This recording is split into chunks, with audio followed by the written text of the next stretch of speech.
Ladies and gentlemen, as you can see, as you can hear, we are live in Caruthersville. Welcome to the Bootheel Sports Network. This is coverage of round two of the Bootheel Conference Tournament. These are the 7th and 8th graders.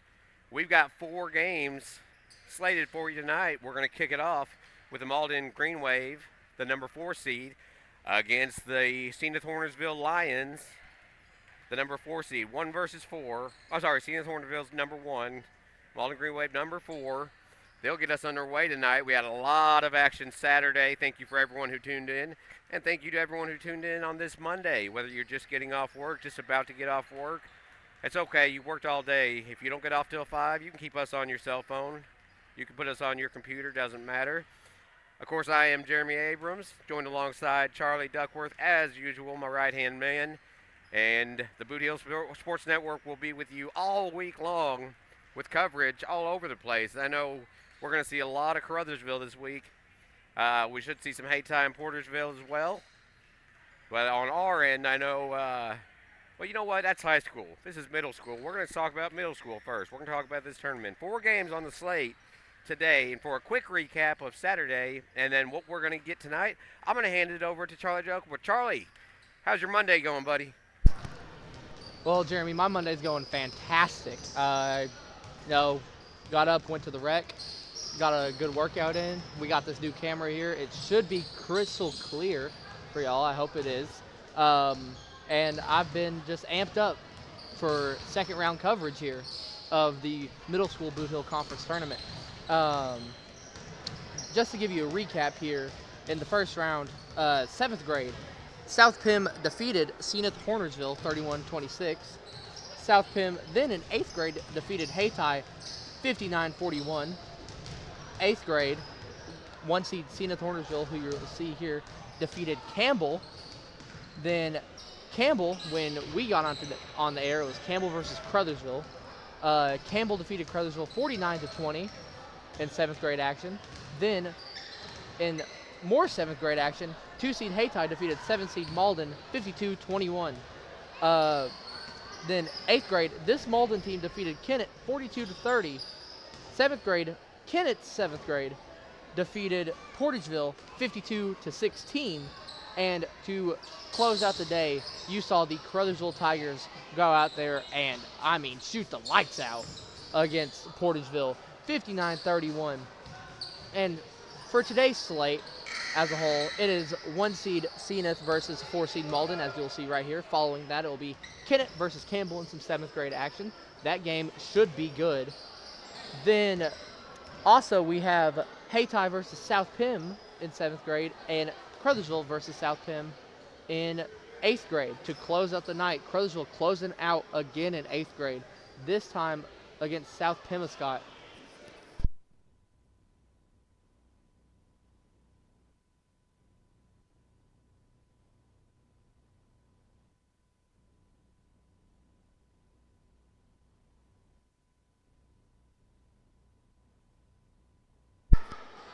So as both teams are getting ready here, we're getting ready with our lineups.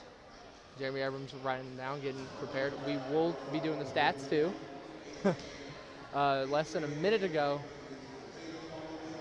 Zenith versus Malden.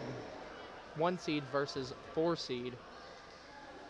Here, expectations are high for this game. Zenith, as the 1 seed, who knows, we did not see them play. Obviously, our coverage started with Campbell versus Caruthersville. But we did see Malden play Kennett, and that was, I'd say, the game of the day for the Bootheel Conference Tournament.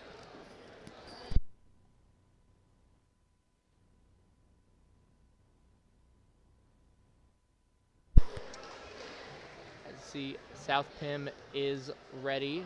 All home teams, or all higher seeds, will wear their white jerseys today. All lower seeds will wear their colors today. As you can see here, Malden, when they get into frame, Malden will be wearing their yellow on green combo.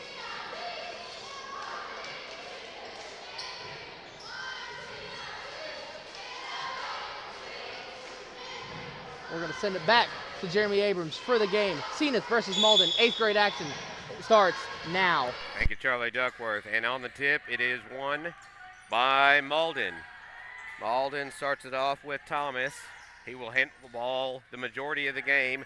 Down in the corner for three. Up, no good. That was from Vipperman. He was the leading scorer in the game Saturday. Rebounded by the Lions, and now they're going the other way. Just underway here in the Bootheel Conference Tournament. This is 8th grade basketball. Thomas gets it back. He's going to dish it down low. Shot up and good. That was Vipperman. And we've got an early lead by the Green Wave, 2-0.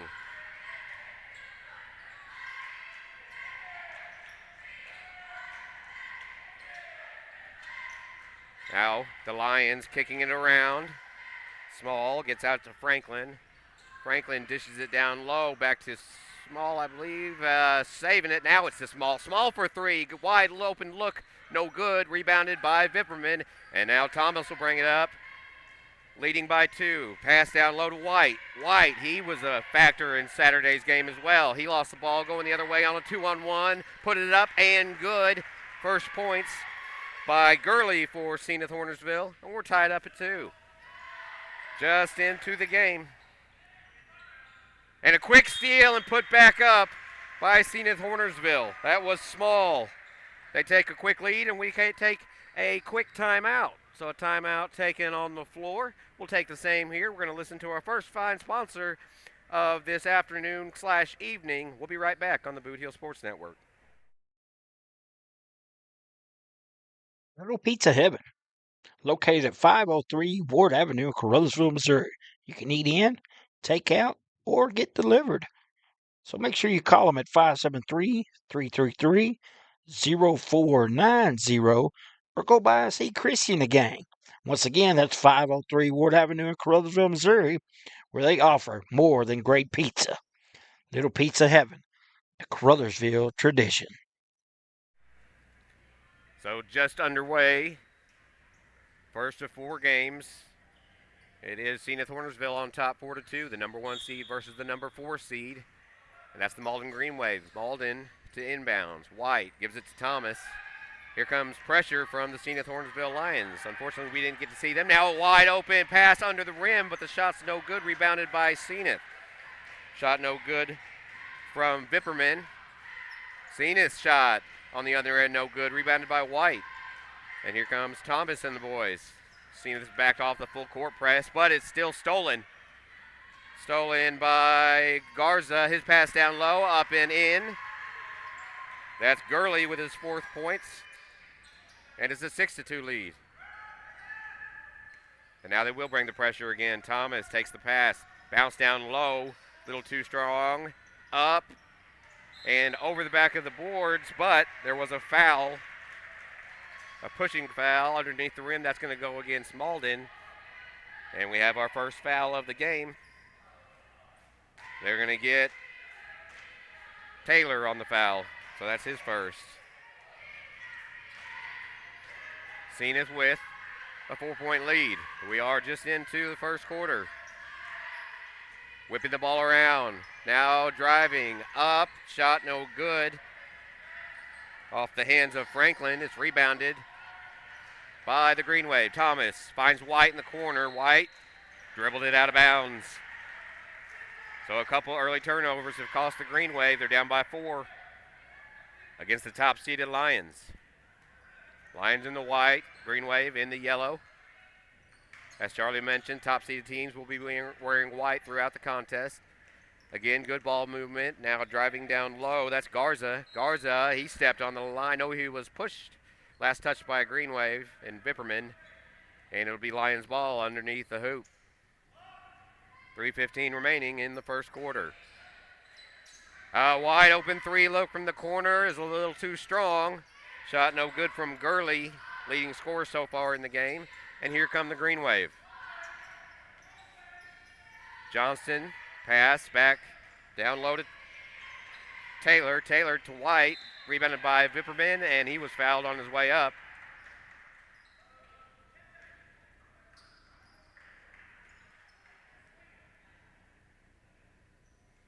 So that is going to be the first foul on Vipperman. 2 fouls so far against the Green Wave, none on Zenith. Lions moving quickly all the way up and gave it right away. Just dished it in the hands of White, and the Green Wave have it. Thomas double covered, looking for a screen. He gets one from White, but throws it away. Zenith with the ball, looking for three. That's Gurley. It's not good. White with the rebound. Big man under the boards. Again, he was a force on Saturday. Expect the same here. White. He started off with a 3 Saturday to get the Green Wave going to an eventual win. Driving is Taylor. His shot's up and no good. Fight for the ball, rebounded by the Green Wave. Now the ball's loose and Zenith picks it up. Garza going the other way. Garza still has it coast to coast, but too strong. Out of bounds. And they're going to say last touch by the Green Wave. That'll be Zenith ball under the backboard. Correction. And they got it right. I didn't want to say anything, but it is Green Wave ball. Last touch by the Lions. White to inbounds. Looking for Thomas. Or Taylor. Finally gets it all the way to midcourt to Taylor. Taylor down low. Wide open, but a shot no good from Johnston. Rebounded by the Lions. They've been killing the rebounds. Here's another 3 attempt. In and out of the rim. Goes out of bounds. It'll be Lions ball. Shot from Small that time, but it was no good, and that's going to bring us to a timeout. Timeout on the floor with 1:58 remaining. As it looks like the Lions called the timeout. We'll do the same here as the cheerleaders are going to put on a little show. We'll be back on the Bootheel Sports Network. This is just the first of 4 games. Don't go anywhere. We'll be right back. Life is a balancing act, but banking doesn't have to be. First State Community Bank's new digital banking fits seamlessly into your lifestyle, putting you in control of your finances more conveniently than ever, so you can bank on your terms and your time. With credit monitoring, card controls, and sharing tools all at your fingertips, it might be time to celebrate. With First State Community Bank, banking is always in motion. Simplify your life and explore our digital banking today. So a full timeout taken here. Lots of turnovers thus far. Just a 6-2 score between the Lions and the Green Wave in our first game of this second round of the Bootheel Conference Tournament. These are the 8th graders from Zenith Hornersville and from Malden, both victorious on Saturday. It'll be the Lions to inbounds the ball underneath the rim. Up by 4. Quick pass underneath the rim and a foul. And that will give us our first free throws of the game as Avira goes to the line. He's scoreless so far in the game. Not anymore. First free throw is good.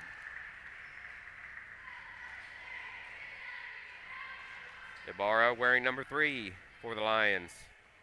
That puts 3 different Lions with points today. Second shot, too strong. Rebounded by Zenith, but it was saved from going out of bounds, but into the hands of Thornton, and a jump ball. Possession arrow is going to be in favor of Malden. Correction, Zenith Hornersville gets the first possession arrow, so they will inbounds again. Not afraid to shoot the 3. Long pass to the top.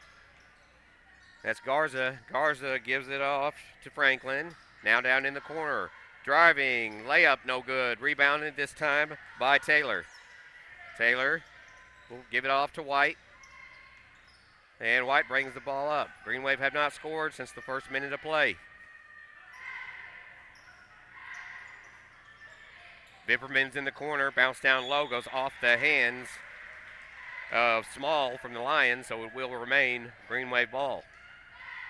Malden looking to get anything going. 7-2. Zenith on top. 1:34 remaining in the first. Vipperman on the inbounds. Now out to Thomas. Thomas is going to drive it. Puts it up to Strong. But a rebound by the Green Wave. That doesn't go in. Malden can't get anything to drop. Going the other way. Here's Gurley. Dishes it out to the corner for 3. No good. But rebounded again by Gurley. Gurley's going to set it back up. Go to the top. To Garza. Garza to Franklin. Franklin, Garza. And back to Gurley. No rush here for the Lions. Up by 5. A minute left in the first quarter. They fly by in these junior high basketball games. Still kicking the ball all the way around the court. Now a three taken by Garza. No good. Rebounded by Thomas. The Green Wave have it, but it is a full court press by the Lions. Thomas gets away from him as he drives. He finds Bipperman wide open for three. No, sir. And rebounded by the Lions. Again, Malden just can't get anything to drop. Pass down low. That goes to Small. Small's shot is up. No good, but a foul. That'll be the third foul now against the Green Wave.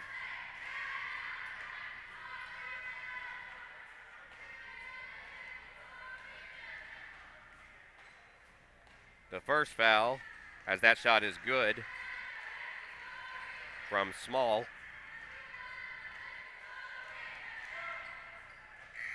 Again, the first foul on Thomas. We have a quick check in and check out. Garza will take a breather for the Lions as Gonzala comes in for his first minutes on the floor. 33 seconds remaining in the first. Second shot, no good. The Lions have a 6-point lead.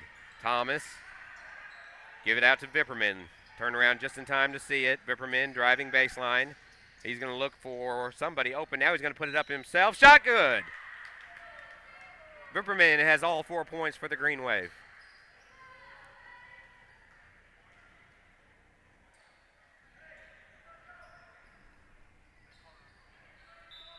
Foul was actually on the floor before the shot, so take those 2 points away. Still 8-2. Quick pass to White, to Vipperman. Vipperman puts him right back in. So he's got 4, all 4 for the Green Wave. Moving quickly, driving it all the way down the line. Contact, but no foul either way, and Thomas has it for the Green Wave. He's going to slow it down, go back to the top. Here's White for three. The lefty. Oh, it looked good, but it rebounded. He gets his own. Thomas is going to try a three at the buzzer. Too strong. So that's the end of the first quarter. And as we go to the end of the first quarter, it is the number 1 seeded Lions on top of the number 4 seeded Green Wave, 8-4. We'll take a quick timeout and be back for the second quarter right after this. We're for agriculture. For growers, doers, whatever it takers. We're for doing things with purpose. We're for the little guy with big guy dreams. We're for agriculture. We're for you. Nutrien Ag Solutions, leading the field.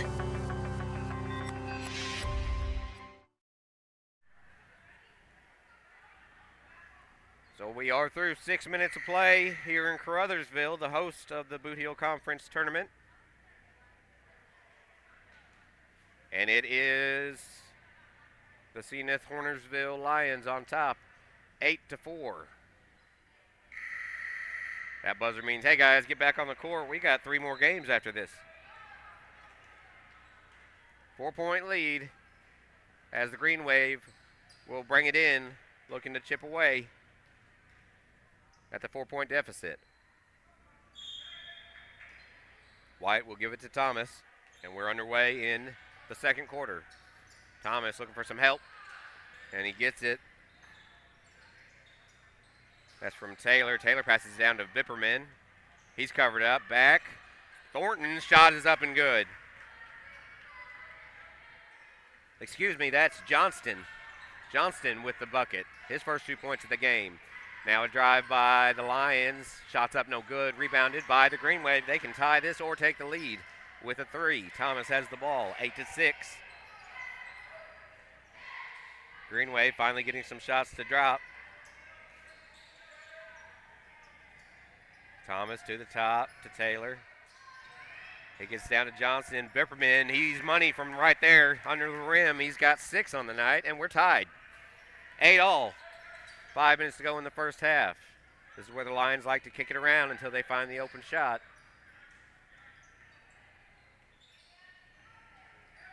Gurley out to Gonzala and back to Gurley.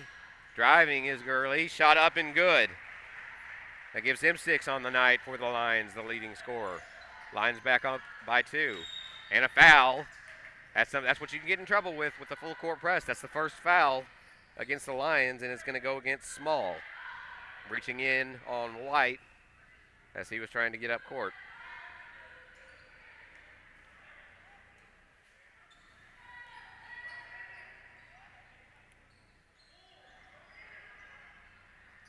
3 fouls on the Green Wave, just 1 now on the Lions.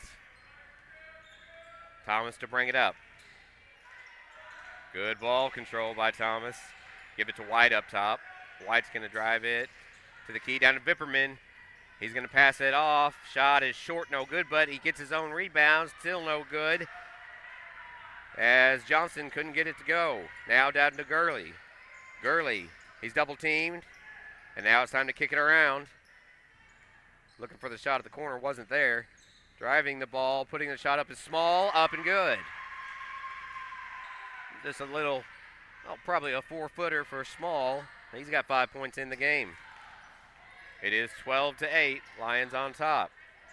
Just in the second quarter, this 8th grade matchup. Taylor with the ball now. Gives it back to Thomas. He shoots a 3. It's no good. Fight for the rebound. It's up and put back in by Vipperman. Just like Saturday in round 1, Vipperman leading the way for the Green Wave. Gurley up top. Down low to Garza. Into the paint. Little layup underneath is good. That's Ibarra. And it's now a 14-10 game. Back and forth we go. White traveling all the way, driving to the basket. His shot is short. He gets his own rebound, puts it up and in. White is into the scorebooks. And we'll get a timeout on the court as we have ourselves a 2-point ball game. As we take a timeout here, it is Zenith 14 and Malden 12. About 2 minutes left in the first half. Don't go anywhere. We'll be right back on the Bootheel Sports Network. Hey, if you want a truck or a real fine car, Faulkner Auto Sales can get you cruising in any style. If Faulkners don't have it, they can get it. And if they can't get it, it's not even made. Go see Dwayne and Kevin at Faulkner Auto Sales on Truman Boulevard in Caruthersville or call 573-333-3800. And remember, if Faulkner's is not on the back of your vehicle, it damn sure ought to be. The Malden cheerleaders trying to get a small but healthy crowd fired up as the Green Wave trail by 2 after another timeout taken on the court.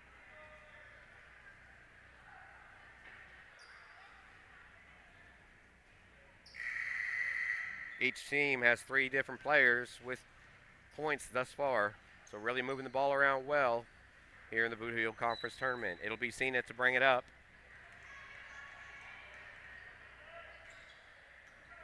And it is Garza. Gives it down to Gurley. They go back to Garza. Now Gurley for 3, and that one drops! Our first 3 of the game comes at the hands of Gurley. Stolen by the Lions going the other way. Gurley has it. Makes a spin move. Shot good. He's got 5 in a row. Leading scorer for the Lions thus far. It's now a 19-12 score. 5-point run just to start after the timeout. 2.5 to go. White takes it to the hoop. And he is fouled. White will go to the charity stripe.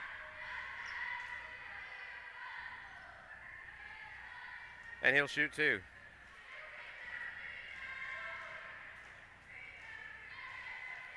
White has 2 in the game thus far. First shot. Good.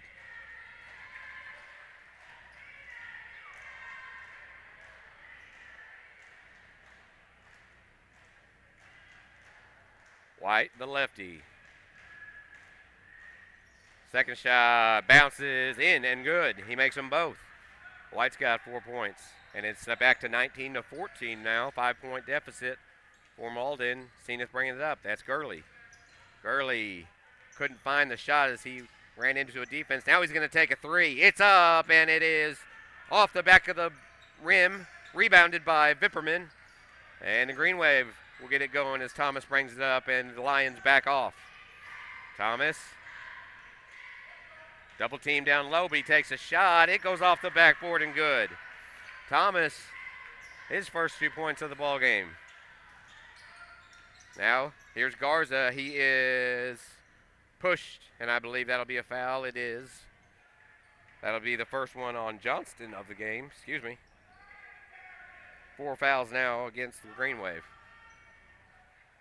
That's actually the second foul on Johnston. Long three-pointer taken, and it comes up short. That had to have been 5 foot beyond the arc, but it's rebounded by the Green Wave. White gives it off to Thomas. Thomas thought about the three. Now he's going to get rid of it to Taylor. Taylor back up to, well, he keeps it now to Thomas, and a travel on Thomas there. Foot slipped, as you might have heard. And the travel will give the ball to the Lions with 1.5 minutes remaining in the first half. Gurley to bring it up for Zenith. Up by 3 now, 19-16. And Gurley pulls up from the stripe, actually, just next to it for 2. He adds to his team lead, 13 points now for Gurley for the Lions. White driving it off the backboard, no good. And out of bounds, last touch by Zenith. I believe that was Small that got a hand in there, so it'll be Green Wave ball underneath the hoop. Johnston to inbounds, right under the hoop to White. He was immediately fouled. So White will go right back to the charity stripe. He's 2 for 2 on the night. Just under a minute left in the first half. Zenith versus Malden. 5-point deficit right now for the Green Wave. White looking to change that. He does. First shot's good. And he's got 5.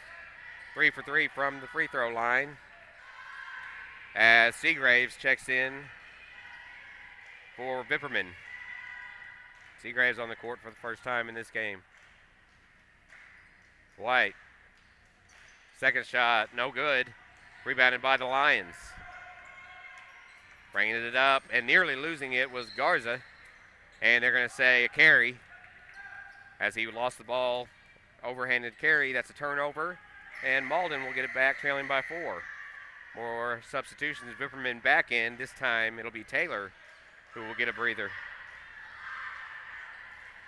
Also checking in Morgan for the Lions. Here's Johnston. He's going to pass it out to White. Back to Thomas. Thomas at the wing. To the top to Vipperman. Vipperman drives. Pass down low. Shot, no good. Rebounded by the Green Wave. Kicks it out to White. White to Thomas. Thinking about it. Now he's going to pull it down. Make a move. Spin move. Shot up, no good. Too strong. Rebound, fought for it. Now the Lions have it. Coming the other way is Gurley. Shot is up and no good. Rebounded by the Green Wave. 15 seconds remaining. Pass down to Vipperman. His shot off the glass, but no good. Rebounded by the Green Wave. 8 seconds. Driving. Vipperman is fouled. 5.9 remaining on the clock in the half as Vipperman goes to the free throw line to shoot 2. 21-17 at the moment. That could change right here. Vipperman has already got 8 in the game. Make it 9. Substitution as Taylor checks back in. And Gurley will head to the bench for the Lions. Seagraves back to the bench for the Green Wave. Vipperman's second shot. And yes, we've got ourselves a 3-point ball game. Vipperman has 10 in the first half. Lions driving, final shot of the game, or the half, no good off the backboard.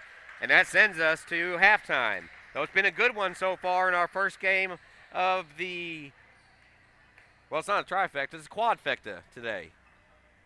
So the Lions, the number 1 seeded Lions, take a 2-point lead into the half over the Malden Greenway, 21-19. We'll take a quick timeout, recap the first half, and what we got coming up right here on the Bootheel Sports Network.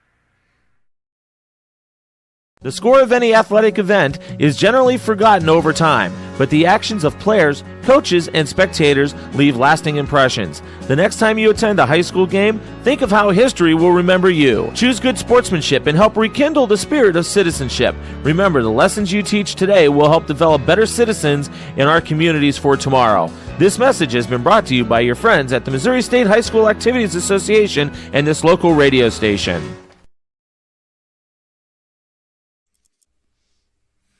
Hey, are you doing a jailhouse rock and would much rather be having a house party? You can call Moss Bell Bonds at 573-359-4935 or 573-333-2916. They're available 24 hours a day. Also having a payment plan and credit cards accepted. You can make bail 1 minute from jail. Freedom loss, call Moss. Great food and electrifying atmosphere and entertaining people. Come on in to Home Plate Bar and Grill, located at 1710 State Highway 84 in Hayti, Missouri. No matter if it's high noon or closing time, it's never too late to slide in to Home Plate.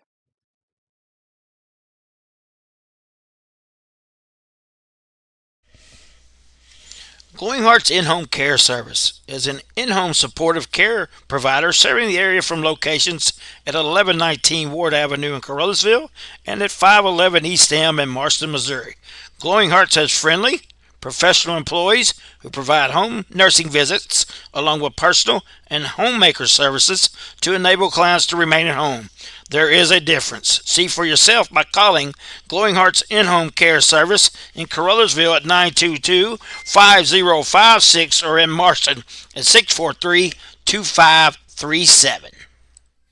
Hey, would you like your own slice of heaven? You can do that at Little Pizza Heaven in Carruthersville, Missouri. You can eat in, take out, or have it delivered.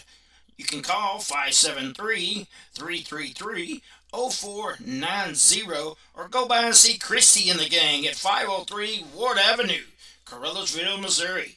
A Carruthersville tradition. Life is a balancing act, but banking doesn't have to be. First State Community Bank's new digital banking fits seamlessly into your lifestyle, putting you in control of your finances more conveniently than ever, so you can bank on your terms and your time. With credit monitoring, card controls, and sharing tools all at your fingertips, it might be time to celebrate. With First State Community Bank, banking is always in motion. Simplify your life and explore our digital banking today. We are at the half here at the Bootheel Conference Tournament, the middle school version, junior high, depending on where you're from and what you call it. So far, we've got ourselves a good one as the Zenith Hornersville Lions are on top of the Malden Green Wave, 21-19. For Zenith, Gurley has stole the show thus far. Gurley with 13 points, including a big three-pointer.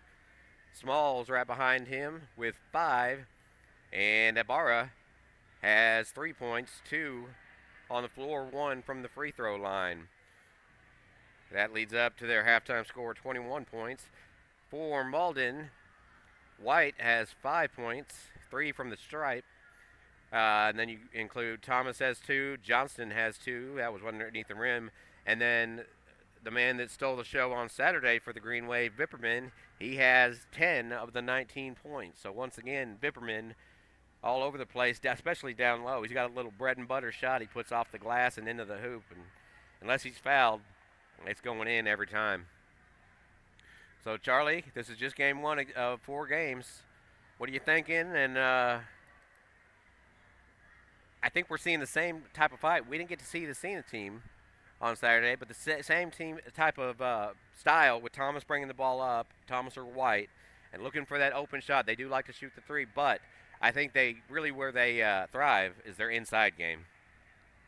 Yeah, they do, Jared. It's insane what they're doing really on offense. Like with Vipperman in that low post, being able to facilitate him scoring when you can really tell he is they play through him. He's the star of their offense, really. Big man down low, and White and Thomas are able to find him because usually he has a mismatch Usually the Zenith defense brings in someone to guard that 3, and it leaves a mismatch that a shooting guard's on Vipperman or something. And Vipperman has been able to just back down, put him up for a post hook or anything off the backboard and just be able to dominate the post. And like you said, 10 of the 19 points through the Green Wave, and they aren't out of here. They are still in this game. Like, when you hear a player scored the majority of points for the team, 10 of the 19, and that there's just 9 other points there. Then you look at Zenith, and you have Gurley, who has 13. You think, okay, well, this must be a low-scoring affair, right? This is 21-19. I mean, these two teams are neck and neck. These two teams are at the exact same skill level to me. Like, it's a good 4 versus 1 matchup here. Well, and one thing that really stands out to me, not a lot of fouls. In fact, just 4 fouls on the Green Wave, so nobody's in foul trouble. Only 1 foul against the Lions, and that's impressive when you're running a full-court press to only have 1 foul. And that was actually a reach-in foul on an inbounded pass because of that press defense, that 1 foul against Small. But again, Malden with only 4, so nobody really in foul trouble, which could mean faster pace and more physical second half here at Caruthersville. So we're still a couple minutes away from getting back to the action. That means we're going to let you hear from some of our fine sponsors. We want to thank each and every one of our sponsors, and of course all of you out there tuning in each and every night to the Bootheel Sports Network, or any time that we're on the air. Without you, this wouldn't be possible. So back to the commercials, then back to the game here on the Bootheel Sports Network. Hey, if you want a truck or a real fine car, Faulkner Auto Sales can get you cruising in any style. If Faulkners don't have it, they can get it. And if they can't get it, it's not even made. Go see Dwayne and Kevin at Faulkner Auto Sales on Truman Boulevard in Caruthersville, or call 573-333-3800. And remember, if Faulkner's is not on the back of your vehicle, it damn sure ought to be. Great food and electrifying atmosphere and entertaining people. Come on in to Home Plate Bar and Grill, located at 1710 State Highway 84 in Hayti, Missouri. No matter if it's high noon or closing time, it's never too late to slide in to Home Plate.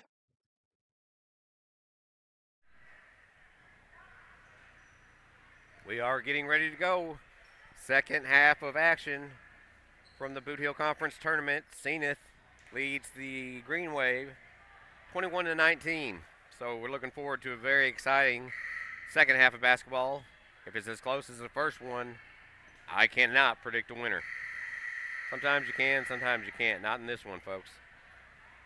The Lions will inbounds it. It'll be Franklin giving it to leading scorer Gurley. Gurley finds Franklin. Franklin, oh, he thought about the 3, pulled it back. Now this pass goes down low. That's Ibarra. He passes it out. Still kicking it around. Finally a shot underneath from Small. Nope, that's Ibarra. But he lost it, and Malden has a chance to tie this one up again. Thomas, as the teams have switched sides. Thomas finds Bipperman down low, fakes a shot, then puts up nothing but the bottom of the net, of course, off the glass first. Again, bread and butter works. Here's a pass out to Franklin. Franklin gives it to Gurley all the way across the court to Garza. Garza started to drive it, couldn't find a lane, and they'll start it over. Here's Gurley. He gets in trouble. Franklin from the wing, back up top to Gurley. Gurley back to Franklin. This time he's going to pull it up. Franklin, he nails it. And he knew it. Fingers in the air the whole way. That's his first points of the game, and it's a big three-pointer to put the Lions back up now, 24-19. Now it's time for Malden to kick it around. Here's Thomas for 3 to answer off the back. And rebounded by the Lions. Going the other way is Gurley. Gurley long pass to Franklin. He just knocked down 1 3, but he gets rid of it. Back to the top to Gurley, back to Franklin. Boy, he really wants to pull the trigger again. But instead, it's going to be Small. Small shot off the mark. Rebounded by White. Now there's a fight for it. Small gets it. Has it tipped away. Now a long three. And good! Gurley was wide open. 3 feet behind the line, the arc, and nails it for three. As he adds to his game-leading total. Thomas driving, had it stripped away. Here's Small. Small. Down to Garza, no good. Small puts it back up. And Zenith's on a little bit of a run now. As they lead the game 29-21. We'll have a timeout on the court. We'll take a timeout here as the Lions are starting to pull away just a little bit. An 8-point lead. 3:49 remaining in the third quarter. We'll be back in 30 seconds. Glowing Hearts In-Home Care Service is an in-home supportive care provider serving the area from locations at 1119 Ward Avenue in Carruthersville and at 511 East Elm in Marston, Missouri. Glowing Hearts has friendly, professional employees who provide home nursing visits along with personal and homemaker services to enable clients to remain at home. There is a difference. See for yourself by calling Glowing Hearts In-Home Care Service in Carruthersville at 922-5056 or in Marston at 643-2537.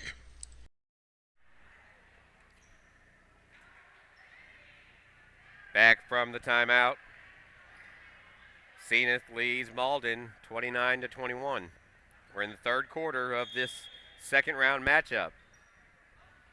The winner will go on to take the winner of Carruthersville and South Penn, which we will see in our fourth game on the evening. So an 8-point lead for the Lions as the Green Wave bring it up after the timeout. Thomas. Zenith goes back with the pressure. Thomas brings it up. Looking for White. White's got it now. He'll go to the wing. Now he's driving it all the way to the rim. Short shot, no good. Off the front, out of bounds. Last touch by Malden. So the Lions have a chance to go up into double digits. Here's a three-point shot from Franklin off the back of the rim. It goes out of bounds. It will be Green Wave basketball.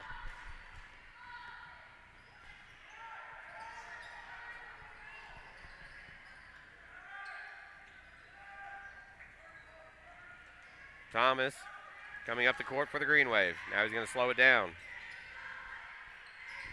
Gives it out to White. White to Thomas. Now down to Taylor. Taylor, we're going to have a foul. That's going to go against the Lions.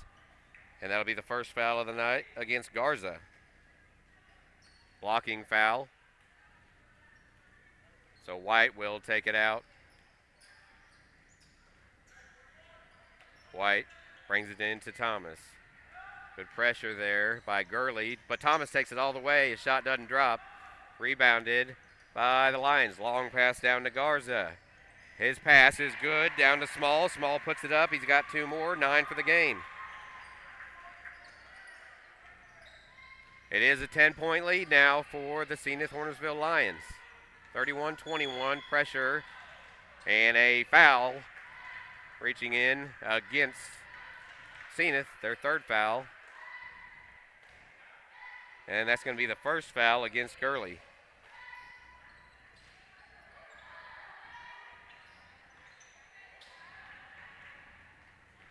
Going the other way for Zenith as they steal it. Who's got it now? Gurley. Gurley with a little 8-footer is good. From the baseline. Gurley racking them up for the Lions. They're up now by a dozen. 33-21. Green Wave have got to start getting shots to drop. Pressure from Gurley on Thomas. Thomas passed down low, tipped away. That went off the hands of Ibarra.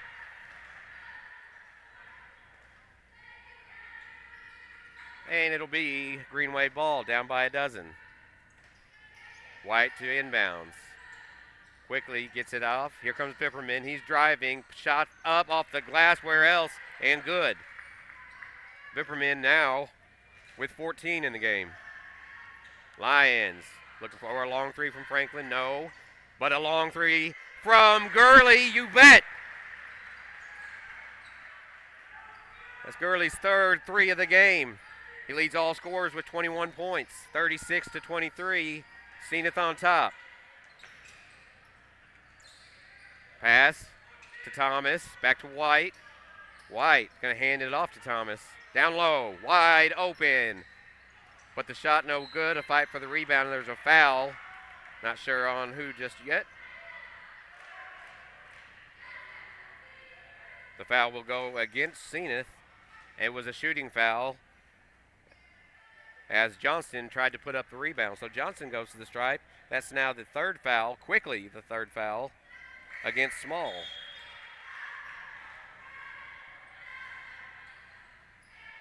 Seagraves will check back in and give Thomas a breather.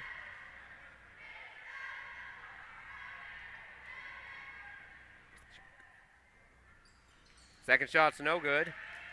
36-24. Looking for a three's Gurley. No, not this time. Saved by Garza.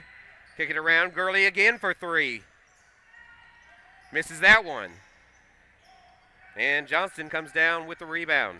Green Wave. Looking to chip away. It's still a 12-point deficit. 36-24. It's Taylor. Taylor down low, had it stolen. That was Gurley. Gurley on 2-on-1. Guarded by White. Shot up, no good. Off the glass, but rebounded by Small. Now they're going to set it up at the top to Garza. Out to Gurley for three. Gurley, no.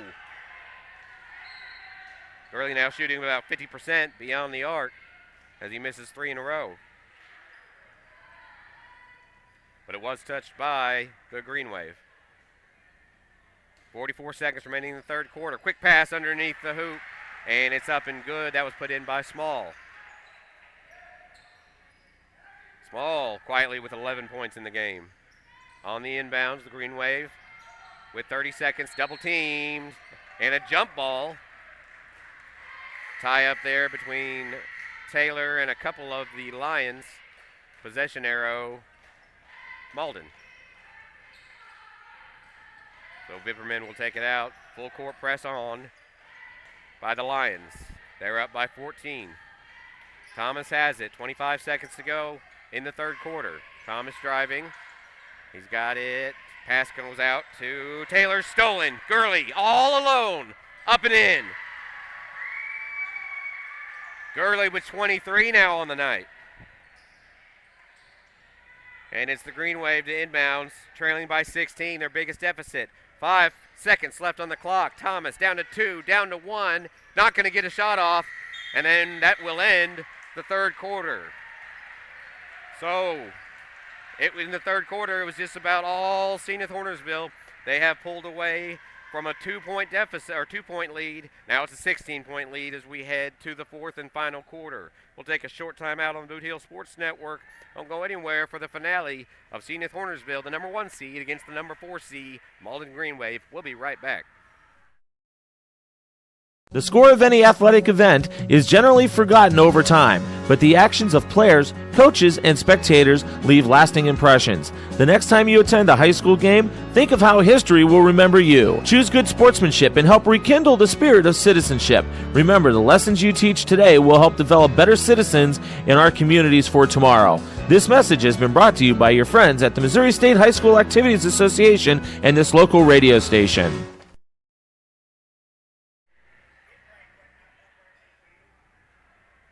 So here we go for the start of the fourth quarter.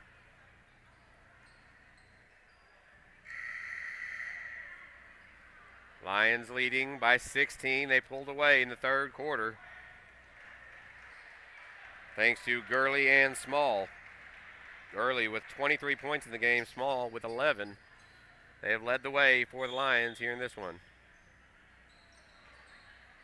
Inbounding pass for the Lions. Here comes a three. Franklin, no good. Rebounded by the Lions. Garza thought about the three, but Gurley's going to take one and misses everything on that one. So that'll be Malden ball. Malden has 5:46 to get back in this game. They're down by 16.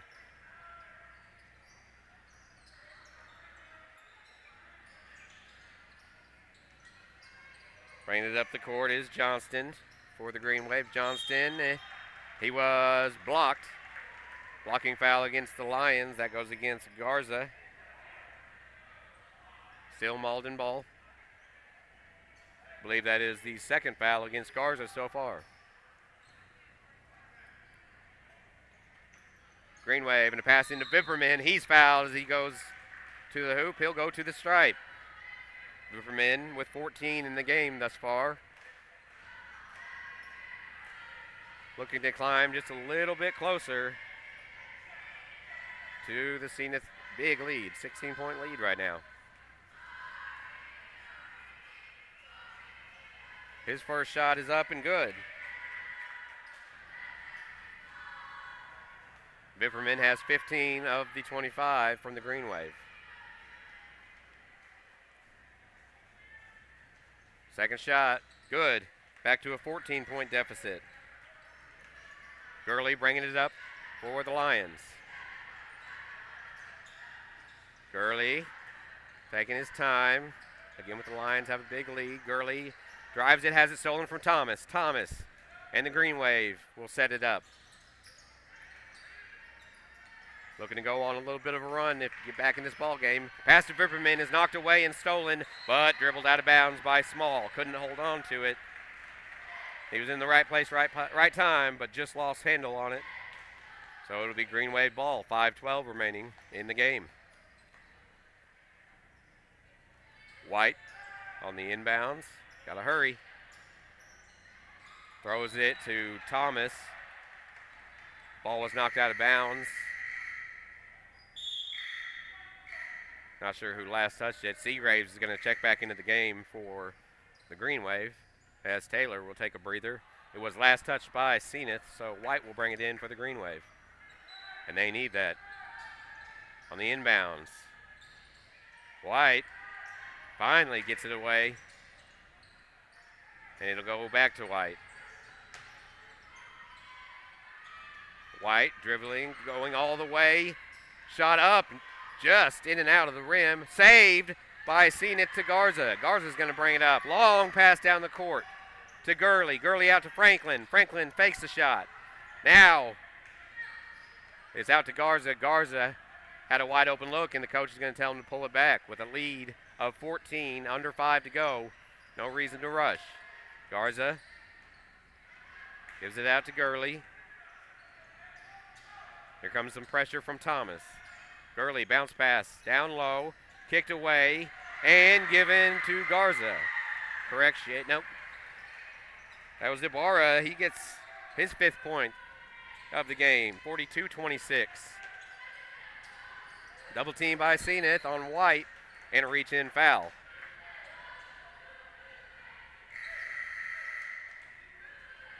Substitution for the Lions. Gonzala will come back in for Franklin. That is the 3rd foul against Garza. But 4:12 remaining in the game. Here is Johnston. Johnston goes to the rim. His shot's no good. He gets his own rebound, puts it back up. No good. Rebound by Seagraves. He gives it to Vipperman. He puts it in. 42-28. But a wide open Garza fakes the shot, now puts it up off the glass. He knew exactly where he was, and he's in the scorebooks for the first time. Garza with 2. All the way down the pass, but too strong. Seagraves couldn't keep it in bounds. It'll be a turnover, and the Lions have it with 3:46 remaining in the game. Back and forth until the 3rd quarter where Zenith really took over. Bringing it up will be Gurley. Gurley's going to take it all the way to the house. Up and off the glass, but no good. Rebounded by the Lions. And underneath the rim, a jump ball is called. And it'll be Malden basketball.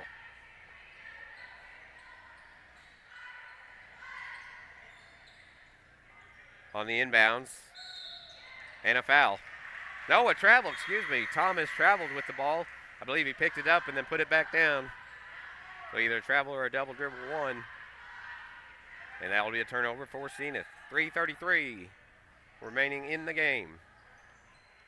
Green Wave going to need a miracle. Down by 14. Zenith's got the ball. It's Gurley.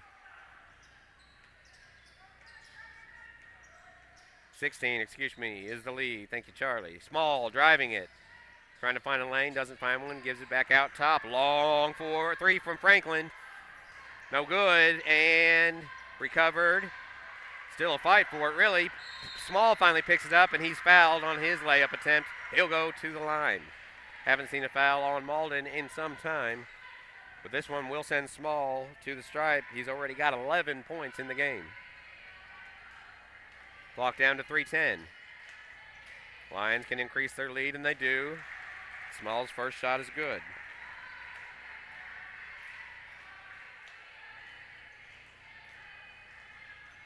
Second shot's good. He makes them both. Gives him 13 for the game.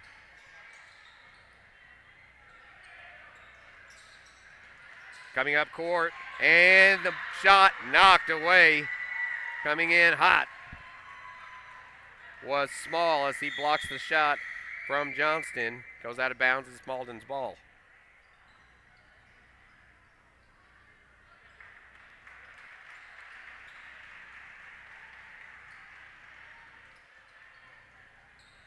On the inbound, bounce pass underneath the Vipperman. His shot's up.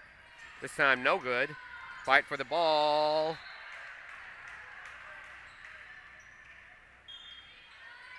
And it is Zenith ball. Didn't know who touched that last. It went off of Malden.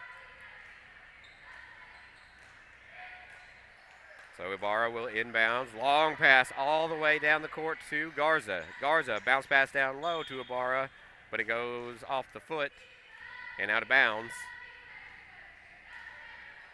Off the foot of one of the Green Wave players, I believe Seagraves. So it's still Lions ball, under 3 to play. Pass goes out to Garza. Garza driving, gonna kick it back out to the top. That's Franklin. Franklin out to Gurley. Gurley going baseline, up and off the glass and in. How about 25 for Gurley in this one? 48-28. The Lions have busted it open to a 20-point lead with under 2.5 to go. Pass down low. Shot up, no good off the hands of Thomas. Lions recover again, 2-0. Garza pass to Small. In. Everything going the way of the Lions right now. And we'll have a timeout taken by Zenith. 2:08 remaining in the first of our 4 games. This is the 8th grade matchup between Zenith and Malden. Zenith is up big, 50-28. We'll take a quick break, and we'll be back in 30 seconds on the Bootheel Sports Network. Glowing Hearts In-Home Care Service is an in-home supportive care provider serving the area from locations at 1119 Ward Avenue in Carruthersville and at 511 East M in Marston, Missouri. Glowing Hearts has friendly, professional employees who provide home nursing visits along with personal and homemaker services to enable clients to remain at home. There is a difference. See for yourself by calling Glowing Hearts In-Home Care Service in Carruthersville at 922-5056 or in Marston at 643-2537. Just how quickly things can turn around. This was a 2-point ball game at the half. Right now, it's a 22-point ball game. South Bend has taken off. They are the number 1 seed. Zenith Hornersville taken off, the number 1 seed. Vipperman with the ball. 2 minutes left to go. White, long pass over to Thomas. Thomas can't find a shot. White's wide open for 3. Nails it. We saw some of that on Saturday. That's the first time White's hit one today. 50-31. A minute 40 to go. Gurley. Not in a rush here. Thomas with the pressure. Pass underneath to Small. Great pass. The feed down low to Small. 2 more for Zenith. 52-31. White. Vipperman open from the corner for 3. No good. Rebounded by Gonzalez. Payne for the Lions.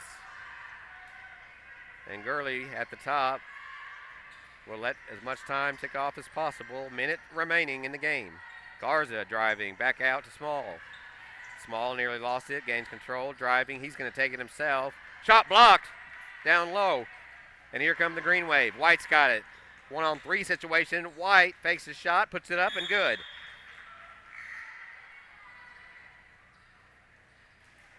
And it looks like Morgan will check back in for the Lions.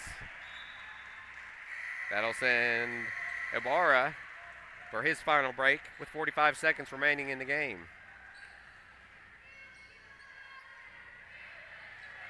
Actually, it looks like just about everyone's going to be subbed in as Gurley and Small head to the bench as well. So Payne just into the game, gives it to Garza. Garza's played just about the entire contest. Garza back out to Payne.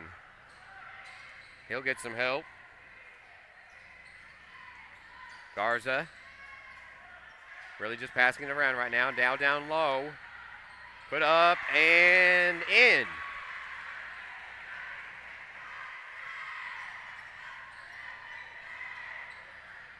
Don't have that name on my scoreboard. I think it's Bradford for his first 2 points. Now a shot put up. No good from the Green Wave. Going the other way. Payne, 7 seconds remaining. Bounce pass. Down again to Bradford. Put up and in. Morgan with his first 2 points. And 1 second on the clock, so this will do it on the inbounds. Actually a foul. Morgan was fouled on the shot. So he gets to go to the stripe. And then that will be all she wrote for game 1 of our 4-game slate, the Bootheel Conference in Caruthersville.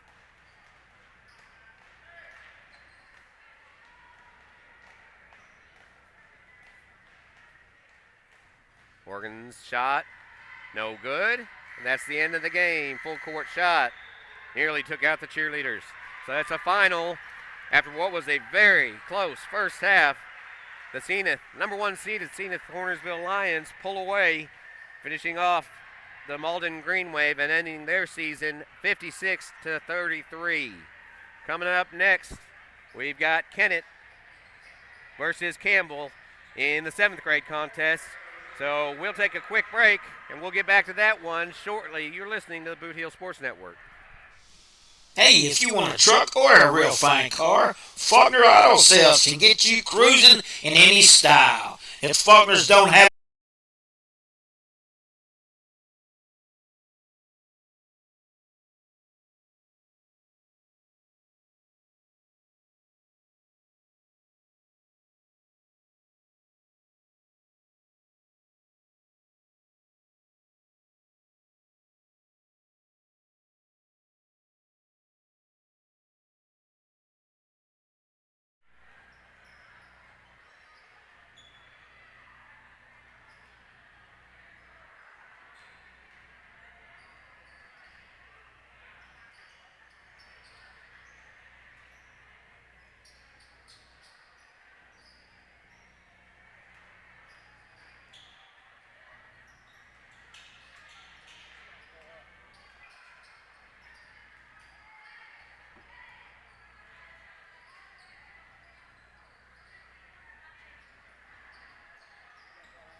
Welcome back to the middle school Bootheel Conference Tournament. I'm Charlie Duckworth, and even though the logos might be different, this is Kennett versus Campbell, I can promise you. And thank you if you stuck by us for those technical difficulties.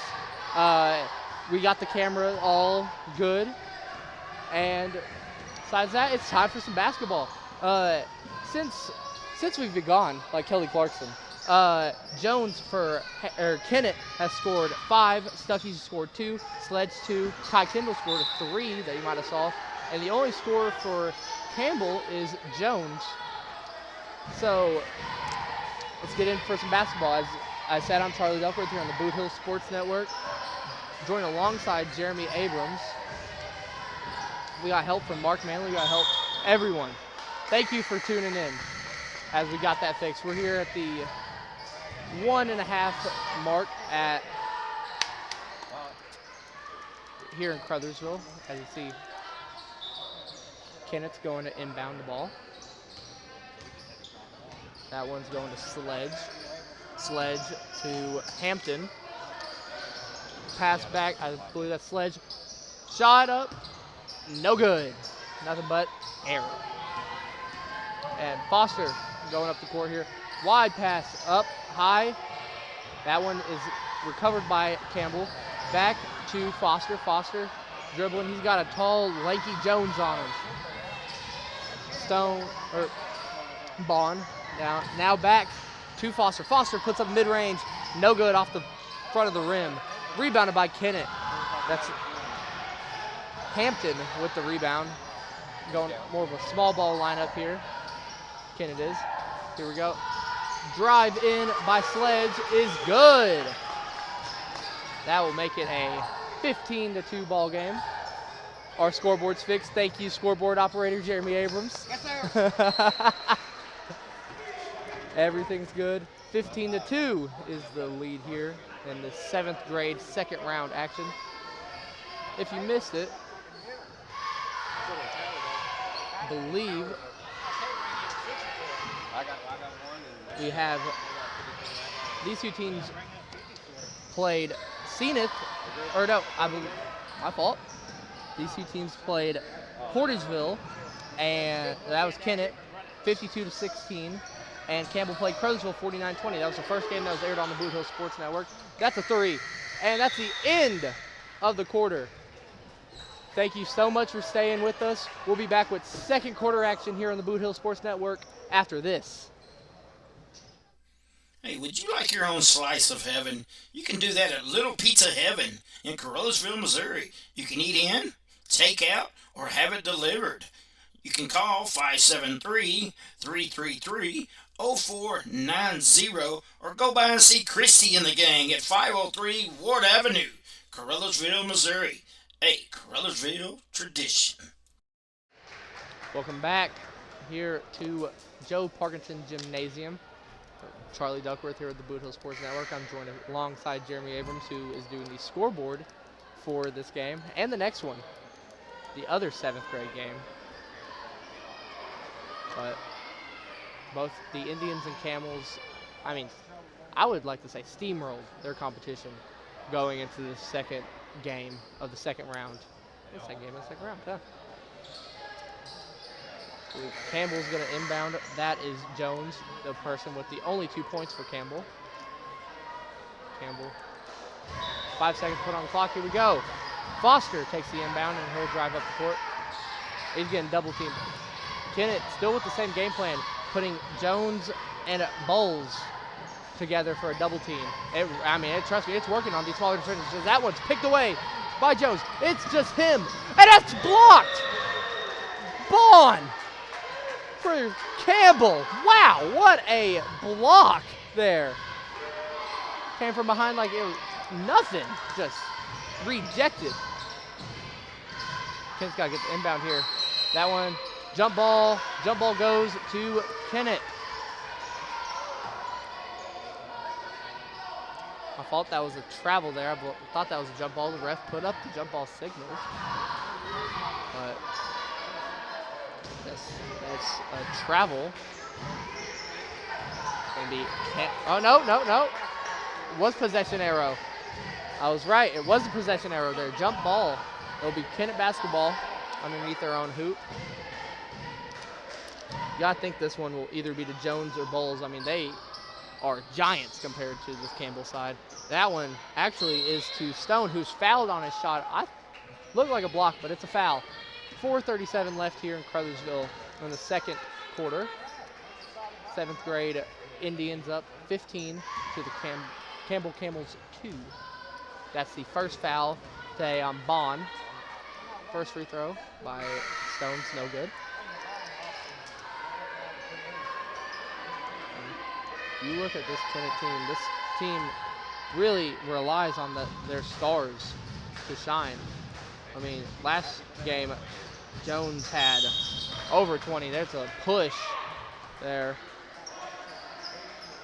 Sledge had 7. Bowles had 15. I mean, they rely on their big men that they have on the court, mostly at all times. As that ball is inbounded to Foster, but he passes right back to Jones. Foster again, airs it out to, I believe that was, I do have it. Smart, down there on the roster, scores, she had it down. That one stolen away. Pass to Kai Kendall, pass to Jones. Jones, layup, no good. Fight for a rebound, jump ball. That one favors the Campbell Camels as they inbound. See what they can do here. Foster back with the ball. See a lot of Foster to Jones passes here in that half-court area. They like to get it to their guards, really. You can tell. Or wing and guard combo. Foster, take it up court again. Kai Kendall picks up on him. He's got some good defense there. That one taken in. I believe that was deflected. And here goes Bowles up the court to Sledge. And that's good. Sledge with his 6th point of the game there. 17-2, Indians lead. Foster back up dribbling. He passes that one to Baker. There's a travel on Baker. Took too many steps. He was trying to go to Hayti. Kai Kendall inbounds that to Sledge. Sledge will take it up the court. See if he can connect on a pass there to Direct. So passes right down to Bowles. Bowles, that's good. First 2 points of the night for him. And by this time, last game, he had about 10. So see if he can continue that hand. Double team there by Kennett. Gets it out, but still stolen. Pass deflected there. And that one will be taken up by Sledge again. Sledge, look for a connection there with Direct. There, like I said, down to Bowles in the post. That's good. Layup off the backboard. Beauty by Bowles. Just good fundamental basketball right there. 21-2. Indians now lead the Camels with 2:45 on the clock. There's a foul. I believe that foul is on Bond of Campbell. Kennett brings in a sub, and Campbell brings in a sub. Campbell brings in a sub for Baker. And I believe that was a sub in for the Wreck. Campbell needs to get it inbound in. That's just stolen away. Bounce pass stolen. And there's a block. And that one will go on the Camels again. That is on 21. 22. That's on Bond again. That's his 2nd foul of the game. Just back-to-back possessions, back-to-back fouls for Bond. That one shot up. No good. That shot was from Stuckey. Rebounded by Jones. That one's Foster. Now out to Smart. That one's out of bounds. Still Camel's ball. 2:24 on the clock. 21-2. Kennett leads.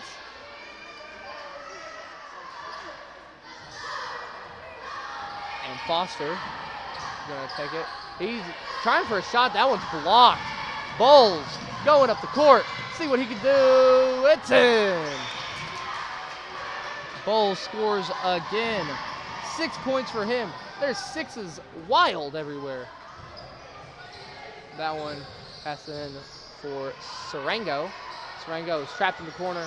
He's little compared to those two guys that were in the corner with him. Foster passes to Smart. Smart, pump fake, back to Jones, no good. Off the back rim. Now it's rebounded by Bowles. He gives it to Kai Kendall. Kai Kendall's going to take it up the court now. He passes that one to Sledge, who made a couple threes in that game on Saturday. Now it's to Bowles. He's facilitating in the lower post. Sledge to Kai Kendall for three. No good. That one rebounded by Campbell. Wow. Tongue twister. Foster will take it. He's being double teamed by Sledge, and Sledge just steals it away like it was taking candy from a baby. Pass to Bowles. Bowles, no good. Fight for the rebound. It bounces off the ref, but it's still Kennett ball. Very confusing look there. Bounce off the ref's leg and bounce out of bounds. Bringing in Abbott in for Stone and 40. Umpress in for Bond. Pass tried to go to Abbott. Abbott gets it back. That one's no good. Rebounded by Bowles. Bowles another bucket. That is his 8th points of the game. He's been a monster on that lower post. That one kicked away, but it's taken back by Jones. Jones to Foster. Like I said, they like this wing guard combo here. Back to Jones. Jones for three. Nylon. That one's in. And that's his 5th point of the game. He has all 5 points for the Camels. 33 seconds on the clock. It's 25-5. Indians lead by 20. That three is up from Sledge. No good. Off the, wow, that was off the rope up there. And they called it out of bounds. First time they called that the whole tournament. Yeah, first time this whole tournament. Well, a bunch of them have hit off the backboard, I will say. Not the big harness up there. That one taken in by Umpress. Umpress passes to the corner. That's a shot. No good.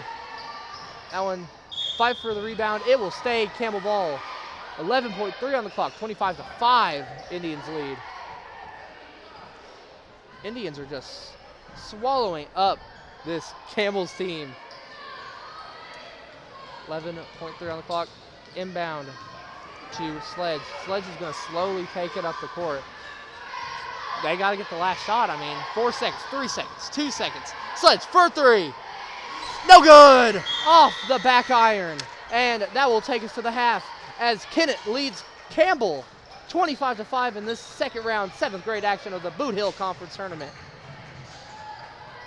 Life is a balancing act, but banking doesn't have to be. First State Community Bank's new digital banking fits seamlessly into your lifestyle, putting you in control of your finances more conveniently than ever, so you can bank on your terms and your time. With credit monitoring, card controls, and sharing tools all at your fingertips, it might be time to celebrate. With First State Community Bank, banking is always in motion. Simplify your life and explore our digital banking today.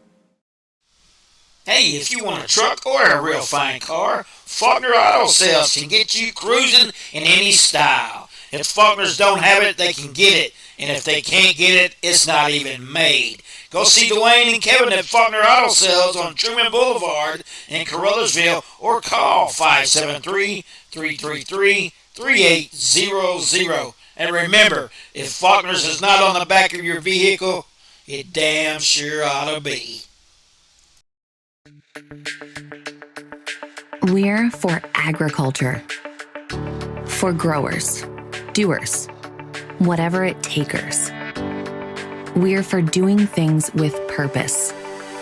We're for the little guy with big guy dreams. We're for agriculture. We're for you. Nutrien Ag Solutions, leading the field.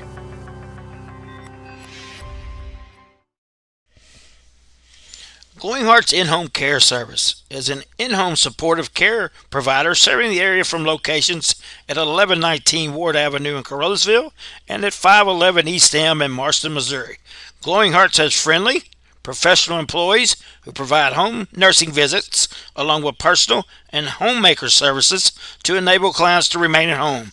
There is a difference. See for yourself by calling Glowing Hearts In-Home Care Service in Caruthersville at 922-5056 or in Marston at 643-2537. Welcome back to Caruthersville, Missouri, as we are in the second round of the 7th grade Bootheel Conference Tournament. I mean, it's a whole middle school tournament, but this is the 7th grade tournament here as the Kennett Indians lead 25 to the Campbell Camels 5. And let me go on to a scoring breakdown here. Jones for Kennett has been his dominant self again. He has 6 baskets tonight. Boardman. I'm going to give it one word or 2 words. I'm going to give a phrase to describe some of the players this first half. Boardman was how to describe Jones. Bowles was dominant. Sledge, he just kept on getting those inbounds and kept on being able to feed Jones, feed Bowles in that first half. And Kai Kendall hit a nice early 3 before I got onto the commentary here. And then for the Camels, it's only been Jones. He has 5 points. He's their saving grace. I mean, it would be 25-0 if it wasn't for Jones's layup and a 3 early, and that 3 was in the second quarter. So scoring breakdown, that was 2 in the first, 3 in the second for Campbell. As I'll bring in Jeremy Abrams. Jared, what did you see in that first half, and what do you think needs to be fixed for Campbell to make this a close game, or for Kennett to keep on going? Well, I'm going to start off actually on a different subject. You used the word fix. We want to say that we had some visual problems there, a little bit blurry. Those visual problems have been fixed. The other night when we started off our broadcast, when we weren't allowed, there was a blocker here in Caruthersville. Well, what it did was it reset all of our camera settings trying to fix the problem. Therefore, it was off. Luckily, how many times can you say this? Mark Manley to the rescue. Mark Manley, the founder of the Bootheel Sports Network, has cleared things up. But we got it all going right now. Charlie, I watched that entire first half, and this is going to be no offense to anybody, but this is the second round of the tournament. Is Kennett that good, or is Campbell just off? I mean, because Campbell right now, and again, this is no offense to anybody, this is just sports talk here, folks. Campbell's not playing like a team that belongs in the second round right now. 5 points in the first half, and you're down by 20, when all in all, it could have been worse. This should be a tighter game. I think it will be a tighter game in the second half. If Campbell can figure out, they've got to get either some mojo, some pixie dust. I don't know what they need right now, but they need some kind of help, because this is not the same Campbell team that we saw on Saturday, the one that advanced to this round.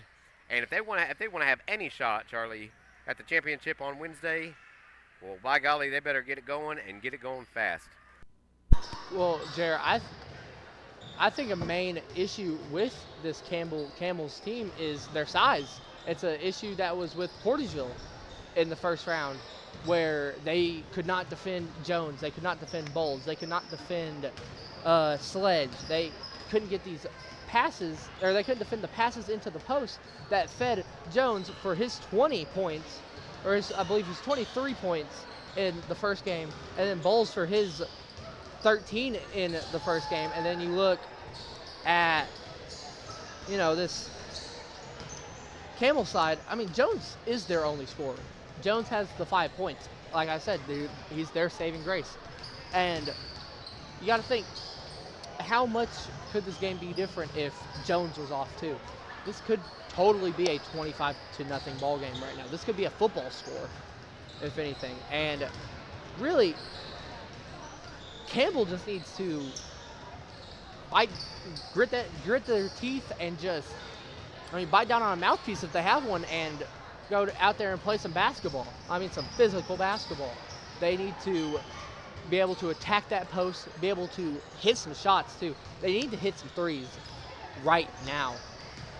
Those threes can cut down this lead to 25-11, 25-14.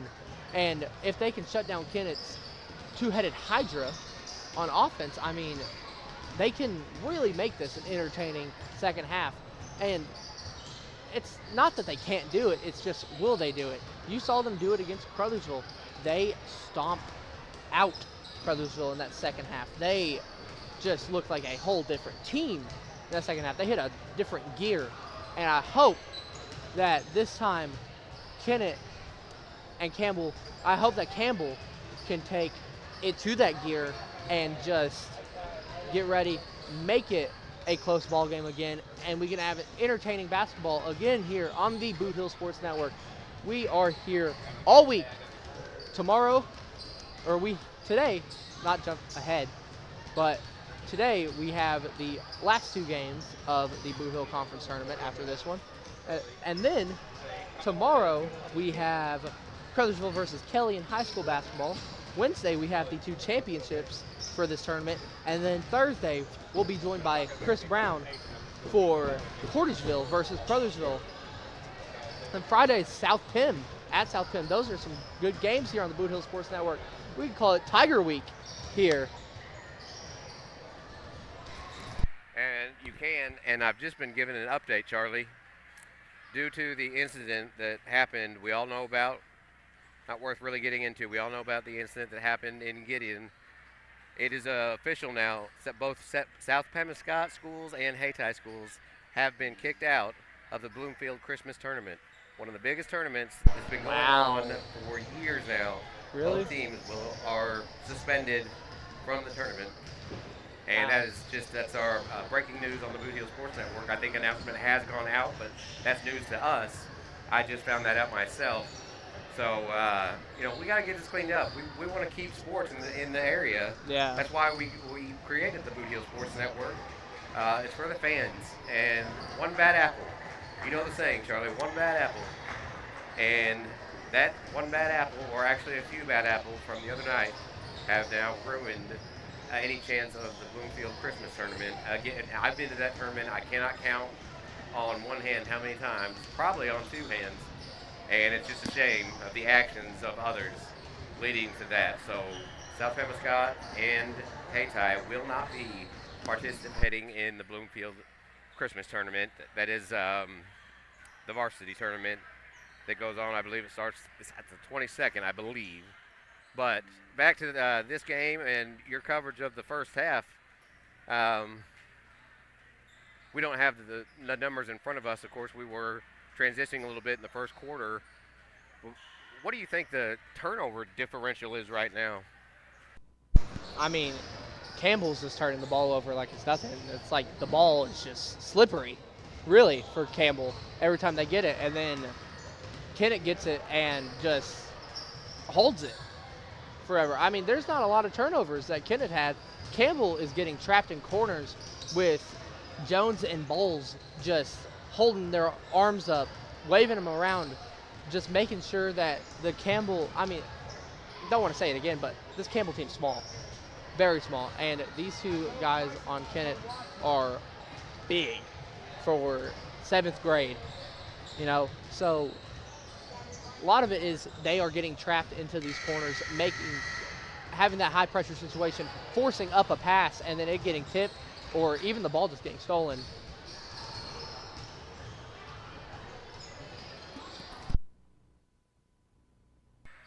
Like I said earlier, Campbell's got to find a way to get back into this game. They trail by 20 at the half. And as both teams are getting ready, as you can see, we're getting ready for the second half. We're going to hear from a couple of our sponsors, and then Charlie Duckworth will be right back with the second half of the Kennett Indians on top of the Camels 25-5. We'll be right back after this. Great food and electrifying atmosphere and entertaining people. Come on in to Home Plate Bar and Grill, located at 1710 State Highway 84 in Hayti, Missouri. No matter if it's high noon or closing time, it's never too late to slide in to Home Plate.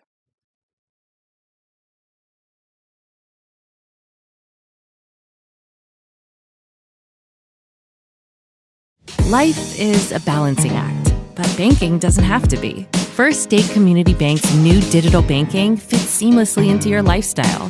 putting you in control of your finances more conveniently than ever, so you can bank on your terms and your time. With credit monitoring, card controls, and sharing tools all at your fingertips, it might be time to celebrate.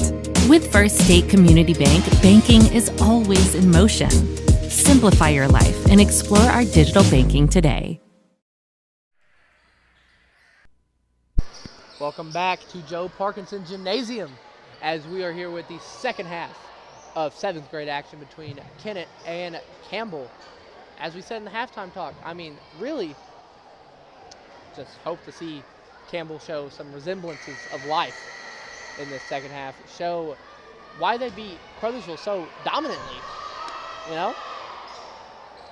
But here we go. It's second half action here on the Bootheel Sports Network. I'm Charlie Duckworth. I'm joined by the man behind the scenes, Jeremy Abrams, out here, as that's inbounded by Sledge. Kennett will start with the ball here in the second half. Kai Kendall back to Sledge. Sledge is a shooter. I mean, he can shoot the three a little bit. You got to see what they play here. Kai Kendall's wide open in the wing, and he just goes straight to Sledge. Back to Sledge. That one directs wide open on the wing. Doesn't. Man gets picked up there. Sledge for three. No good. Rebounded by Bowles. Bowles. Put back no good. And Campbell gets the basketball. Foster will take it down the court. Do you think that they give it to Jones here? Oh, Foster. Floater. No good. Rebounded by Bowles. Bowles down to Jones. Oh, this is classic 7th grade Kennett Indians ball, as Jones scores the first 2 points of the second half for both teams. Double team there. Here comes Campbell. Foster double teamed by Kai Kendall and Jones. Oh, that one's stolen away. That pass just sloppily thrown to Jones, basically, as that's another bucket for him. And he now has 10 on the game. If you can hear, these Kennett cheerleaders are loud this game. That one to Jones. Jones on the wing. He can't get anything there. He passes it to Bond. Bond is rejected. Whoa! Whoa, Bowles. The rejection there. And he gets past the ball. Jones stolen away by Foster. Foster taking it up the court, see what he can do. He goes for a layup. No good. Rebounded by Bowles. Down to Jones. Another layup is in for Kennett. This is just clinical here as they now lead 31-5 on Campbell. That one passed down, stolen, tipped actually by Direct, but that will stay Campbell ball in their lower half. See what can happen here. Jones inbounds it to Foster. Foster dribbling on the wing. There's three sets of arms just out there trying to get that ball. That one taken into the post to Smart. Smart passes to the corner to Foster. Foster passes to Cooper. Cooper passes to Jones. Jones mid-range. It's in. He has all 7 for the Camels now. Like I said, it's really just the Jones show. He's their saving grace right now. Kai Kendall being picked up here by Cooper as he has to pass to Sledge. Sledge double team, now single team. That one down to the lower post to Stone. No good. Rebounded by Bond. He passes it to Foster. Foster thinks he can get to Jones. No, he can't. He's being guarded heavily here. Jones in the corner, guarded by Kai Kendall. That's 2 for Cooper, and someone else on Campbell has scored. It is 31-9. Now, stated that is the first points for someone without the last name Jones for Campbell. That one taken in by Jones of Kennett, and that will stay Indian ball. Campbell players were celebrating like it was going to be their ball, but refs say no. Refs say it's Kennett ball underneath the hoop. Sledge to inbound. That's Direct for 3. No good. Off the back. Jones rebounds it, gives it to Foster. Foster. Guarded. No, he passes it. He passes to Smart. Smart trying to drive in. Nothing there. It's poked away. Stolen. Sledge all alone. Can Bond block it again? No, he cannot. And that's in for the Indians. Another few points here. That is 8 on the night for Sledge. Foster now being guarded heavily. And that's just Smart. No, he misses it. Rebounded by Direct. Pass to Bowles. Bowles driving himself. No. Putback is in. 10 points for Bowles now. Campbell is still just shook by this Kennett offense and defense, really. Foster poked away. Hard physical basketball here. Bowles to Jones. Jones looking back. He's fouled. That foul looks like it's going to be on Cooper, who, don't want to be rude here, but he is small compared to Jones. He tried to seal it there. He couldn't get it. That's his first foul of the game on him. Jones, first free throws tonight. He misses, or sinks it, the first one. Faked me out there a little bit. That was a miss. Second. Here we go. Jones, second free throw. Look at 37-9. No good. This time it bounced out and off the rim. That one being taken up by Cooper. Cooper, he just airmailed the ball. I mean, I thought there was a foul there, but he just threw it. Threw it to a cheerleader.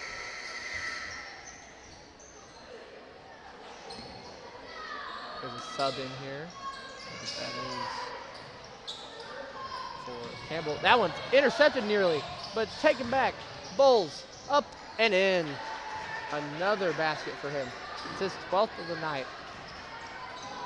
Jones 16. Jones 12. Bowles 12.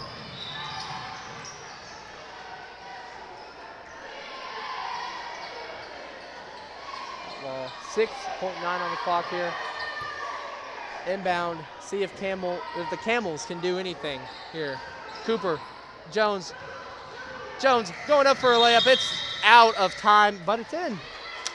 So right now he would have, that. I mean, he'd have about 14. But we'll be back with fourth quarter action here on the Bootheel Sports Network just after these messages. The score of any athletic event is generally forgotten over time, but the actions of players, coaches, and spectators leave lasting impressions. The next time you attend a high school game, think of how history will remember you. Choose good sportsmanship and help rekindle the spirit of citizenship. Remember, the lessons you teach today will help develop better citizens in our communities for tomorrow. This message has been brought to you by your friends at the Missouri State High School Activities Association and this local radio station.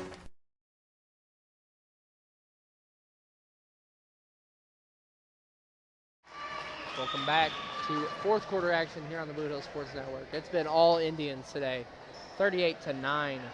4 points in that third quarter for the Camels. I believe that was from Cooper and Jones, and about 12 for the Indians. Jones had 6, Bowles had 4, Sledge had 2. Charlie, I want to see a dunk. You think that's too much to ask? You do remember these are 7th graders, right? I mean, Jones is a giant, but he's not dunking it yet. Give him a year. And that one's stolen by Kai Kendall. Kai Kendall, that's a push, but they don't call it. That one's 3 from Sledge, no good. Rebounded.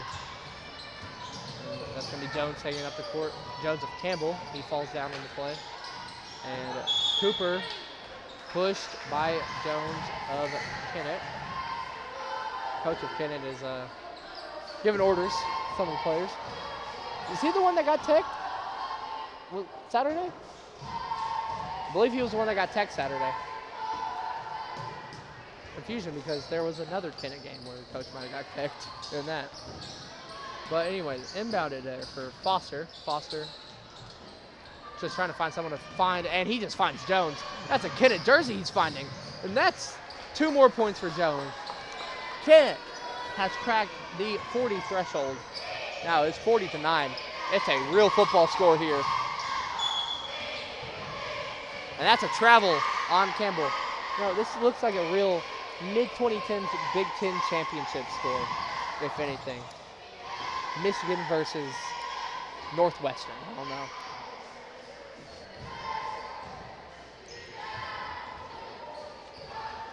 That one's inbounded to Kai Kendall. Kai Kendall to Sledge on the wing. Sledge crosses, goes up, no good. Rebounded there by Bond, but he's stolen away.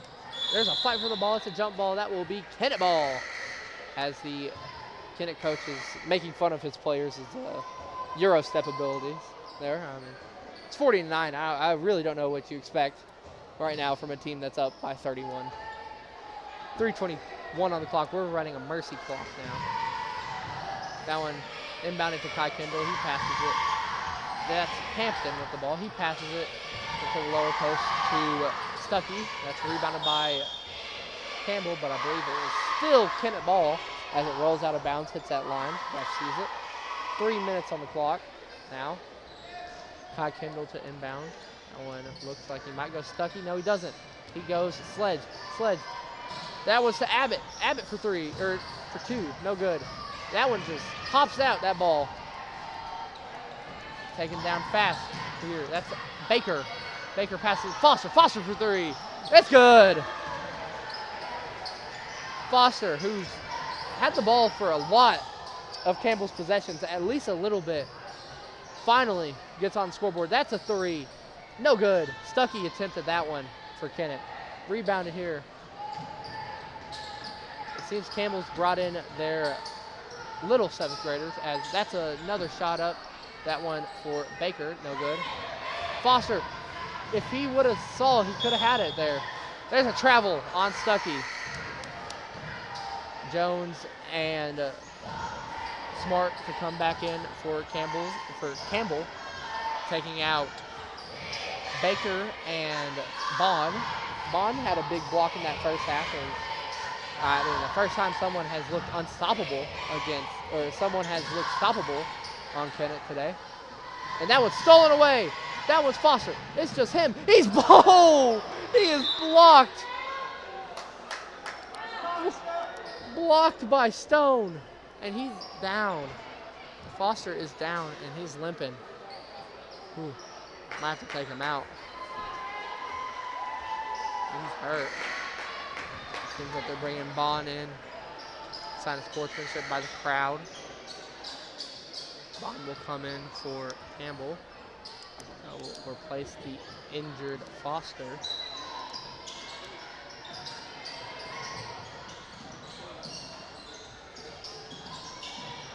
Pass to the corner. That one, that's taken by Belcher.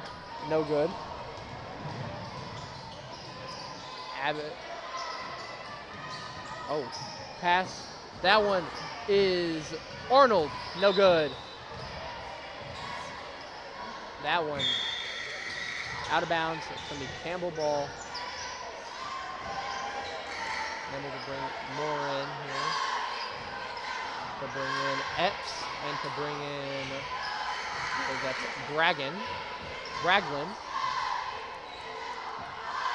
40-12.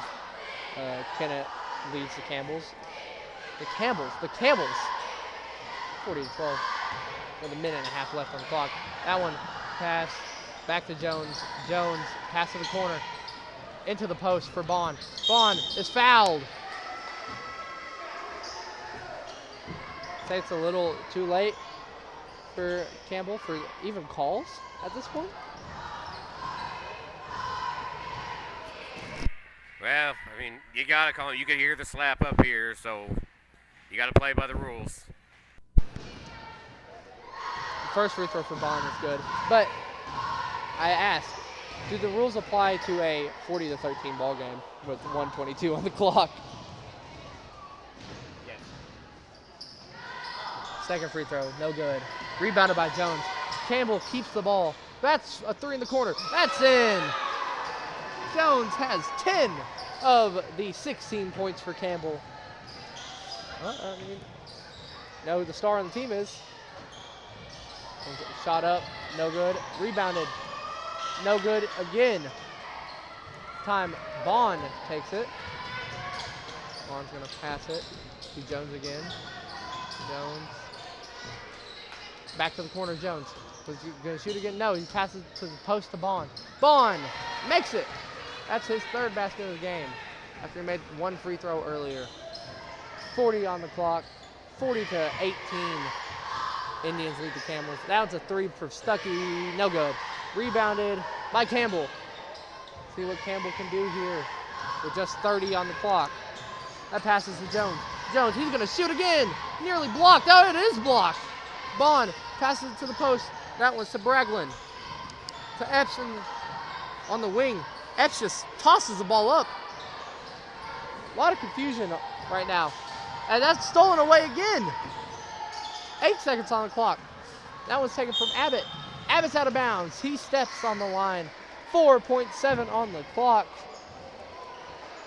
Indians lead the Camels 40-18.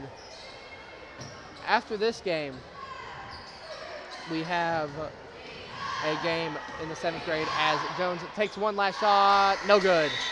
That's a final here as Kennett, the 1 seed, will advance to the finals of the 7th grade Bootheel Conference Tournament, and they will play the winner of the next game between South Penn and Hayti, only here on the Bootheel Sports Network. Well, I'll tell you what, you announced that Kennett, the number 1 seed, they played like the number 1 seed. There's no doubt about that. 40-18 final, 22 points. That's a statement as they head to the championship game. This next one ought to be a good one too. So we'll take a break here. We'll get things reset for the next game. Charlie Duckworth will have the call between Hayti and South Pemiscot, the number 2, number 3 seeds. It'll be a good one, so don't go anywhere, folks. We'll be back in just a little bit on the Bootheel Sports Network.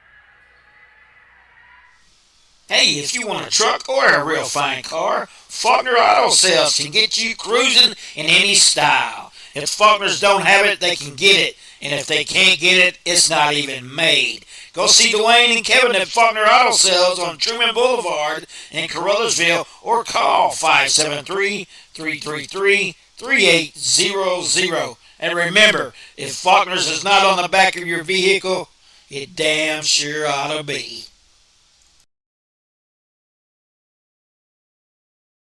Little Pizza Heaven, located at 503 Ward Avenue in Caruthersville, Missouri. You can eat in, take out, or get delivered. So make sure you call them at 573-333-0490 or go by and see Chrissy and the gang. Once again, that's 503 Ward Avenue in Caruthersville, Missouri, where they offer more than great pizza. Little Pizza Heaven, a Caruthersville tradition.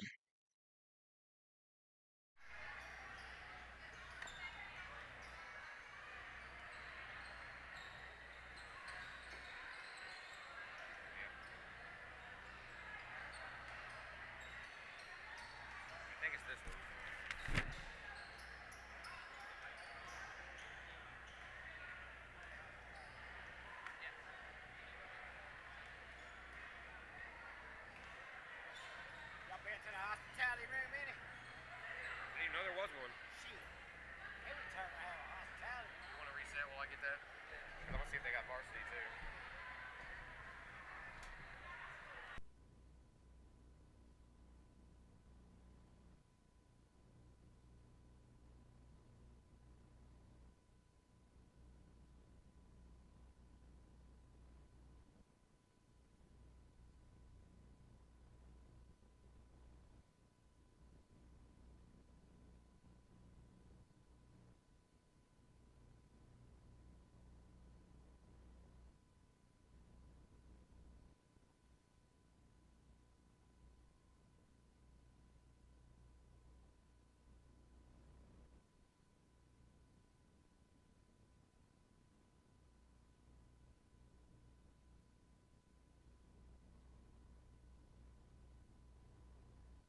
Well, we're getting all set for the number 2 versus number 3 seeds. This one should be a good one, folks. The Hayti Indians coming in at number 2 after the win on Saturday. It was a big one. They're going to play the South Pemiscot Bulldogs. And I tell you, I'm just watching them warm up. I don't think I've seen a practice shot miss yet. This is going to be a good one between the Indians and the Bulldogs. And it is just kind of a prelude, as I mentioned at our break. These two teams, because of the incident that occurred in Gideon, will not be allowed to participate in the Bloomfield Christmas tournament. That has been announced today. Just from one sports lover to another, all I can say is just a shame. These kids, that some of them are seniors, probably played in this tournament 3 times, and they won't get the chance because of flat-out stupidity. Things that don't belong, not only in the world of sports, in the world, period. And it just makes me angry, upset, and I can think of a few, other few choice words I probably could say, but I'm not going to out of respect. But it's just, it's when ignorance and selfishness step in. This is what you see. This is how it affects the lives of people who were not even involved. It's a shame. One of my greatest privileges in the world is to cover high school and middle school athletics, and to think that you're on a team, you put so much hard work into it, night in and night out, and you don't even get to showcase it on the court in what is one of the, if not the biggest, mid-season tournament in the area. So it's an absolute shame. It's disgusting what happened, and we'll have to move on from there, and hopefully both teams will be back in the next year. You never really know what the consequences are going to be from the actions. But so far, we've already seen the fallout with fans not getting to come during the first round, limited fans tonight for the South Pemiscot games, and it's just going downhill from there. So hopefully no more incidents like this. We saw it 2 years ago. We've seen it this year. It's just got to stop. There's no place for it in sports. There's no place for it anywhere, especially in schools. And I'm just having trouble as doing my dream job, growing up as a kid, listening to Jack and Joe Buck, going to college for mass communications and radio, getting the chance, just a pleasure to sit here and talk about sports, and knowing things like that are going on, and they're going on everywhere. I understand that. It's not just here, but it's just because it's become an unfamiliar sight here, it just makes it even harder to deal with. But that's, I'll stop ranting. I was shocked by the announcement. I shouldn't be shocked, but I am, because it's a shame. But I'm going to finish with that. As both teams are done warming up, we're going to listen to a couple commercials, and then Charlie Duckworth is going to have this battle. And I'm telling you right now, folks, if you need to get up and get a drink, go to the restroom, whatever, do it right now, because this one is going to be back and forth. I can guarantee you that. It's Hayti, it's South Pem, and it's coming up next with Charlie Duckworth on the Bootheel Sports Network. Little Pizza Heaven, located at 503 Ward Avenue in Carruthersville, Missouri. You can eat in, take out, or get delivered. So make sure you call them at 573-333-0490, or go by and see Chrissy and the gang. Once again, that's 503 Ward Avenue in Carruthersville, Missouri, where they offer more than great pizza. Little Pizza Heaven, a Carruthersville tradition.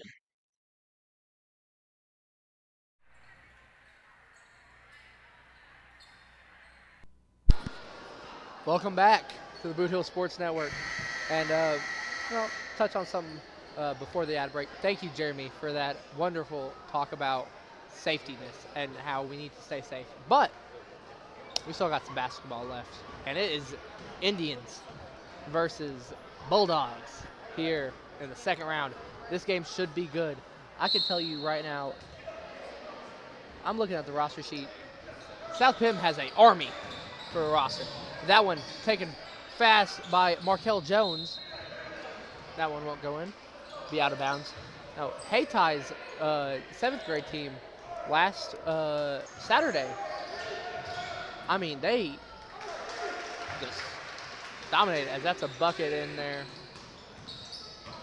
for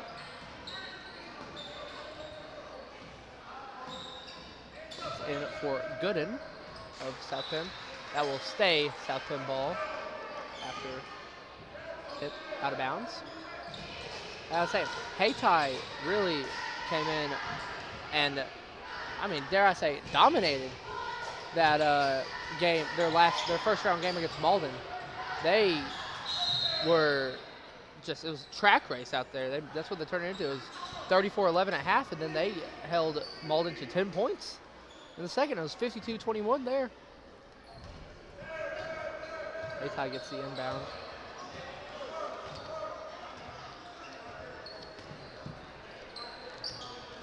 That one, 3 in the corner. No good. But rebounded by Haytai. But rebounded by South Pim again. Wow.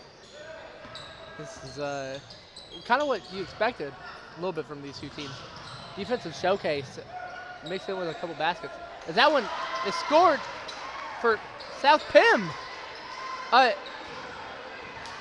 Eddie Covington thought that he was in his own side of the hoop, weirdly, and scored that. And that's a Haytai bucket, but that was from Adam Covington. But what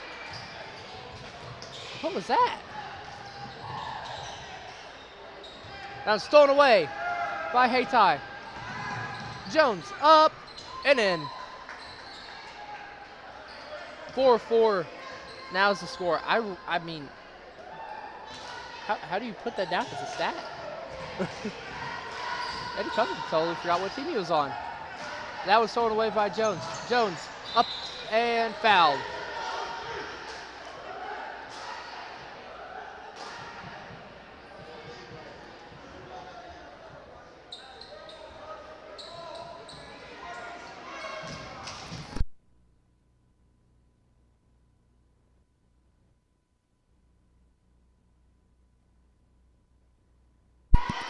The first shot is good for Jones. Made a mistake earlier. I called him Adam Covington. That's Aiden Covington. That was my fault. I wrote it down wrong. Read it wrong.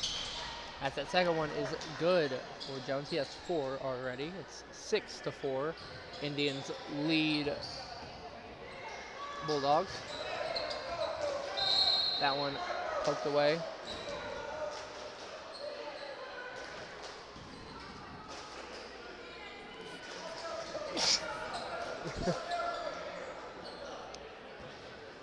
South Pim will inbound. Bound again. A pass on to Markel Jones. Jones driving. Plays. Oh, recovered. Fight for the ball now. Run into each other. Wow. What play a sloppy basketball here.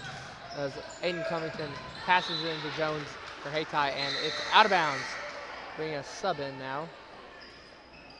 That is Johnson, and for Eddie Covington, who scored the other 2 points for South Pim.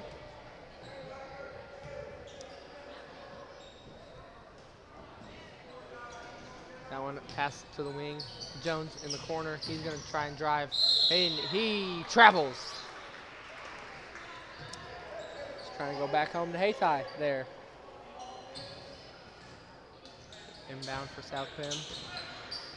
That ball is to Johnson. And tipped away, stolen by Jeremiah Covington.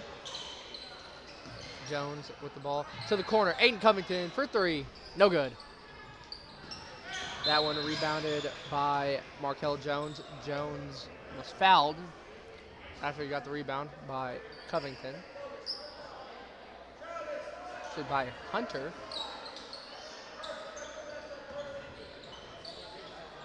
Looked like it was Covington.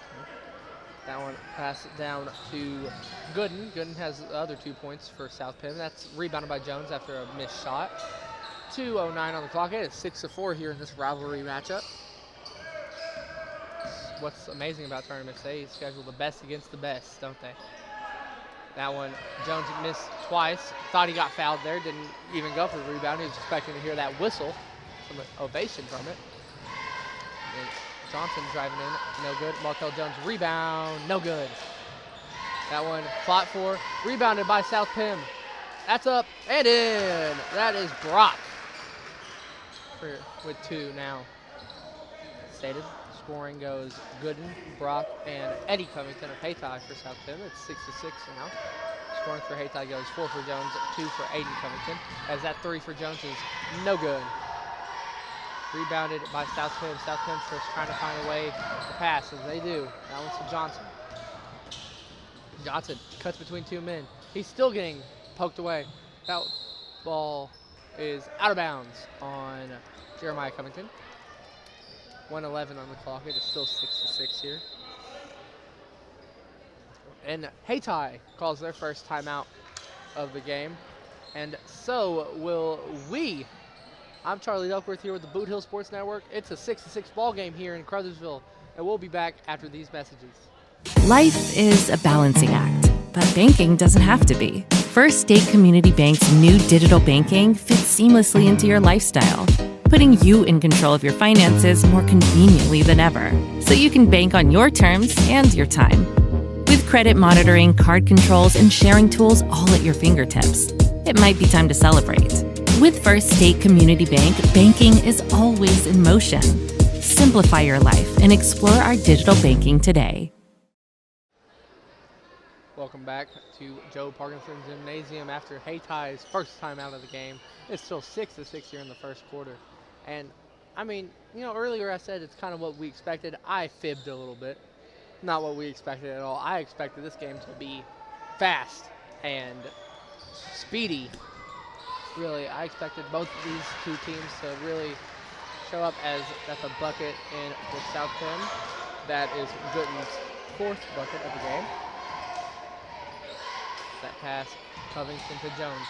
That's really what you saw a lot Saturday for Hayti. Was a lot of Aiden Covington to Jones, back to Aiden Covington, trying to get it in that post for Jones.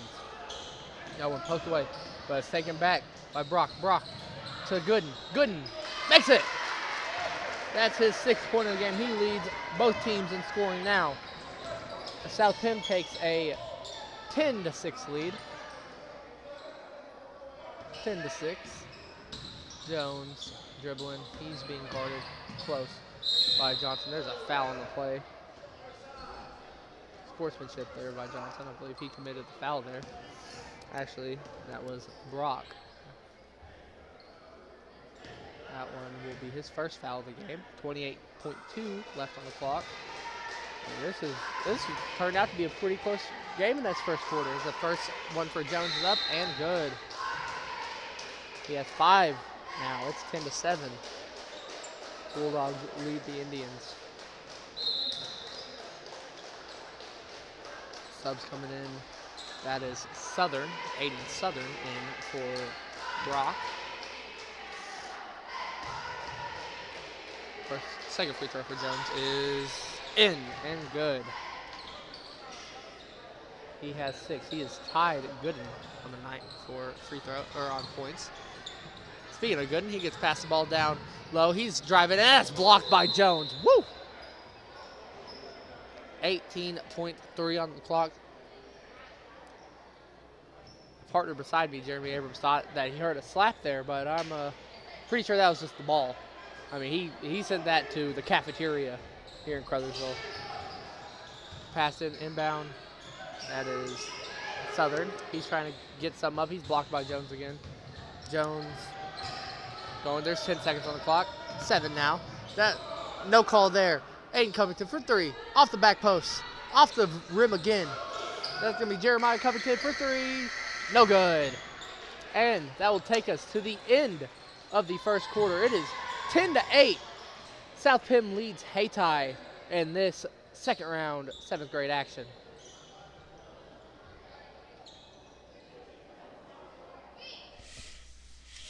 Glowing Hearts In-Home Care Service is an in-home supportive care provider serving the area from locations at 1119 Ward Avenue in Carruthersville and at 511 East Elm in Marston, Missouri.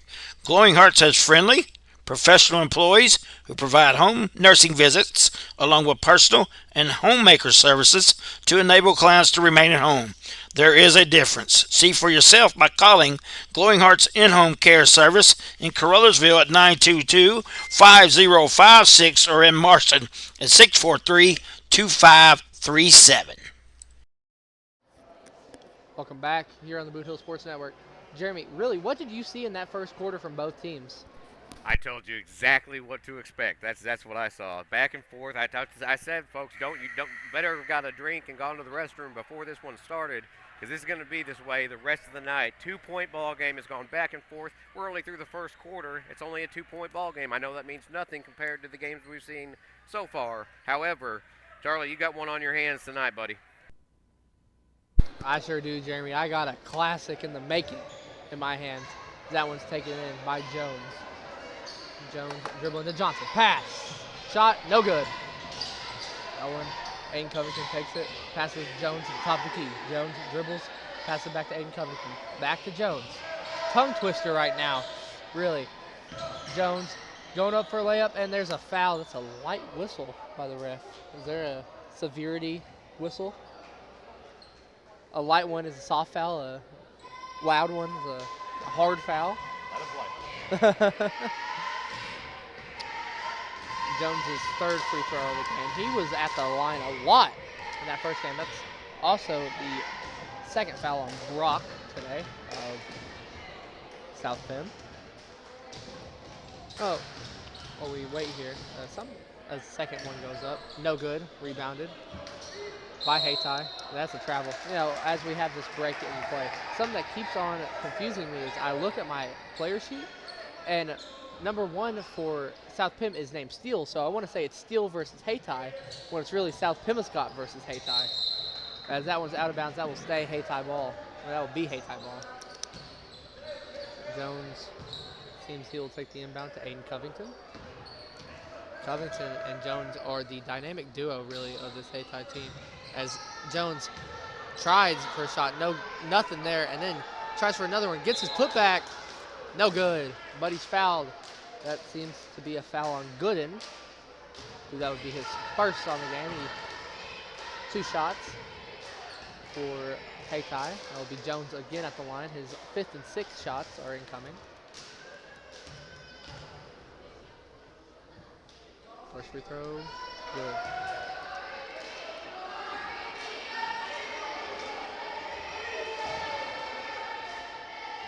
These Kennett cheerleaders are loud, I can tell you what. South Penn, I'm getting my colors confused. I'm going crazy.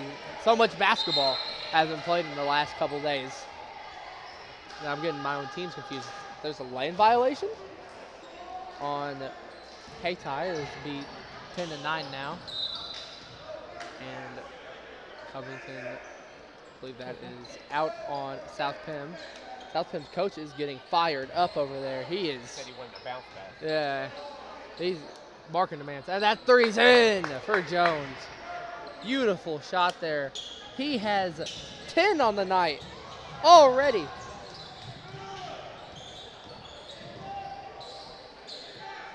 There's a wave going on beside me, and I'm just not going to even do anything about it. And that's a 3 there for Johnson.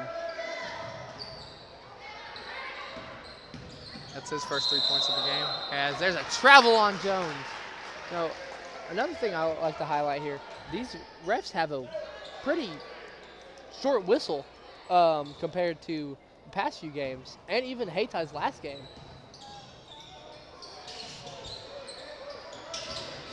That would be a foul on number 10. That is a foul on Johnson. Hayti. Sub in here. That is Jeremiah Covington coming back in. Short whistle, is that like a short fuse in an umpire in baseball? It's a term I just created as there's a steal there, and yes, it is a short fuse. These refs are calling fouls on anything, it feels like. And you compare that to the past few games, not a lot of fouls in those. Is there a foul called, and Hayti will inbound it under their own hoop. It's 13-12. South Penn leads Hayti. This would be the first seed upset if it holds, or technical upset by seed. Jones in the corner, step back, no good. Looked like James Harden out there. Aiden Covington in the corner, he takes it to the wing now. See what he can do. He's crossed over to Jones. Jones to the paint, he's fouled. And another set of free throws, and that's an and one too. But another set of free throws for Jones in this game. He has been living at that charity stripe. He's been living in that paint this game as a whole. One free throw of one here for Jones. No good. Rebounded by Johnson of South Penn. That one's passed down to Gooden. Gooden driving down, trying to pass it, stolen away. But Gooden gets it right back, and that's stolen away again. Eddie Covington gets it. And there's a travel on Eddie Covington. He did not know what to do the second he got that ball in his hands. He just walked. Looked like he was trying to hand it back to the ref. Well, hoop down to Gooden. Gooden, again, he is a post presence today. That's his 8th bucket of the game. 15-14 now, the score. That one pass to Jones on the wing. South Penn's coach is very animated over there. He is yelling orders at the players. That's a three for Jones. No good. Off the side of the rim.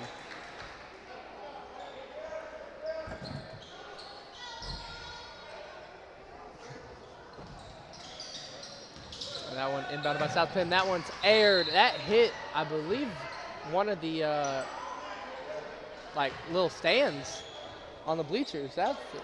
I saw an insane bounce and it went to about the 5th row.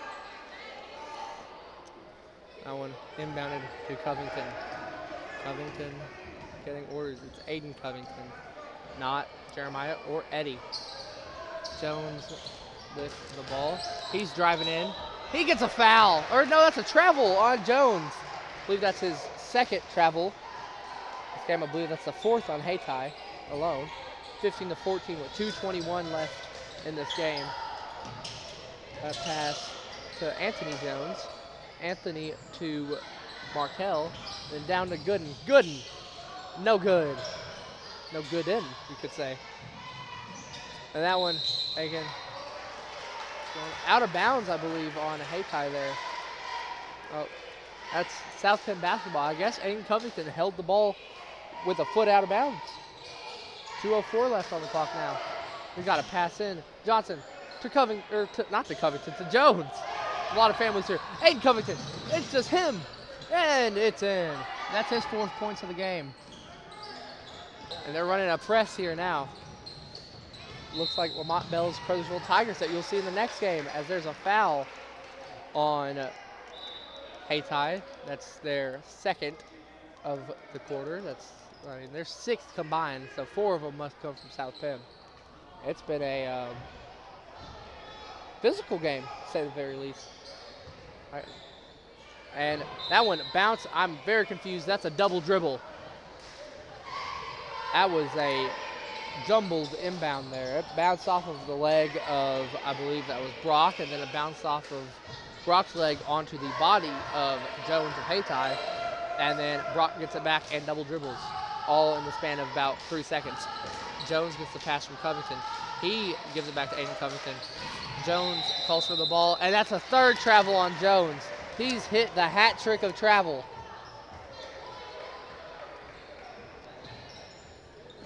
A lot of mileage on those feet today. As pass in to Johnson. Johnson taking it up the court. They'll give it to Anthony Jones. Anthony Jones. Gooden again. A presence down there. That's his 10th of the game. He is South Penn's offense here. That one, no good. Aiden Covington not make a layup there to respond back. Markel Jones to take it up court. Now let's see what Markel can do. Markel passes it to Anthony Jones. That pass to Gooden. Gooden almost hit another bank shot. He's looking like me and Horse out there.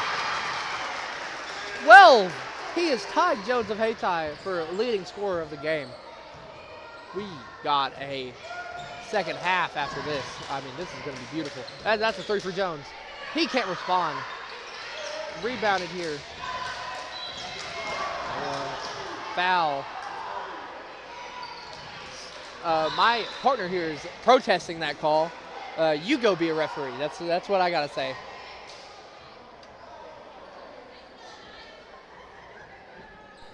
Well, I can just clearly see I'm not rooting for either team, rooting for a great game. We do love the Hayti Indians, though. However, that was all ball. And you tell me to go referee, I've been a referee. I didn't enjoy it. I enjoy talking about it more than I enjoy being down there yelled at by coaches and especially parents. Were those parents really that bad at your rec league refereeing games? Second free throw here. After the first one missed, the second one missed too. That's a lane violation. That will be South Penn basketball here with 27 seconds left on the clock. I mean, this South Penn team just came to play really, but Brock has 3 fouls. He doesn't have 50 fouls. He'd be out for 10 games. That one passed. That was just straight to Jones. That one down to Covington. 13 seconds. That's blocked! Blocked by Markel Jones. Wow. What a block. As Hines is coming in. Hines rocking a killer mullet out there right now. He is shining.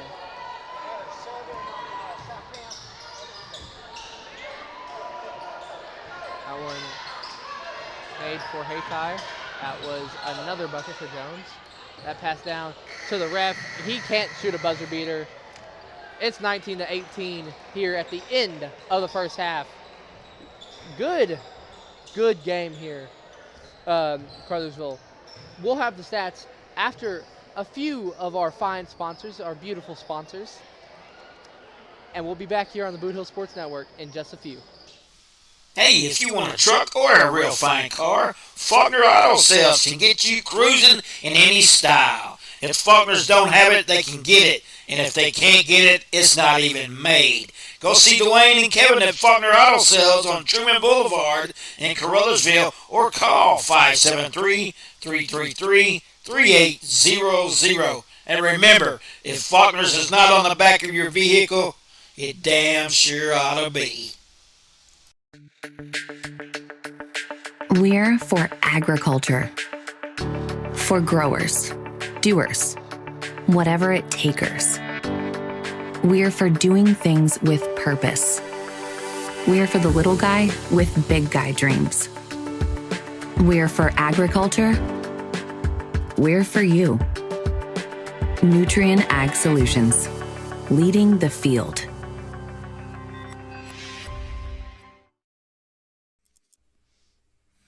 Hey, are you doing a jailhouse rock and would much rather be having a house party? You can call Moss Bell Bonds at 573-359-4935 or 573-333-2916. They're available 24 hours a day. Also having a payment plan and credit cards accepted. You can make bail 1 minute from jail. Freedom loss, call Moss.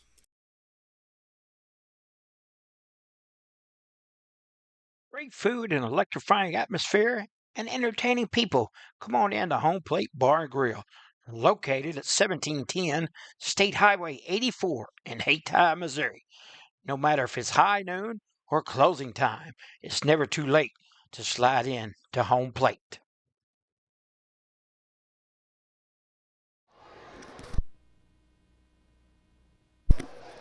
Welcome back to Joe Parkinson Gymnasium, as it is 19-18.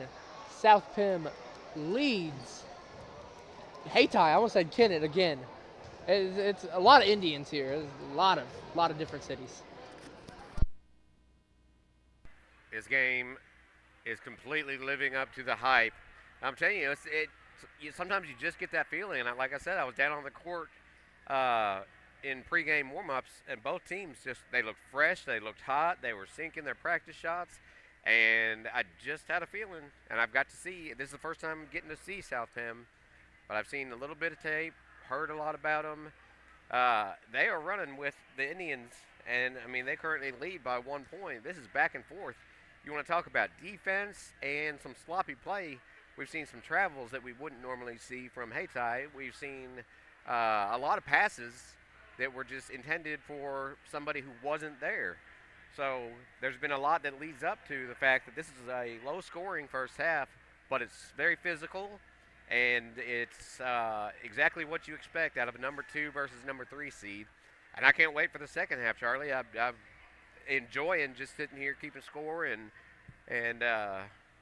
listen to you talk about short whistles. And usually, according to one of my favorite movies of all time, Necessary Roughness, the short whistle, the assistant coach gets the short whistle, the head coach gets the big whistle.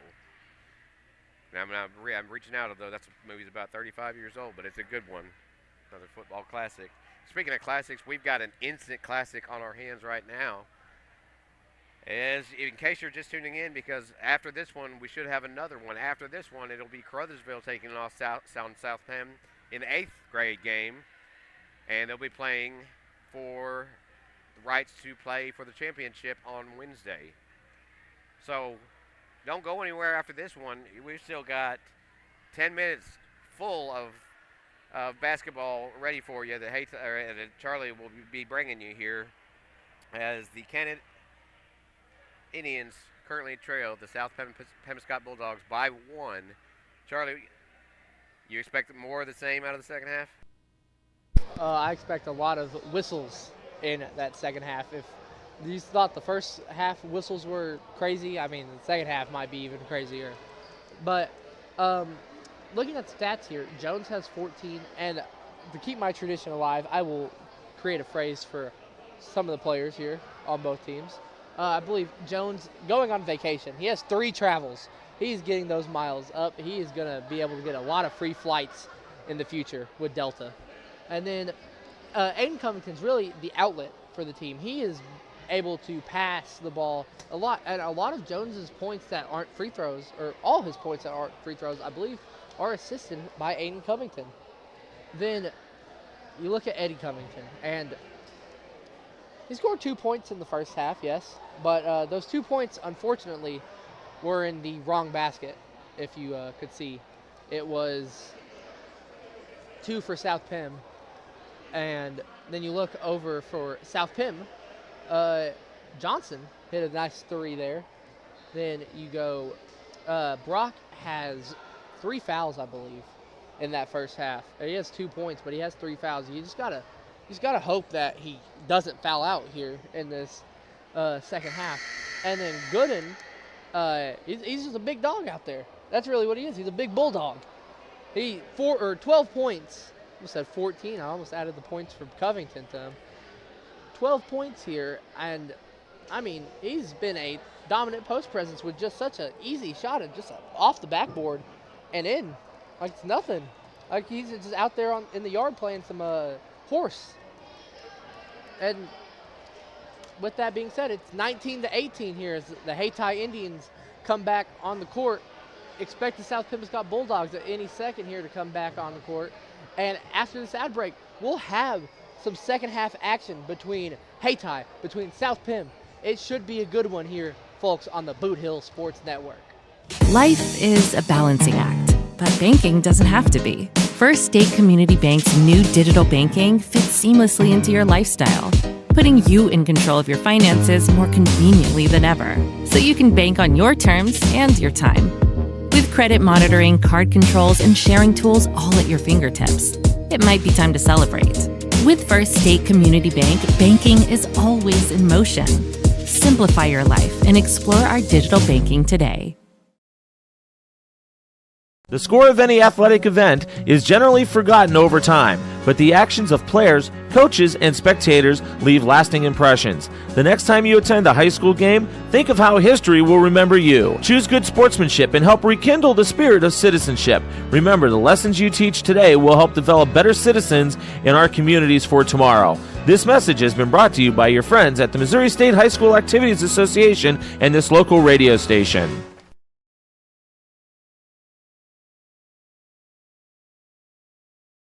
Great food and electrifying atmosphere and entertaining people. Come on in to Home Plate Bar and Grill, located at 1710 State Highway 84 in Hayti, Missouri. No matter if it's high noon or closing time, it's never too late to slide in to Home Plate. We are back here with second half action of the 7th grade Bootheel Conference Tournament. And after this, as Jeremy said before the ad break, we still have Crothersville versus, I believe that is Kennett.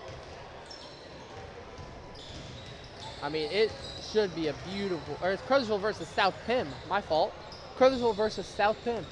These Bulldogs have to stay on the court.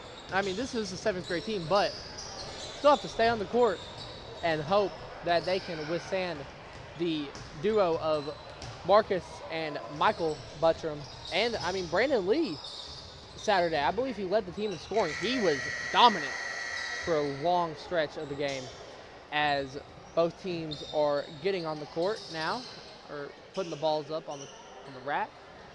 Should be time any second now. Some Crothersville players are bringing the rack away. You can tell because their white and red jerseys that they have on. As stated earlier, the home team, the higher seed, or the assigned home team, will be wearing white, and the team that is the lower seed / the away team will be wearing their colors. You see here South Penn in their black with yellow trim, and Hayti in their white with black trim. This is a nice jersey matchup here between these two teams with pretty, similar colors. So you can look at the scoreboard, you see South Penn's Bulldog and the Hayti H there. Pretty similar in colors. Enough yapping about the colors. This is not a children's show. This is basketball on the Bootheel Sports Network. So it's time to play.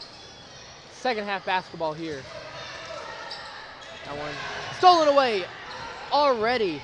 That's Hunter with the steal. Aiden Covington almost gets poked away. He was not paying attention there. Jones driving in. He's in. He has 16 on the night. It is 20-19. Hayti now leads. South Penn driving up. That is Markel Jones. You can hear South Penn's coach maybe. If you can hear him from my mic, you just know how loud he is. I can hear everything he's saying over there. And I'm sure these Hayti players can hear it too and can try and adjust to some of these plays. And that's a floater in there. No good. Rebounded by Hayti. Hayti driving down. That's Jones again. Jones, layup. No good. Does not get the call. The first half, he would have got that call, I guarantee you. That one's rebounded by Brock. But Jones steals it and puts it right back up. He has 18, 4 already in the second half. We are just a minute into the second half, and he already has 4. It's 22-19 now. South Penn needs a 3, I would believe, to weather this storm. And they have to look at Johnson. I mean, they have to look at a few of these players here on the court. Markel Jones, and see what he can do, really. See, calling a play here. It's a screen for Gooden. Gooden, look like a pick and pop, maybe. Floater in for Markel Jones, his first 2 of the night here in the second half. It is now 22-21. Indians lead with 3:30 on the clock. That one blocked. Hunter is blocked by Fowler. Fowler, I mean, he's little, but he got up there. That's a 3 by Jones. That one over the backboard after it bounces off the rim. Wow. Hey, you could just tell how much power he had on that shot. That one stolen away. No, Gooden takes it right back. He snatches it out of the hands of Hunter. Gooden is fouled on the ground there by Hunter. Gooden thought the foul was on him, and usually when a player looks at you like that, the foul is on them. But it's a timeout, South Penn. South Penn's coach is yelling the timeout adjustments. But we'll be yelling some of our sponsors here on the Boot Hill Sports Network. Little Pizza Heaven, located at 503 Ward Avenue in Carruthersville, Missouri. You can eat in, take out, or get delivered. So make sure you call them at 573-333-0490 or go by and see Chrissy and the gang. Once again, that's 503 Ward Avenue in Carruthersville, Missouri, where they offer more than great pizza. Little Pizza Heaven, a Carruthersville tradition. Welcome back to the Boot Hill Sports Network with 3:15 on the clock. The Indians lead the Bulldogs. I'm not even going to try and say cities at this point. I mean, I've messed up so many times trying to say Hayti and I'm saying Kennett, or saying Kennett and I'm saying Hayti. I mean, Jeremy did it during halftime and tried to make fun of me. There's a foul down there. That's going to be South Penn basketball. South Penn, the inbound. Gooden. Pass gets poked away. Gooden snatches it up, but there's a possession arrow. That possession arrow will go with the Indians of Hayti. And Aiden Covington will take it up court. We expect a pass to Jones here. Oh no, it's a pass to Jeremiah Covington. Back to Jeremiah Covington. Corner. That's good. That's 2 for Covington there. 24-21 now. Indians lead the Bulldogs. It's a completely different half, really, or a completely different show than it was in the first half. I mean, South Penn was in control for a lot of that first half. It was back and forth, but South Penn had the lead for a majority of it. And now Hayti has kind of taken the lead and taken the momentum from South Penn. It's been a big momentum switch. As that one's passed into Johnson. Johnson stripped away. That one, Covington. Is he going to pass? No, he's not. That's in. Just easy. Aiden Covington, his first 2 of the half. He has 6. Now, there's a jump ball. That one will go with South Penn.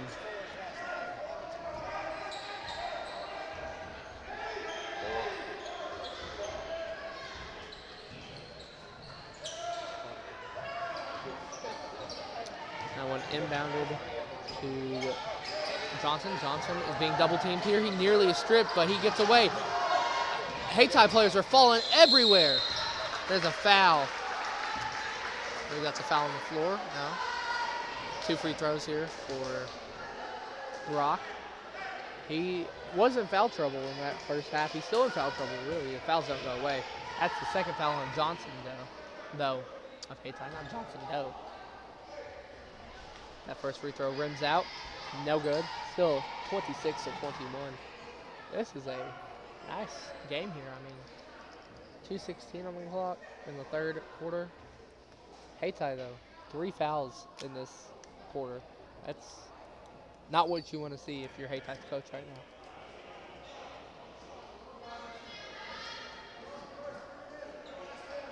Making some adjustments here on the free throw. Second free throw will be up here for Brock. He misses it, the front post. And here we go.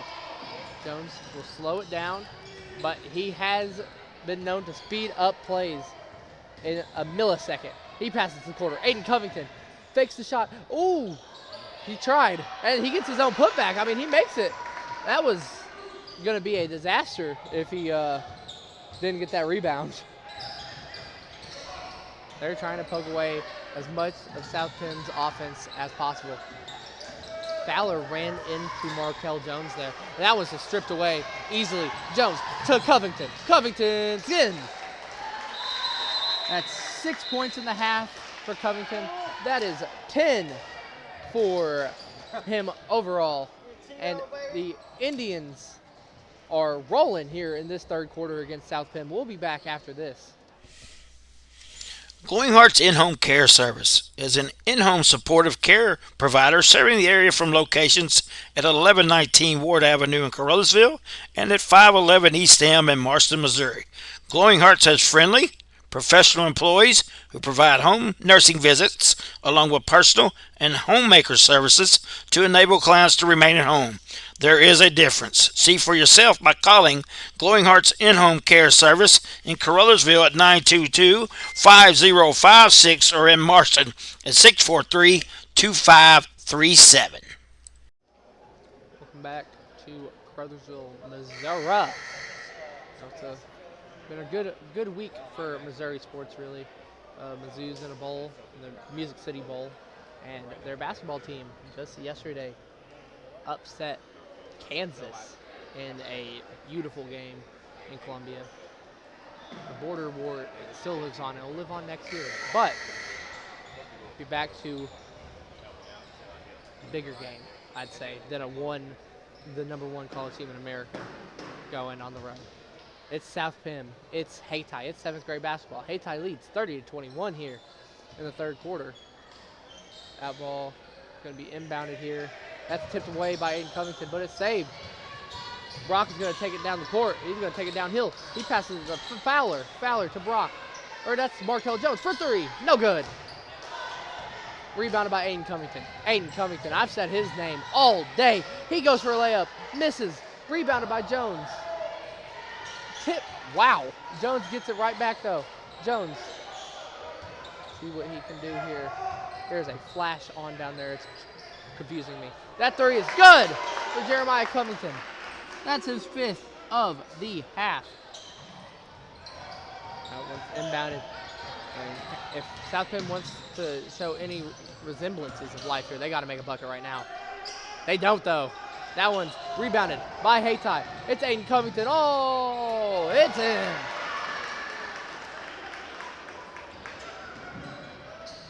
He has 12, 5, or 8 in this half. He has 12 overall. It's been Aiden Covington's day right now. I know there's still a lot of time left, but this back and forth, 1-point game all the way through. I tell you what, South Penn better come up with some kind of an answer right now because Hayti is starting to run away. Hayty's busted it open to a 14-point lead, and that's going to lead to a timeout on the court. So timeout on the court. Listen to one of our sponsors.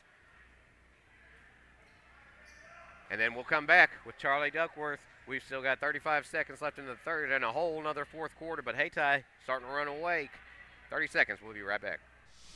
Hey, if you want a truck or a real fine car, Faulkner Auto Sales can get you cruising in any style. If Faulkners don't have it, they can get it. And if they can't get it, it's not even made. Go see Dwayne and Kevin at Faulkner Auto Sales on Truman Boulevard in Carruthersville or call 573-333-3800. And remember, if Faulkner's is not on the back of your vehicle, it damn sure ought to be. Welcome back to Carruthersville. And I'd like to thank personally one of our sponsors, Faulkner's. You know, if Faulkner's isn't on the back of your car, it's on the back of my car. It damn sure ought to be. Welcome back. We have 35 seconds left in this third period. South Penn's going to inbound. Gooden's fouled immediately. There, I believe that's a foul on Hunter of Hayti. He'll get 2. Yeah, that's his third foul. That's Hunter's third foul. Gooden, the leading scorer for South Penn. He has 12, all in the first half. Let's see if he can make one. Free throw. Rolls out. Wow. That was a close shot. His second free throw. Fowler. Not Fowler. Gooden. It's in. 13 on the night for Fowler. It is now 35-22. Hayti leads South Penn. This has been a barn burner, to say the least. I mean, both of these teams' explosive offenses. Hayty's defense has showed out as Jones is slowing down the game. He passes to Aiden Covington. Said Aiden Covington's the outlet of this team. We gotta see if he tries to pass. He might not. Jones trying to get the final shot, but he passes that to Johnson. Johnson's up, missed, rebounded. Jones after the buzzer. Three's not gonna matter anyways. That's no good. And we'll be back after a couple messages with the fourth quarter of Hayti South Pim 7th grade basketball, only here on the Bootheel Sports Network. We're for agriculture. For growers, doers, whatever it takers. We're for doing things with purpose. We're for the little guy with big guy dreams. We're for agriculture. We're for you. Nutrien Ag Solutions, leading the field. It is the fourth quarter of this 7th grade semifinal matchup between Kennett, Hayti and South Pim. We got a big fan sitting right next to us here. You can emphasize that big. Yeah. Mark Manley, the voice of the Hayti Indians, enjoying what right now is a 13-point lead for the Indians. Folks, 5 minutes remaining. Let's just sit back and enjoy and listen to the sweet melodies that is Charlie Duckworth. Oh, sweet melodies is something I don't want to hear come out of your mouth ever again. Talking about my beautiful, luxurious voice. You are lucky to hear this voice right now, Jeremy.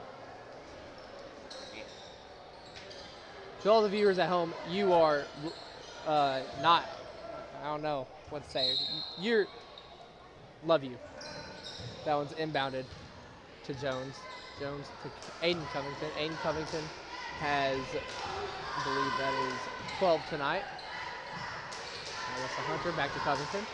All the way down to Jeremiah Covington. He hit a three last quarter. He does it again! Another three. Nothing but net. He has 8 all in this second half. That's inbounded here. That one is to Johnson. Johnson pass to Markel Jones, down to Gooden. Gooden, and one! We got ourselves a game still, folks. It is 38-24, but you never say never in basketball. Expect the unexpected. Especially with Hayti and South Pim, in any sport, really. That one is good, but timeout, South Pim. It is 38-25 here. 4:26 left on the clock. Woo! Jeremy, take us away to another sweet ad break. Hey, are you doing a jailhouse rock and would much rather be having a house party? You can call Moss Bell Bonds at 573-359-4935 or 573-333-2916. They're available 24 hours a day. Also having a payment plan and credit cards accepted. You can make bail 1 minute from jail. Freedom loss, call Moss. Welcome back to the Bootheel Sports Network, to this clear picture of a game. I was worried about the camera troubles for a second, but thanks to Mark Manley, thanks to Tina Manley for coming. They helped fix the camera for the second game, and it's pristine now. Something else that's pristine right now is both of these teams. 38-25 is the score, but really, I can't say that Hayti has a 70% chance of winning. I mean, you might give them a 60 right now if you were ESPN on the projection makers. All I'm going to say, and this is the last thing I'll say until the end of the game, this one isn't over yet. Last thing you say before the end of the game, sure, bud. That one's inbounded to Jones. Jones back to Aiden Covington, back to Jones. Jones to Jeremiah Covington. Jeremiah Covington driving in. He's fouled. Down there in the paint, he is fouled. See what can happen here. I believe that's not a shooting foul. I believe that was just a block on Brock. That's Brock's 4th foul of the game. They are not going to take him out, though. Aiden Covington with the ball. He's dribbling past 2 defenders. He goes up and in. Aiden Covington making a name for himself right now. He has 14 now.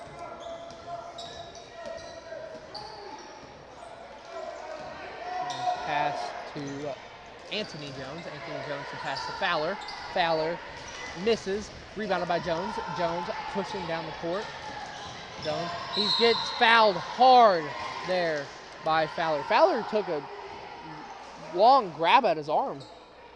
But they might have called the block there. Really don't know. It's foul on Fowler. 3 on him tonight. 3:43 left. 15-point deficit is what South Pim is facing right now. That one down to Eddie Covington. Foul on the floor.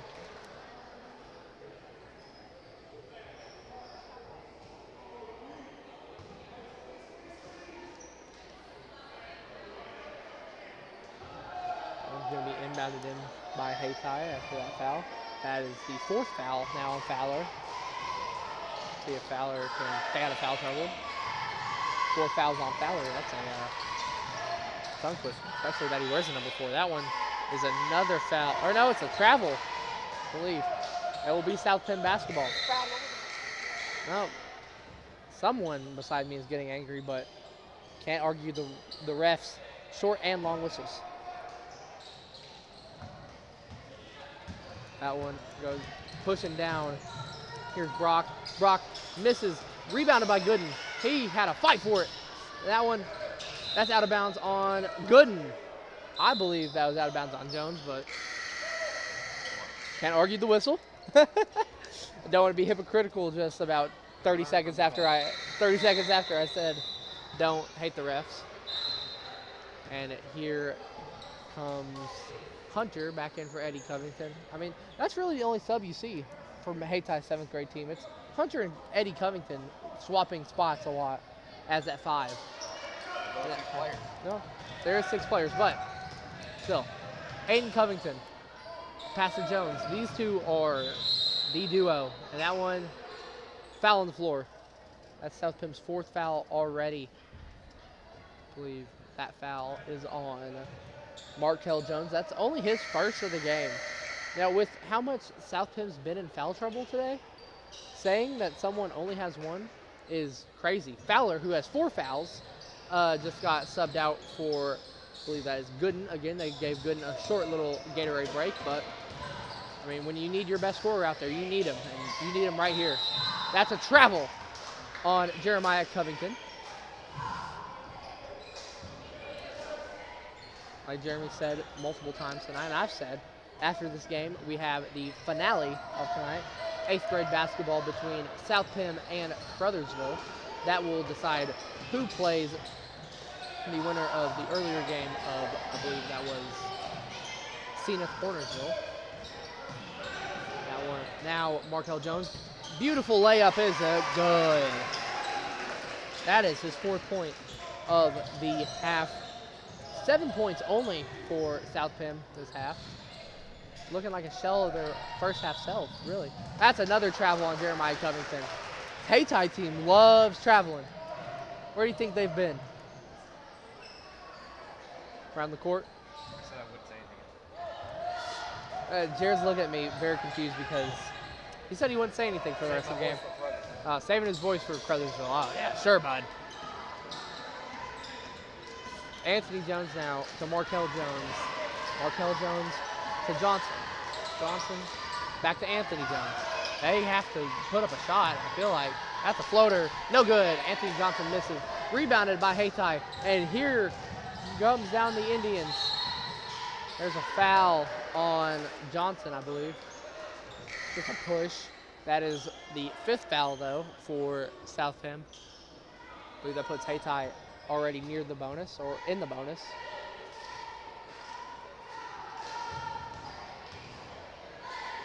Haytai is now officially in the bonus. Yes, they're going for free throws.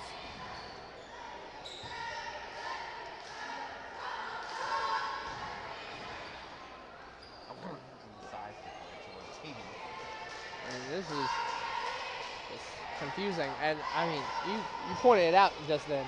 I mean, you look at this South Pim bench, and they are full Like I said at the beginning of the game, it's an army of players. Hayti is 6, but the score is not indicative of the size of the team.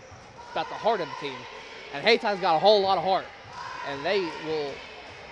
I'm not counting the chickens before they hatch, but if this free throw goes in, I might, and it does. Aiden Covington, another basket for him. He just might have put the dagger in the heart there, as now it looks like Markel Jones passes it to Johnson. Johnson pass to Markel Jones. Back to Johnson. Johnson, layup. It's good. After not counting my chickens. He has 5 on the night.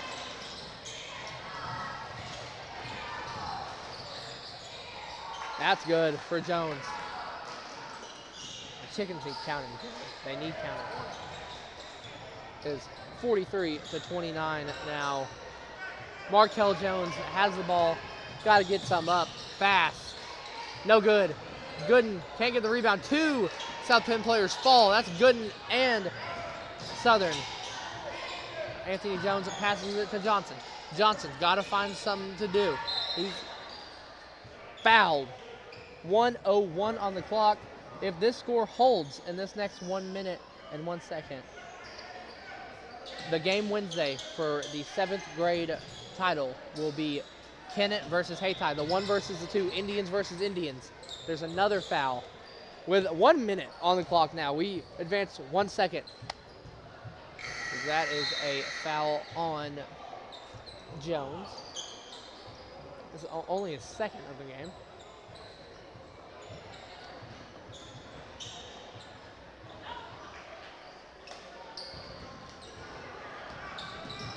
And that is Brock, misses, rims out. And Aiden Covington, really, if they want to, they can hold, but I know they won't. That looked like a travel, but it's not. That's stolen away by Markel Jones. It was going to be South Penn ball no matter what, if it was a travel or not. Markel Jones going up. It's in. That is 6 on the night, 6 and a half, too, for Jones. Inbound there, and past the red, or before the red.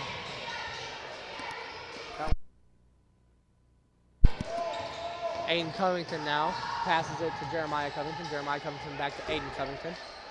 They might just hold on to the ball for the rest of the game. There's a jump ball. It will be South Penn ball. South Penn is not going out. I mean, it's a 12-point deficit, but 14 seconds, I mean, that's basically a shot for every second. Or shot, steal, shot, steal, shot, steal. I mean, technically it's not impossible. It's just kind of improbable. Anthony Jones now has the ball.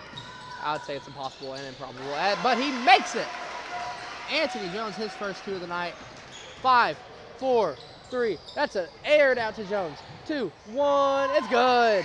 And that is the icing on the cake for Hayti as they advance and will play the Kennett Indians Wednesday. That one sounds like it might be game of the year on the Bootheel Sports Network for basketball. It might unseat Campbell versus Cena Tornersville in the Al Jackson Classic. That game, 2 explosive offenses, beautiful defenses. And that will be Wednesday, December the 11th. And after this ad break, we will be getting ready for Crothersville versus South Penn with the voice of the Tigers, Jeremy Abrams, back on the call. I know you're sick and tired of me, but he'll be back after these messages. Little Pizza Heaven, located at 503 Ward Avenue in Crothersville, Missouri. You can eat in, take out, or get delivered. So make sure you call them at 573-333-0490 or go by and see Chrissy and the gang. Once again, that's 503 Ward Avenue in Crothersville, Missouri, where they offer more than great pizza. Little Pizza Heaven, a Crothersville tradition. We're for agriculture. For growers, doers, whatever it takers. We're for doing things with purpose. We're for the little guy with big guy dreams. We're for agriculture. We're for you. Nutrien Ag Solutions, leading the field.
As you can see here in Crothersville, it is time for the 2-seeded Crothersville Tigers to play the 3-seeded South Pembroke Bulldogs here in the 8th grade Bootheel Conference Tournament.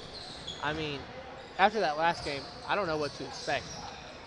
I thought it was going to be possible overtime, but Hayti came out in that second half and showed why they are a 2-seed. And besides that, they won 44-33. You break down the scoring here. You look 22 for Jones, 15 for Aiden Covington, 8 for Jeremiah Covington. Then for South Pem, not Steele, South Pem, Gooden had 15, Markel Jones had 6, Johnson had 5, and Brock and Anthony Jones both had 2, which finalized out to be 33.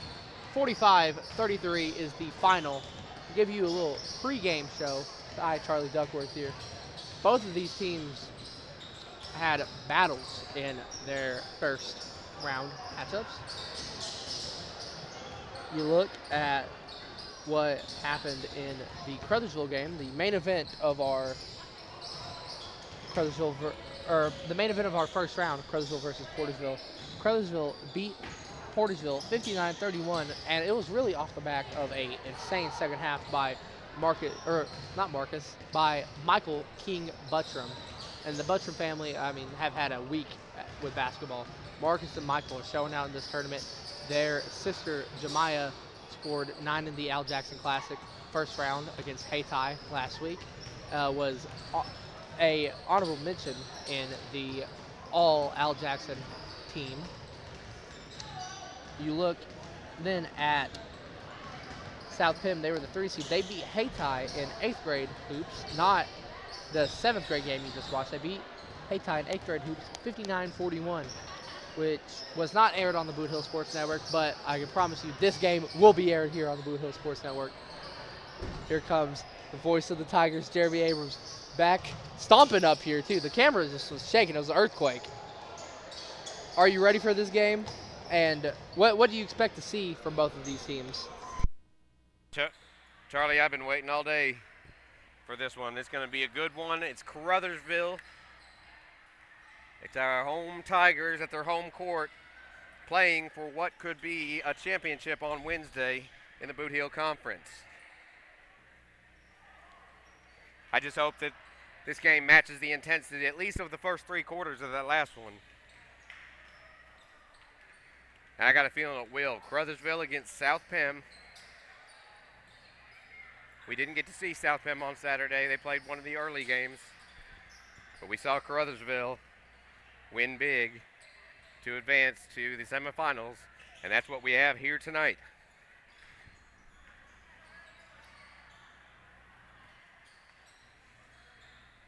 Still minutes to go before this game starts.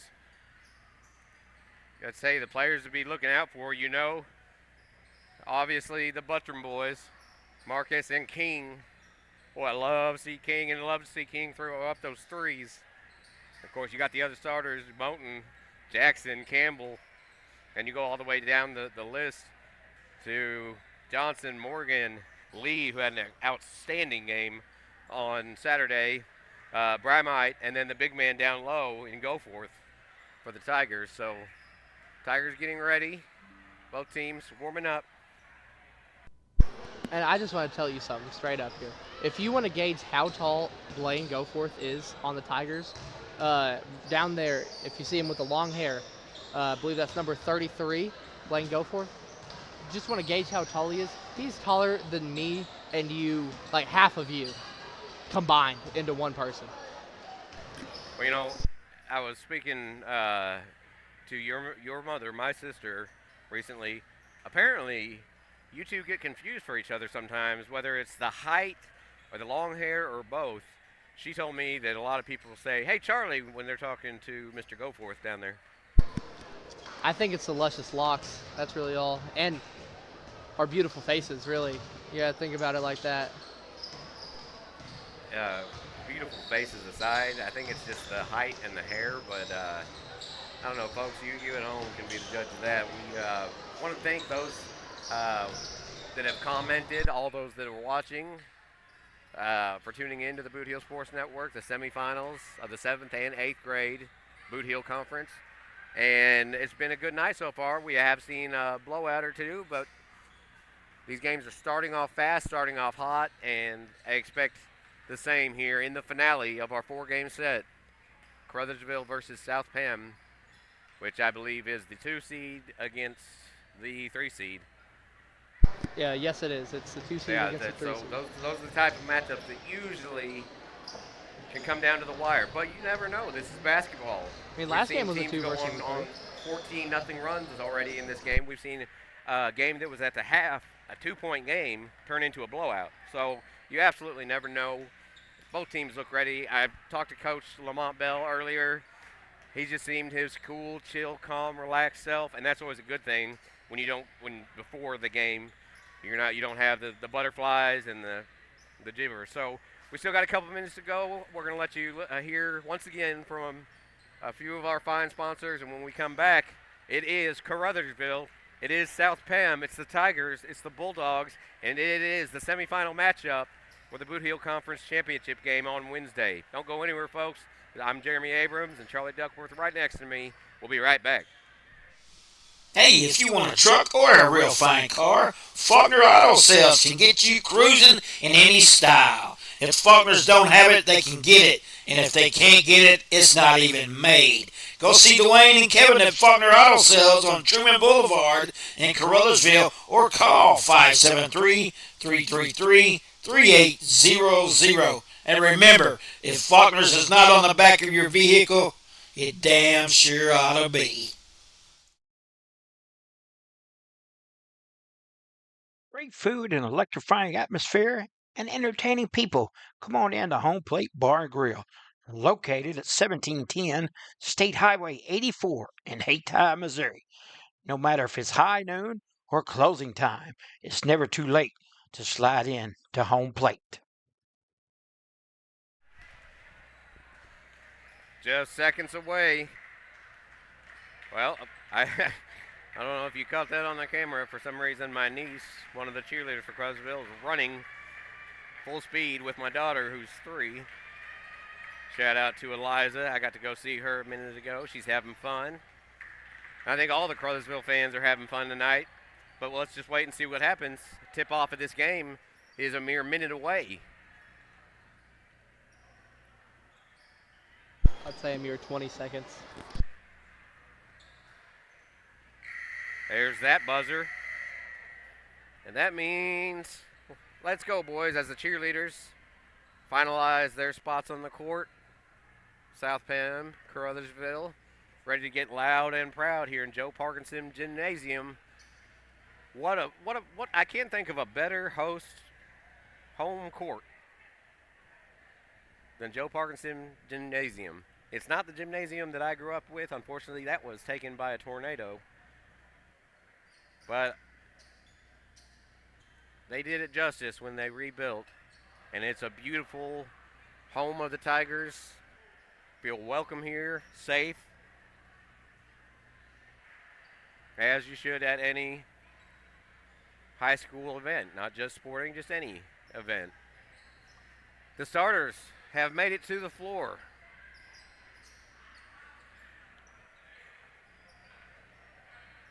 Moten will tip for the Tigers. And then I'll get you the rest of the names and numbers here for South Penn. Again, this is my first time seeing them. And the tip is up, and it is won by South Penn, and quickly they lead by 2. That bucket good by, that was Earl Jones. There's a couple Jones boys on this team, so Moten's first shot is no good. Rebounded by Jones. Jones nearly had it tipped away, still loose, now picks it back up. Jones dishes it off to the top. That's the other one, that's Day Jones. And a whistle. It's already gotten so loud from the cheerleaders I didn't even hear the whistle, but it was on the floor. Be a foul against the Tigers. So we have our first foul just 30 seconds into the game. That foul was on Marcus for a reach-in. Don't want to see him get in foul trouble early. He is the speedster. Jones puts it up and good. He's got all 4 points just to start the game. That's Earl Jones from South Penn. Bringing it up is King. Bounce pass. Dangerous pass, but right. It was picked up by Lee. Given out to Marcus. And then a whistle. Ball went out of bounds. Still Tigers basketball. Lee with the ball. He's traveling to the hoop. Off the glass. No good. Little too strong. And now here comes the pressure from the Tigers. Jones taking it and had it knocked away from behind from Lee. That will remain South Penn basketball. So it looks like South Penn's ready to run tonight. Jones was going to take that coast to coast, but Lee snuck up behind him, knocked it away. 1 minute in the game now. South Penn leads. Jones is going to pull up for 3 off the front of the rim. And now a fast break. If the Tigers can catch up to it, and it'll be out of bounds. Well, it's going to be out of bounds, last touch by Buttram. I'm surprised at that. It looked like the South Penn player grabbed it and, okay, he changed it. I was going to say, it was clear as day. He grabbed it out of bounds and tried to throw it off of Marcus, but all he did was throw it out of bounds. Tiger ball. Long pass out to Jackson. Jackson's double teamed immediately. Or excuse me, that's King. King now with the ball for 3. King, no, it's short. Rebounded by Grimes. Working quickly to Day Jones. Jones up. Shot no good, but he was fouled on the way up.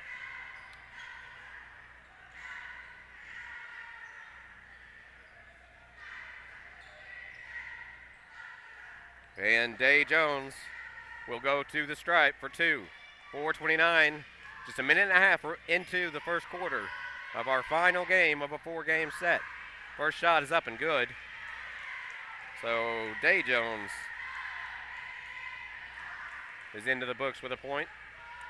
Got a chance for 2 and to make it a 6-0 South Penn lead. He does. And quickly, we're going to have a timeout. So they want to talk it over. And we'll take a break as well. You're listening to the Bootheel Sports Network. It's the Caruthersville Tigers versus South Pemiscot Bulldogs. We'll be back in 30. We're for agriculture. For growers, doers, whatever it takers. We're for doing things with purpose. We're for the little guy with big guy dreams. We're for agriculture. We're for you. Nutrien Ag Solutions, leading the field.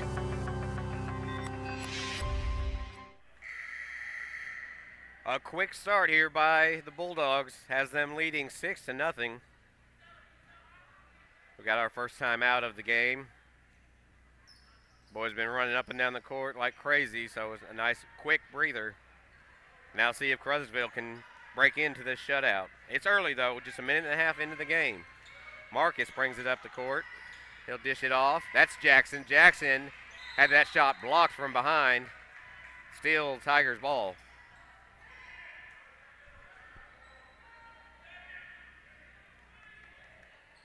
Jackson now will inbounds. Goes out. Here's a 3. It looks good, but it's no good. But it rebounded by Marcus. Marcus, another 3. This time from King. He's fouled, and he makes it. He'll go to the stripe for 4 the hard way. King gets the Tigers on the board with a 3, and he can make it a 2-point deficit with a free throw.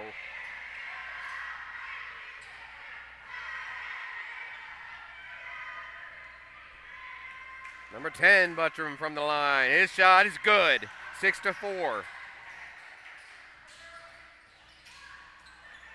And now it is South Penn bringing it up. Jones passes low and in and out of the hands of the Bulldogs. That was in and out of the hands of Remington Blagg. So Blagg couldn't hold on. As the Tigers have a chance now to tie it up or even take the lead. You know, they love to shoot the 3. Pass down the lead. Now out to King. Again, no. But there was a foul underneath the rim.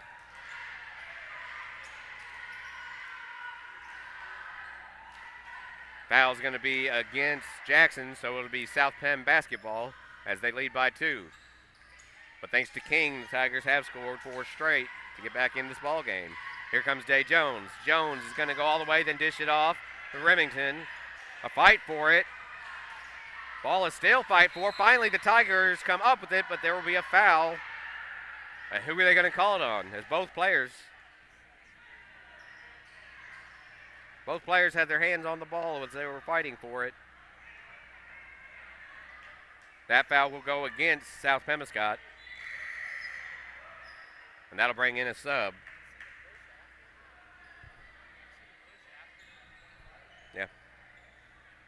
Yeah, a little extracurricular after the whistle, but so far cooler has prevailed. Tigers bring it up. It's Marcus.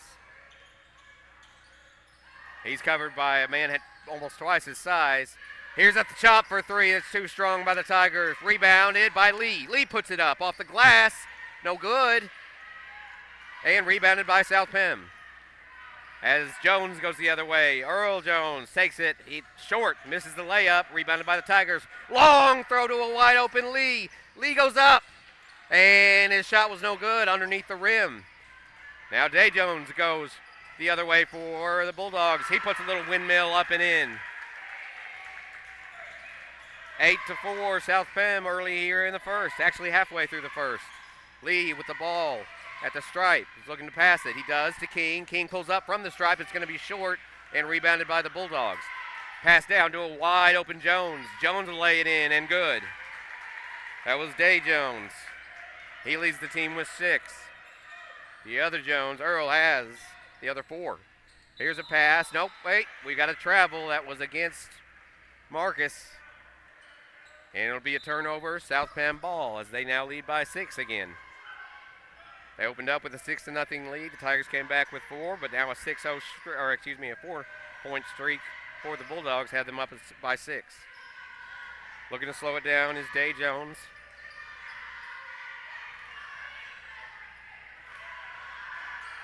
He's from the top. He's going to shoot a 3 from there. He was highly contested, and it's no good. Rebounded by the Tigers. Coming this way is Jackson. Jackson's going to take it all the way. No good. And rebounded by South Penn. Here comes Jones again. He'll take it all the way. He's fouled. And he will go to the line. 2:03 remaining in the first quarter. Was that foul?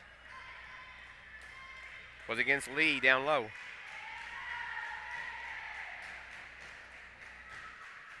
His first foul of the game. First shot. Bounces in and out, then back in for Jones. 11-4.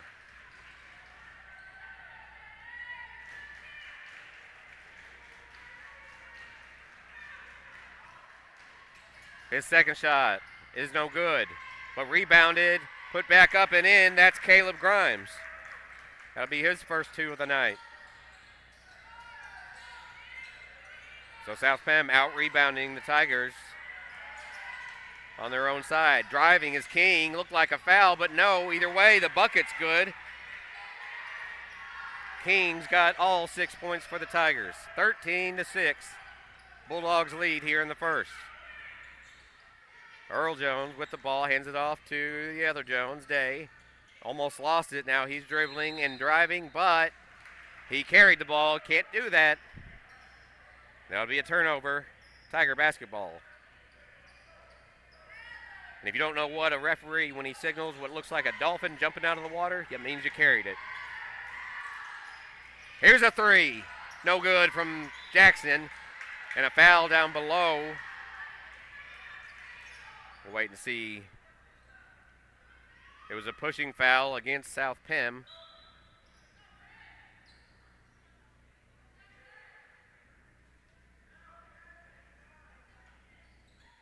As it looks like Daniel Duncan check into the game. Blagg will take a breather. The foul was on Blagg. That's his second. Marcus dribbling, gets it off to Moten. Back to Marcus, knocked out of bounds. And it was last touched by Marcus. It'll be South Penn ball. South Penn leading 13-6 here in the first. This is the matchup between the number 2 and number 3 seeds of the tournament in the 8th grade. Jones dishes it off to Grimes. Grimes passes down low. Shot was no good from Jones, and here comes Lee.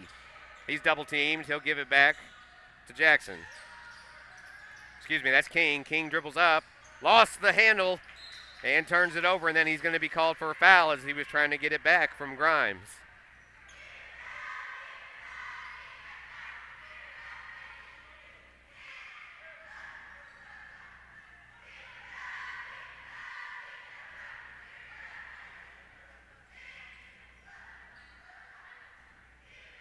And they're saying now that's already going to put the bonus into effect. So South Penn in the bonus as Grimes will shoot two free throws here, and the first one's good. So Caruthersville in early foul trouble. We're still in the first quarter with 47 seconds remaining. Grimes, his second is good. He's got 4 on the night. And South Penn has opened it up to a 9-point lead. Marcus bringing the ball up. And we'll have a foul. That's against South Penn. And that will send Marcus to the stripe. So both teams in a little bit of foul trouble. As Caruthersville is now in the bonus as well. Marcus will shoot 2. And the Tigers need him. First shot is up and good.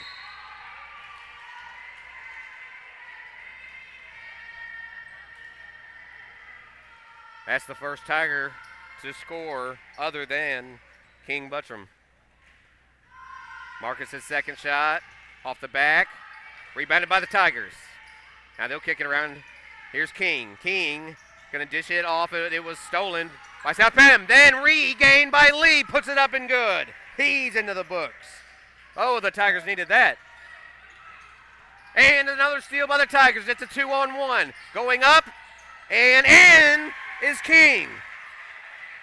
The Tigers have narrowed it to a 4-point ball game, and that'll be another foul. Coach Bell does not like that call, not one bit. A reach in against the Tigers as South Penn was bringing it up. So that will send Earl Jones to the free throw line. Again, the Tigers have cut the deficit. It is 15-11, still 17 seconds remaining in the first quarter.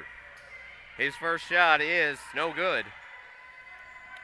Tigers were just starting to get a little momentum there. A quick steal by Lee underneath the boards brought this down to a 4-point game. Second shot, no good. Rebounded by the Tigers. 16 seconds on the clock. And I think we have a timeout. Or maybe not. That's a foul. Another foul. So forget about the size of the whistle, Charlie. The whistles are just happy in this one. Going to the line is Moten. Moten's first shot's no good. So both teams in the bonus in the first quarter.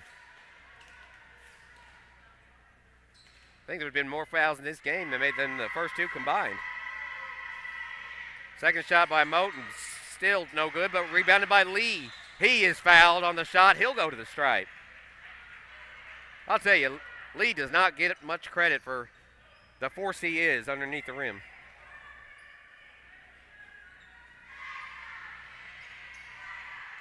So 2 shots for Lee. He can cut this down to a 2-point game if he makes both. 11 seconds remaining in the first quarter. First shot is up and good.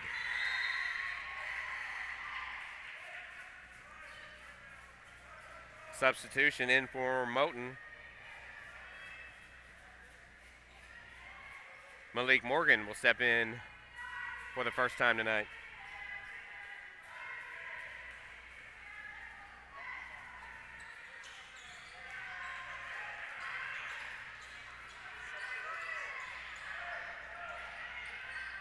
Excuse me, that was Marcus who was subbed in for Morgan. And Morgan steals the ball. Excuse me, that's King. King lost it, regained it, and a shot at the buzzer is no good. That's the end of the first quarter. We got ourselves a barn burner. We knew we would. At the end of after one, it is South Penn 15, the home Tigers 13. Second quarter coming up after this. Life is a balancing act, but banking doesn't have to be. First State Community Bank's new digital banking fits seamlessly into your lifestyle, putting you in control of your finances more conveniently than ever, so you can bank on your terms and your time. With credit monitoring, card controls, and sharing tools all at your fingertips, it might be time to celebrate. With First State Community Bank, banking is always in motion. Simplify your life and explore our digital banking today.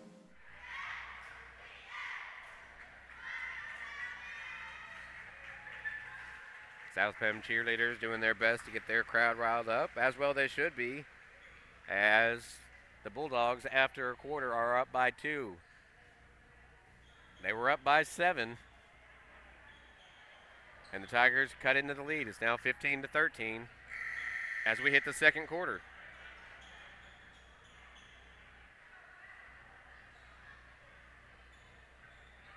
Leading scorer, Jones. Combined, the Jones boys have 11 points. Day has 7. Earl has 4. Caleb Grimes has 4 points. That's all the scoring for the Bulldogs. Marcus has 1. King's got 8. And Lee has 3 for the Tigers. Here we go. Start of the second. Tigers looking to tie it up or more. It depends. Marcus for 3 to lead it. No. Goforth is checked in. And South Penn throws it away. Looking for a half-court pass, but it was too far.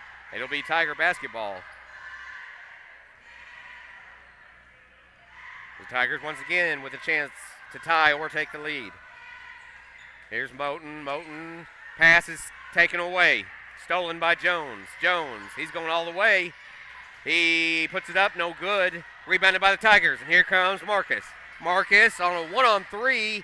He is not fouled. His shot's no good. Goforth had the ball knocked away out of his hands, and it will be Bulldog basketball. Just under a minute or close to a minute into the second quarter. Bulldogs up by 2. Jones dribbling up top, covered by Marcus. Gets rid of it, and stolen. Behind the back move. Oh my, Moten to the rim. He's fouled. How pretty was that? As Jones went for the steal on Moten, he said, ha! As he put it behind his back. Went to the rim, and he was fouled. And now Moten has a chance to tie it up for the Tigers. They don't get much prettier than that, Charlie. They don't.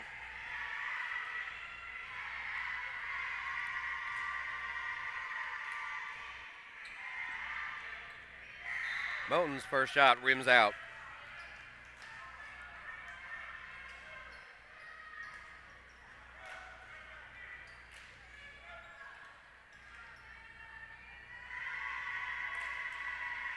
Moten can cut it down to a 1-point deficit. Shot is up and good. It is a 1-point game. Moten's first point of the night. Long pass to Grimes down low. Grimes puts it up. No good and good. Looked like he was going to bounce out, but he got it to roll. That's Caleb Grimes for the Bulldogs. 17-14, Bulldogs lead. Still in the second quarter. Tigers look to slow it down. King's at the top. Bounce pass to Lee. Lee had it knocked away, regained it. He's going to put it up, and it was blocked. But then recovered by King, and then he lost it. Hernandez came down with it for the Bulldogs. Throws it down court to Jones. It looked like he traveled, and he did. In football, you want to drag your feet. Basketball, you can't.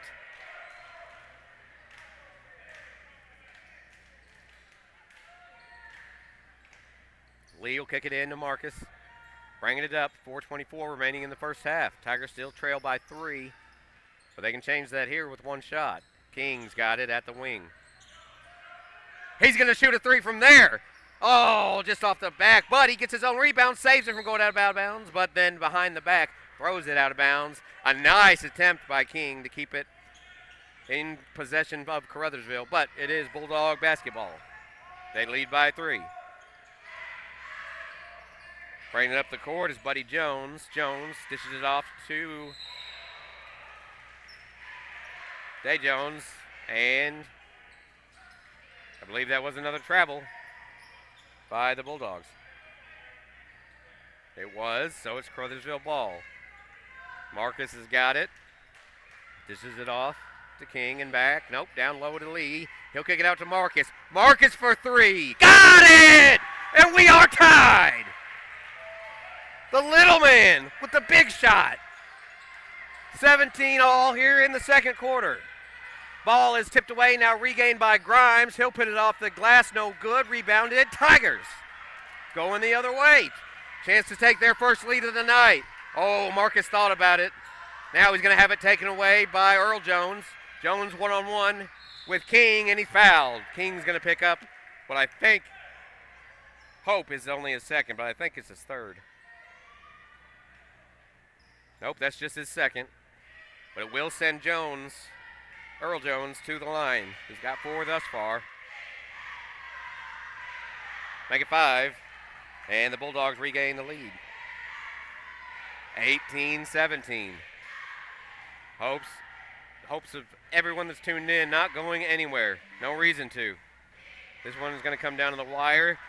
Jones hits both of them. He's got 6 in the game. Tigers trail by 2. Marcus bringing it up court.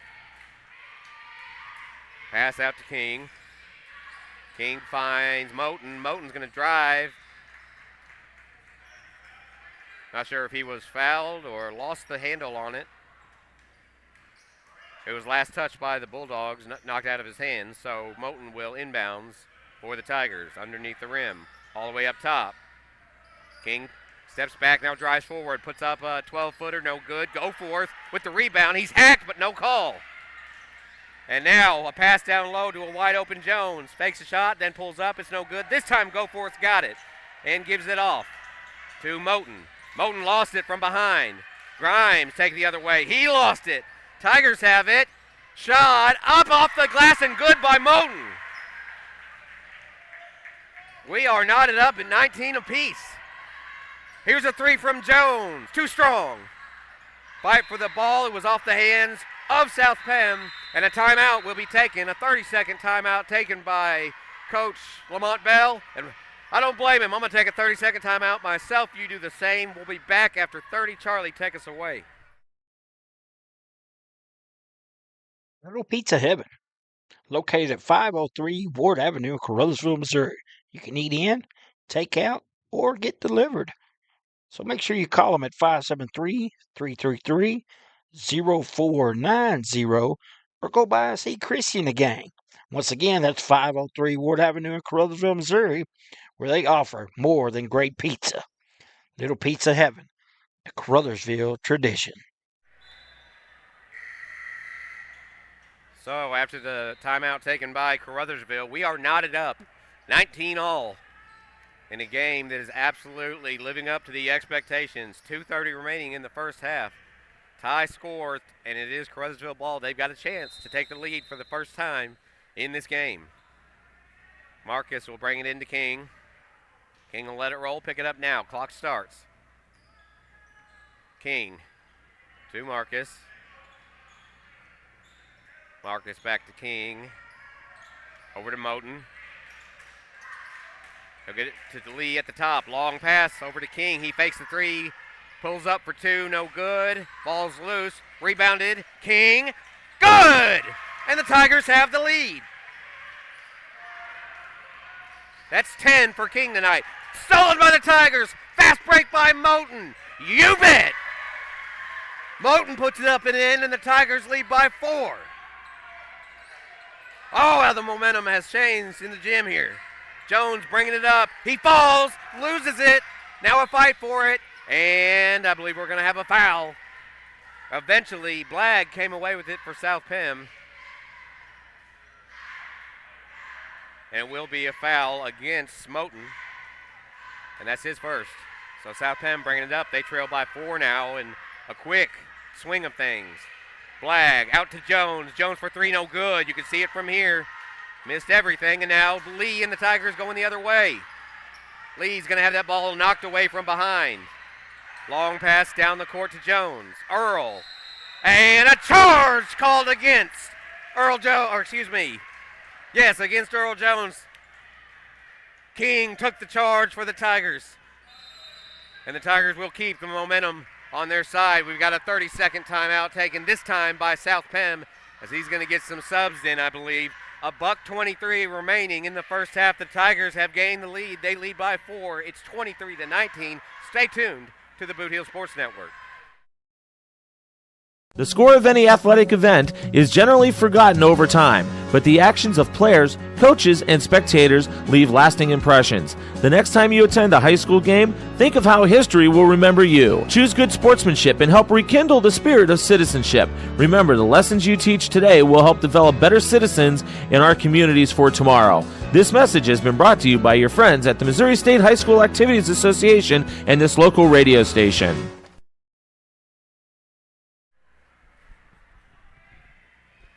23-19, Tigers lead, $1:23 remaining in the first half.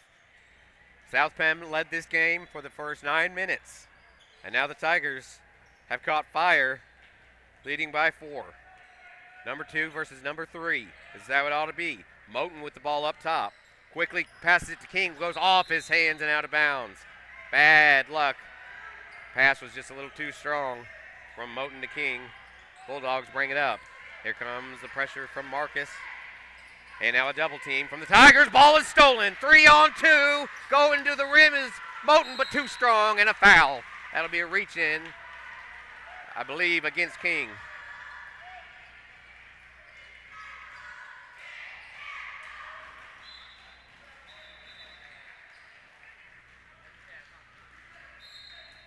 Yes, that is. That's King's third foul. He's going to probably sit for the rest of the half. 1:03 remaining. So South Penn bringing it up, trailing by 4. Stolen by Lee. Down to Marcus. Marcus, one-on-one. In. Marcus has 6, and the Tigers lead by 6. And we're going to get a foul. Moulton, it's unfortunate. Both teams, full momentum, they ran into each other, but because Jones had the basketball, the foul will go against Moulton. So now the inbounds to Jones. 45 seconds remaining. Tigers up by 6. Biggest lead of the night so far. Jones gives it away. That's Buddy Jones. Up and in. Don't get confused. There are 3 Joneses on South Penn. I'll try to keep them straight. Here's Marcus with the ball. Out to Jackson. Back to Marcus. 20 seconds on the clock in the half. Marcus out to Moulton. He wants to go down low. He finds Jackson. Jackson's shot is short. A fight for it. Caruthersville has the rebound. Kick to the top. Marcus. No. Saved by the Tigers. Oh, they're going to say his foot was out of bounds on the stripe. 5 seconds left, and it'll be South Penn ball. They'll be looking for a long 3 here. Inbounds. 5 seconds. 4, 3, 2. Stolen by the Tigers. Last shot of the half. No good. Tigers and Moulton had a chance to put the Tigers up by 7, but the long 3 attempt at the buzzer was no good. Either way, folks, we've got ourselves a game. I'm surprised I still have a voice, and we still got a second half coming up. So at the half here in Caruthersville, it is the Tigers on top of the South Pemiscot Bulldogs, 25-21. We'll be back after a word from some of our fine sponsors. Hey, would you like your own slice of heaven? You can do that at Little Pizza Heaven in Caruthersville, Missouri. You can eat in, take out, or have it delivered. You can call 573-333-0490 or go by and see Christy and the gang at 503 Ward Avenue, Caruthersville, Missouri. A Caruthersville tradition. Glowing Hearts In-Home Care Service is an in-home supportive care provider serving the area from locations at 1119 Ward Avenue in Caruthersville and at 511 East Elm in Marston, Missouri. Glowing Hearts has friendly, professional employees who provide home nursing visits along with personal and homemaker services to enable clients to remain at home. There is a difference. See for yourself by calling Glowing Hearts In-Home Care Service in Caruthersville at 922-5056 or in Marston at 643-2537. Welcome back to Joe Parkinson Gymnasium. I am Charlie Duckworth, here with the halftime show of the game of the tournament. I'm going to flat out say it right now. The game of the tournament so far. South Penn versus Caruthersville. South Penn, the 3 seed, Caruthersville, the 2 seed. This is a big game environment. This is what you expect from Bootheel Conference basketball. See, as mentioned, I'm joined alongside Jeremy Abrams. Jeremy, how is the scoring, and what do you want to see from South Penn and Caruthersville in the second half? Well, South Penn came out on fire, absolutely on fire. It started out, actually, with Earl Jones. He scored the first 4 points of the game, and Day Jones got fired up. He actually leads the Bulldogs in scoring. He's got 7. Earl's got 6.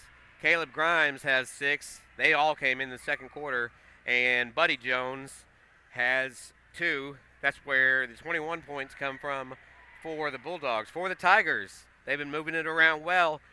Can't say enough about Marcus Butcherham. He's got 6 and a huge three-pointer that lit this crowd up. And I think maybe myself, I'll have to go back and listen. 5 points from Moulton so far. Leading the way for everybody is King Butcherham. He's got 11 on the night. And Lee, who was a force in the second half in the game on Saturday, look for him. He's had his hands all over the ball. I'll tell you what, the refs they've called a lot of fouls, and I think they've got a lot of things. They've let a lot of things. Let me start for a second. Let a lot of things go. That's not easy to say when you're fired up. But Charlie, you're sitting here. You're keeping the score. What have you seen? Well, really, I've just seen Marcus and King, the Butcherham brothers, just show out for their respective teams. Marcus, more on the defensive side, has really stuck in and come from behind and stole the ball a lot. He's looking like Jose Alvarado out there for the New Orleans Pelicans. I love you, Jose. Then you look at King's scoring, his output. He has been all over the place. He has 3 fouls, but those fouls are hard defensive fouls that he's been called on. Slapping the arms, shooting fouls, he's been everywhere. And you could tell that the South Penn players are getting more and more frustrated. Especially, you saw, I believe that was number 25, Remington Blagg, earlier, when he fouled King. He pushed King, really, and you can tell that the frustration is getting to these players. And this little momentum swing that the Tigers have had, it's not a little one, to be frank. It's a huge momentum swing. But the swing that has really been there has been the emphasis of this Tigers second quarter and hopefully this second half.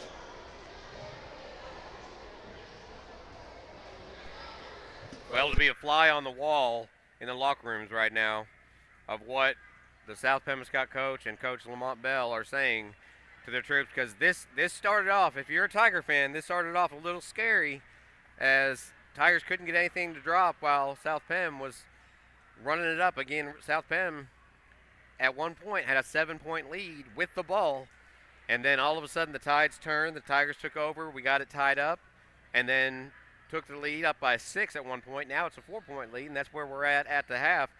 And I'm telling you right now, these two are playing like they're playing like it's the championship game. But as a matter of fact, this is playing to play in the championship game. Number 2 versus number 3 seeds. The winner goes on to play Zenith Hornersville Wednesday. We saw them earlier. They were a dominating force tonight. You're absolutely right. They were scary out there. They just kept on keeping on, really, on Kennett or on Malden. And what really just surprised me about Zenith was how much passing they really had. It was a pretty well-rounded game.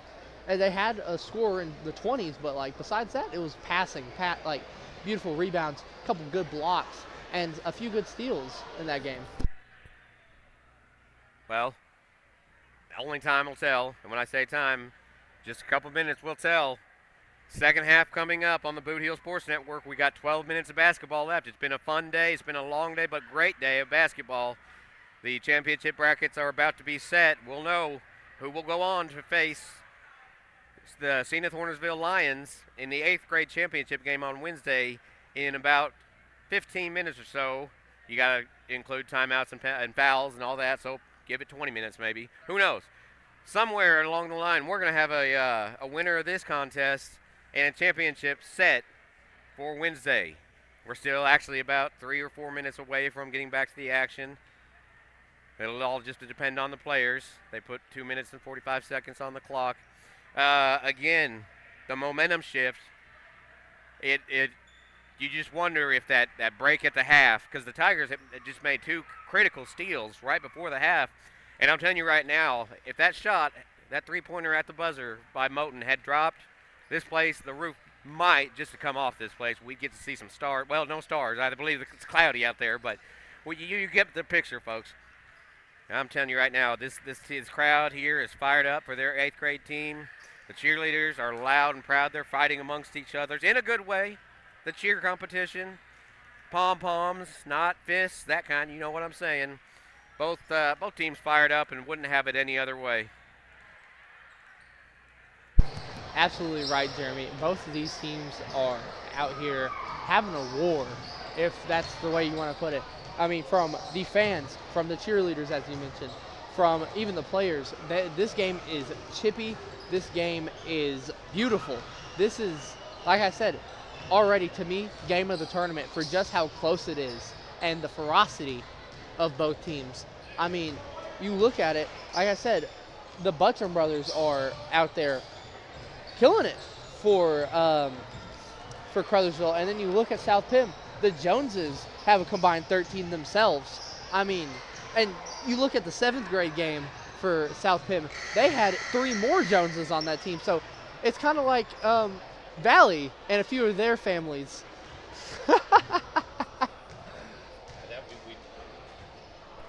Yeah, we called 2 games against Valley Catholic, and it seemed like a family reunion at some points. But you're right. But we put Valley way long back in our memories. I don't even remember who you're talking about. Right now, we're focused on the Bulldogs of South Pemiscot and your Caruthersville Tigers. About a minute away to getting back to the action. 25-21, Tigers on top. What a game it's been so far. And if I'm too loud, folks, turn me down. I can't help it. I get excited. But that's just it's part of my calling card. Both teams headed to their respective benches. And we're going to get back at the action. Once again, we want to thank everybody for tuning in tonight. All day long, if you're just checking in for scores or listening to the entire games, you are the reason that we do this at the Bootheel Sports Network.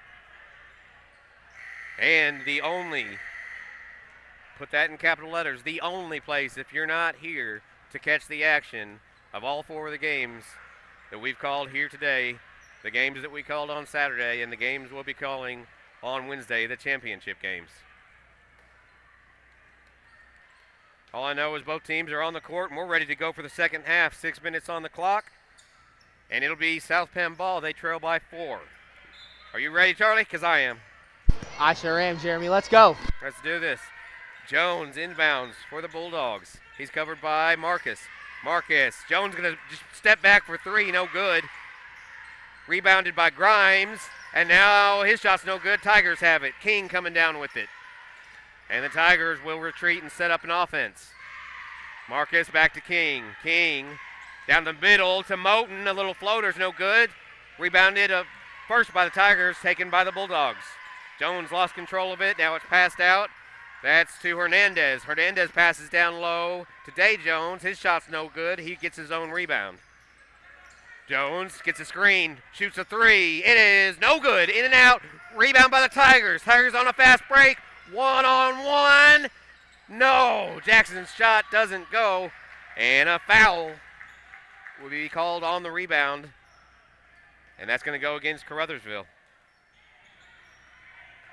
That is 3 fouls now against Jackson. So the Tigers starting to get in a little bit of foul trouble. That's 2 different players with 3 fouls. Bringing up is Jones. Pass knocked out of bounds.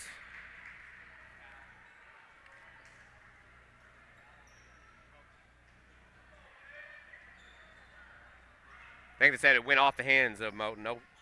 Oh, they did. They called a foul on Moten. You're correct. That's 3 for Moten now. Just trying to intercept a pass. So Jones pulls up for 3. A long one, no good, but rebounded by Grimes.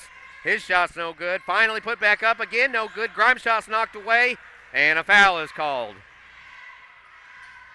3 offensive rebounds, 4 of them actually, and then finally a foul. And that foul sends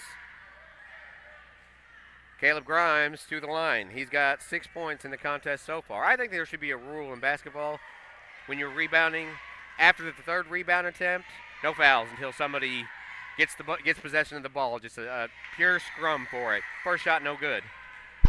You want like rugby rules over here, like some Australian Football League rules? Why not?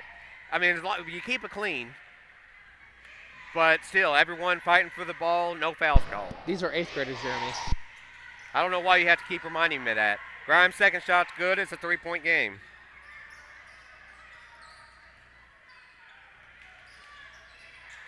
Marcus down to Lee.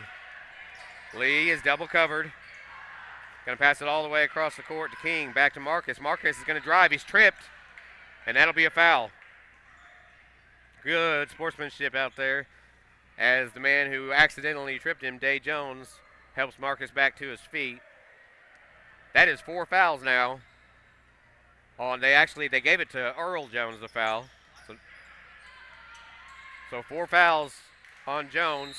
That can't be backcourt if it was tipped. They're going to call backcourt against the Tigers. So South Penn recovers the ball. They'll get it after a backcourt violation on Marcus. Jones. Got to be careful, Marcus. This is Buddy Jones. He passes it down low. And a travel against the Bulldogs. Travel against Hernandez underneath the rim. I think he was trying to get past Goforth. That's not an easy task. King will bring it up for the Tigers. Tigers still lead by 3. Pass to Moten. He's going to drive it, then pass it back out to Marcus. Marcus to Moten. Moten walked. He couldn't decide if he wanted to take the shot or pass it. Got caught in between, and he walked. Under 4 minutes to go in the third quarter. We are in the middle of a good one, folks. It's 25-23, Tigers on top. 25-22, Tigers on top. Pass down low. Shot up and off the glass. We got a 1-point game. That's Blagg's first 2 of the night. Remington Blagg for the Bulldogs makes it a 1-point game. Marcus passes it. He was looking for Goforth. Pass was stolen. Nearly stolen again by King. But it went off of his hands, and it is South Penn basketball. 25-24. 1-point game. Almost halfway through the third. Buddy Jones will bring it up. He'll pass down low. That's Hernandez. Hernandez gives it off. Shot up, no good. A fight for it. The Tigers come down with it. That's Lee. Lee's pass is stolen by Grimes. And a shot up and good. That's Hernandez's first points of the game. The Bulldogs are back on top, 26-25. Tigers need an answer, and quick. 3:05 remaining in the third quarter. The Tigers trailing for the first time in quite some time. And a shooting foul. Going hard to the basket was Moten, and he will go to the stripe. He'll have a chance to not only tie it, but put the Tigers back up.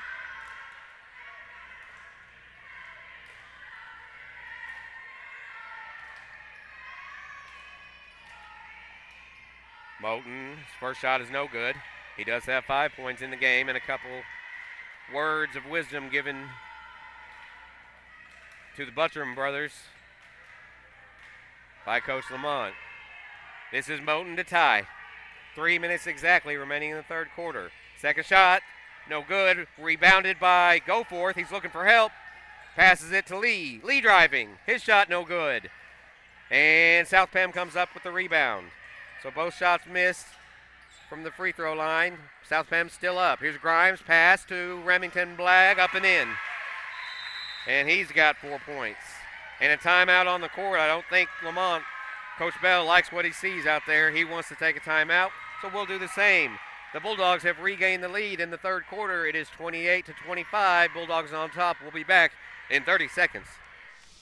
Hey, if you want a truck or a real fine car, Faulkner Auto Sales can get you cruising in any style. If Faulkners don't have it, they can get it. And if they can't get it, it's not even made. Go see Dwayne and Kevin at Faulkner Auto Sales on Truman Boulevard in Caruthersville or call 573-333-3800. And remember, if Faulkner's is not on the back of your vehicle, it damn sure ought to be. Well, basketball can be a game of momentum, and Charlie said it at halftime. All the momentum in the world was behind the Tigers as they entered the half. That's the only thing sometimes you don't like about halftime is the Tigers were going so strong. They had not only taken the lead for the first time, they had opened it up a little bit, and then halftime hit, and since then South Penn has now regained the lead up by 3 as we are just over halfway through the third quarter. You're listening to the Bootheel Sports Network. I'm Jeremy Abrams, joined alongside Charlie Duckworth. Sure, you heard him earlier calling the 7th grade contest. Did a remarkable job, as he does behind the scenes as well. Tigers basketball down by 3. 2:42 remaining in the third quarter. Ball will be picked up, and here we go. King dishes it to Marcus. Marcus to Buttram, or excuse me, Goforth down low. His shot is up, but he's fouled. Shot no good. So Goforth will go to the line, looking to chip away at the 3-point deficit. That is 4 fouls now on Blagg for South Penn. Both teams getting in foul trouble here in the third. Goforth's first shot, no good.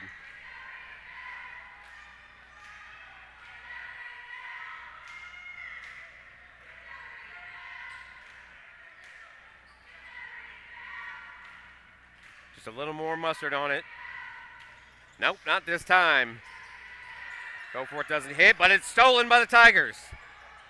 Oh, just avoiding a travel, and now a three put up, a miracle three, but it's not going to go by King. Goforth had it, lost it, but the Tigers regain. Here's Moten, a little floater. No good. Goforth puts it back up and in.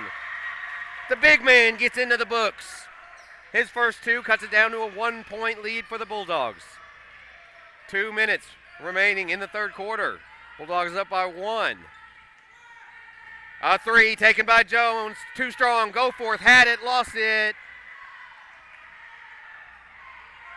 And it is South Penn basketball. Little conversation about it. So Buddy Jones will inbounds it. Goes all the way back to Day Jones. Jones for three. And he hits it off the glass. I didn't think he had a chance in this world of making that one.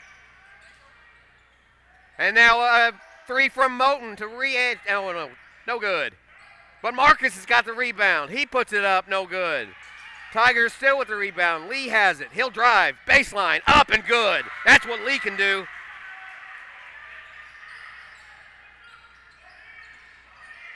Lee's up to 5 on the night now. Pass, down, and a foul. That was to Grimes. He was fouled. His shot was no good, but he'll shoot 2 as the Bulldogs lead by 2. A minute 23 remaining in the third quarter.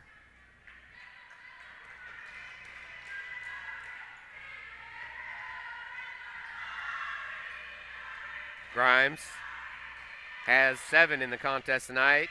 Make it 8. First free throw's good.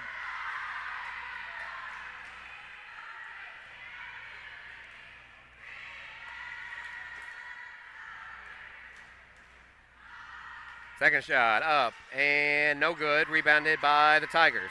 3-point deficit coming the other way. Looks like Moten wants to slow it down.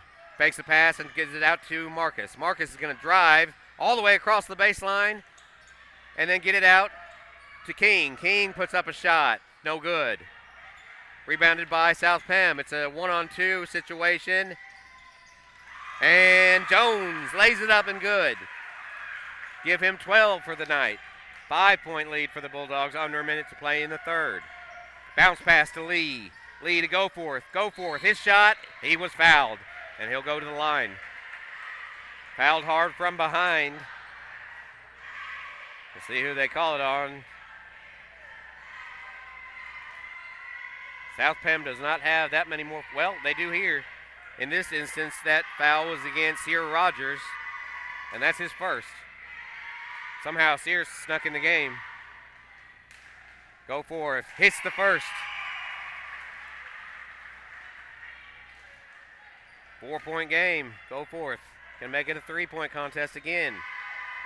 If not, hopefully a rebound by the Tigers. Shots up. No good. South Penn comes down with it. 34-30, South Penn. And I think we're going to get a foul called.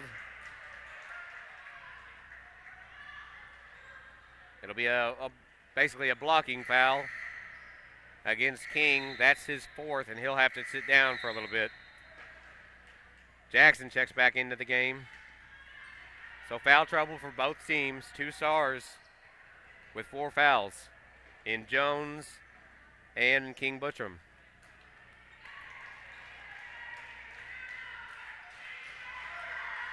So Jones will go to the line to shoot 2. Back into the bonus. First shot is no good. This is Day Jones.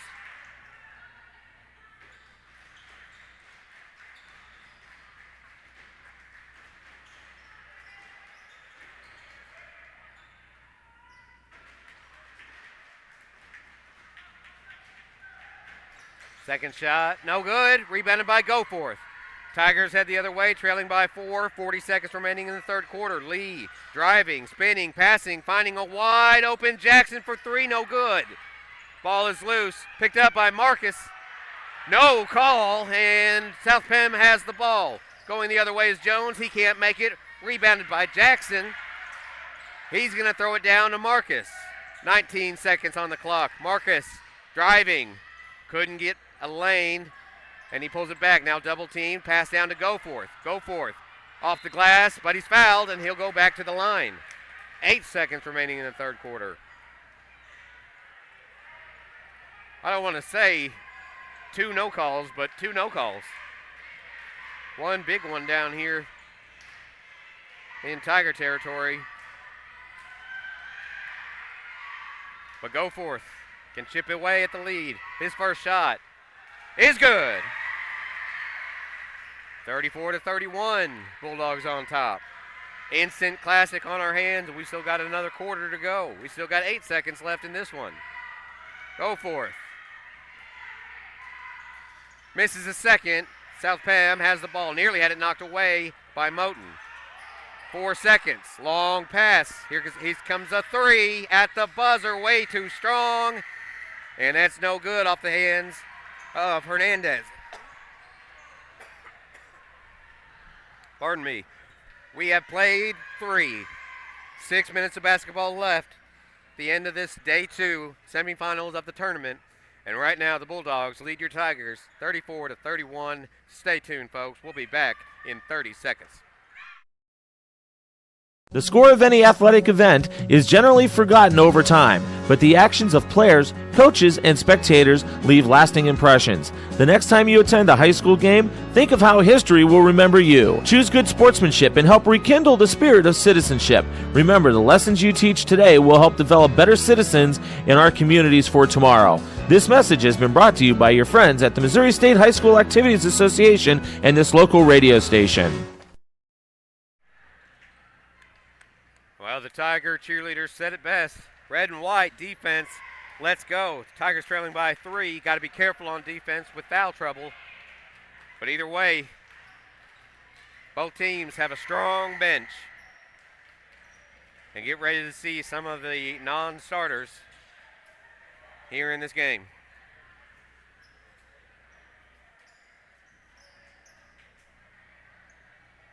So on the court for the Tigers, Lee, Moten, King is back in, Jackson, and Marcus. Marcus will bring it in. Marcus out to King, King out to Lee. Lee's at the corner. Good dribbling, he's driving, he's shooting, too strong. Ball's loose, last touched by South Pem. It is Tiger basketball under the rim. We need some points here. Bounce pass into Marcus. His pass knocked away and stolen by Jones. He'll be tripped on accident, but tripped by King, and that's going to be his 5th. King, the leading scorer for the Tigers, has fouled out with 5:36 remaining in the fourth quarter. That is a huge loss for the Tigers. Goforth will check back in for the Tigers. Bulldogs still up by 3.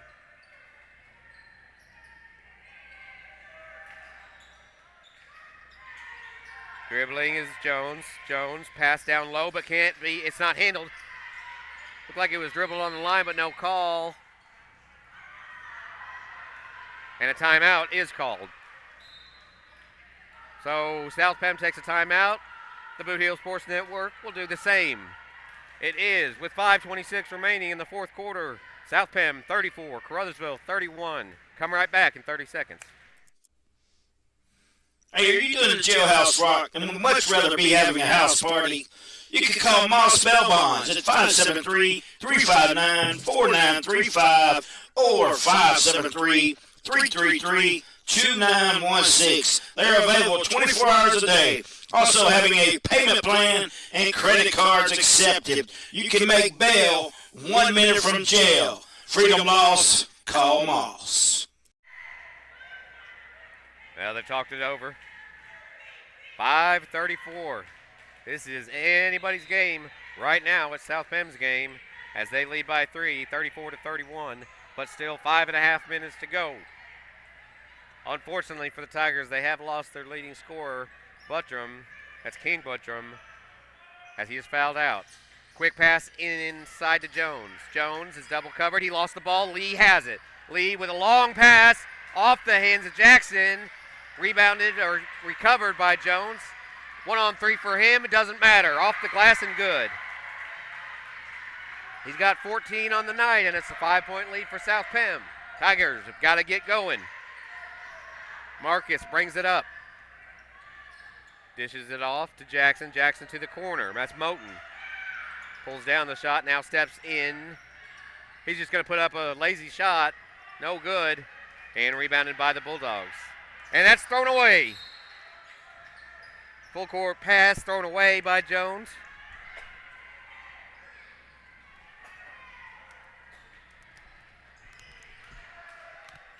So the Tigers have it, trailing by 5.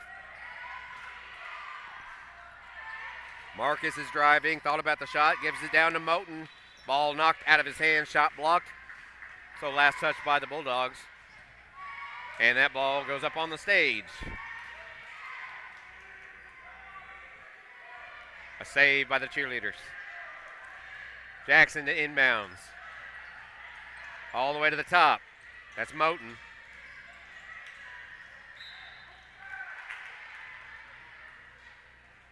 And a foul.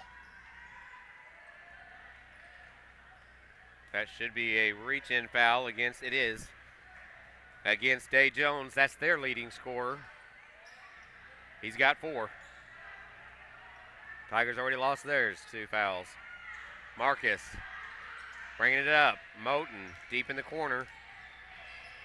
He's going to try to find something, drive it, pass it out to Jackson. Jackson, double covered, passes it down to Lee. He has the shot blocked, but he gets it back. This time he's fouled. And Lee, I believe he was hit right in the head. And he was on his rebound, but he will go to the stripe.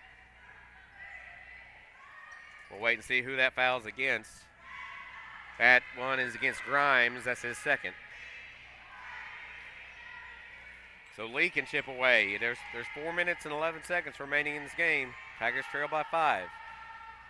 Lee's first shot, no good. Tigers have to capitalize on each and every opportunity they get. Trailing by 5 here in the 4th. Lee, second shot. Is good. Lee has 6 on the night. The Tigers trail by 4.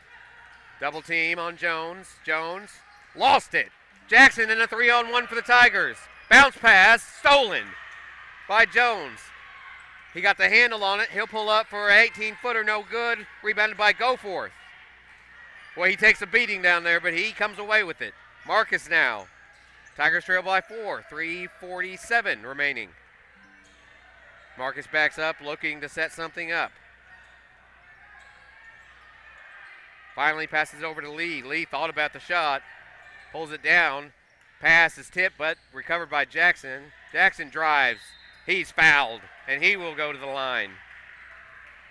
Believe he was fouled by Blagg on that one.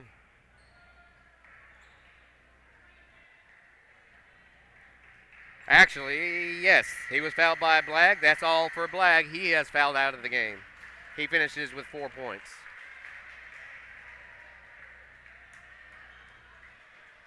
Second player in this game to foul out, 1 by each team. So that ends the night for Remington Blagg. And going to the line is Jackson. Tigers trailing by 4. He's got 2 shots. First one's up and good. Believe it or not, that's Jackson's first point of the game. But don't expect it to be the last, especially with Buttram fouled out. Second shot. Too strong. Rebounded by South Penn. It's a 3-point game. Going the other way. 3.5 to go. It's stolen by Jackson.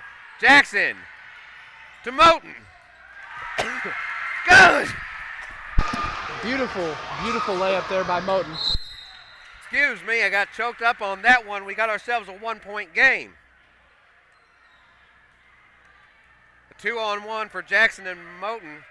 Jackson bounce passes right to Moten. Moten was going so fast he almost ran past the rim, but somehow put it behind his back, up and in. And we got a 1-point ball game here in Caruthersville. I need a drink of water. On the inbounds. Oh, wide open Grimes. What a pass. What a play there. by South Penn. They're back up by 3. 3:08 remaining in the quarter, the game. Marcus brings it up. He's going to shoot a 3, and it's in and out. Rebounded by the Bulldogs. No, put back up by the Tigers, and a foul. You better believe it. Moten came up with it. He stole it from Steele, or South Penn, excuse me. It is Steele, but South Pemmican stole it, put it up, makes it a 1-point game, and from the stripe, he can make it a tie. Moten, no good. Rebounded by Lee, up, no good. Rebounded by the Tigers again. Ball is loose, and it goes out of bounds. Tiger basketball. Oh, a fight for the ball.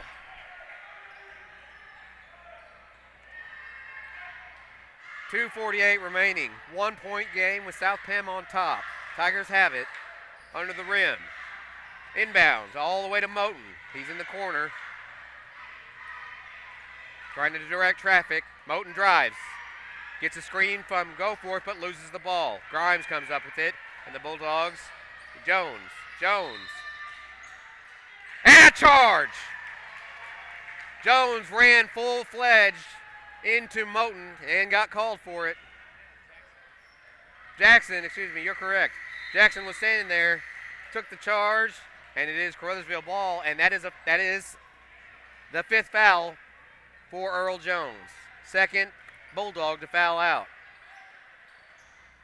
He finishes the game with 6 points. He started off hot in the first quarter, but then just racked up the fouls from there on. Marcus brings it up. Lee down low to Goforth. Had it tipped away, and now it's South Penn ball. The Bulldogs lead by 1. Just over 2 minutes to go. Jones, the other one. Now this is Day Jones driving up and in. He is the leading scorer of the game. Tigers driving. Here's Jackson for 3. No, but rebounded by Moten and had it taken away by Jones. Full court press by the Tigers. Can't get it away from Jones, though. He dishes it off and throws it away. A no-look pass doesn't work that time. 1:49 remaining. Tigers trail by 3, but they've got the ball. 2 players have fouled out for South Penn, 1 for the Tigers. And here we go. Bringing it up is Marcus. $1:45 remaining. Tigers trail by 3. Marcus thought about shooting the 3. Now he's going to drive it on the baseline. He gets all the way through, then puts up a short shot, too strong, rebounded by Grimes. Nope. Sorry, that's Hernandez. Nearly lost it as he gives it to Jones. Jones making a move to the hoop, passes it, but wait a minute. A foul called before the shot by Rogers.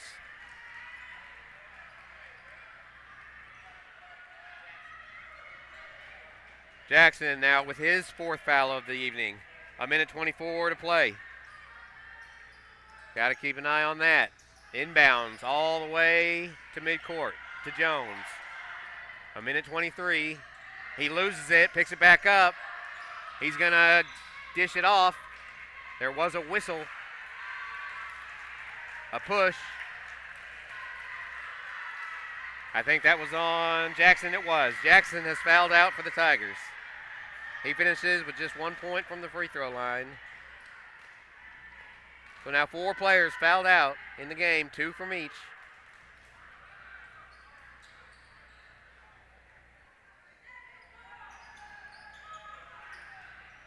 Here's a shot for South Penn, rebounded by Lee. Lee and the Tigers go the other way. Just over a minute to play. They still trail by 3. Lee traveling to the hoop. Up. No good, but he's fouled. We got ourselves a last 1 Lee. minute, 4 seconds. 64 seconds on the clock. Lee is at the stripe. The best he can do is make it a 1-point game. If he makes one and misses a second, Tigers need the rebound. They got the right guys in there for it with Moten and Goforth down low. Lee, as the crowd gets quiet. First shot, Good. Beautiful. Lee's got 7. 38 to 40. Tigers trail. 2-point game with 64 seconds. This is for the winner going on to the championship. The loser, their season's over. Lee's second shot. It is no good. Rebounded by South Pem. 2-point game with a minute to go. Jones going to slow it down. He's guarded by Marcus. Here comes the double team with Lee. Pass down low. It is no good. Fight for the rebound. And we're going to have a foul, I think, against Moten.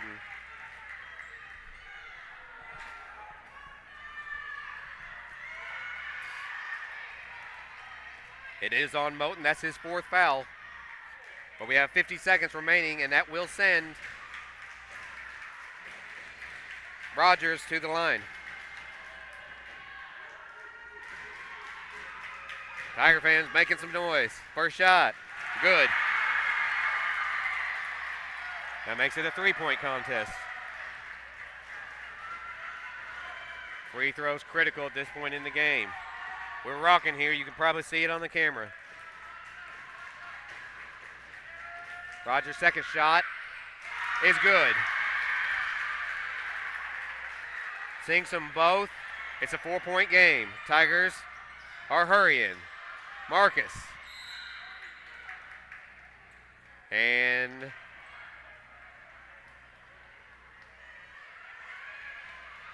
Marcus was fouled, so he'll go to the free throw line. Tigers trail by 4. 44 seconds remaining in the game. Marcus's first shot drops. 3-point game. And look at your big men down low in case he misses. You've got Lee and Goforth. Second shot. Good. It's a 2-point game.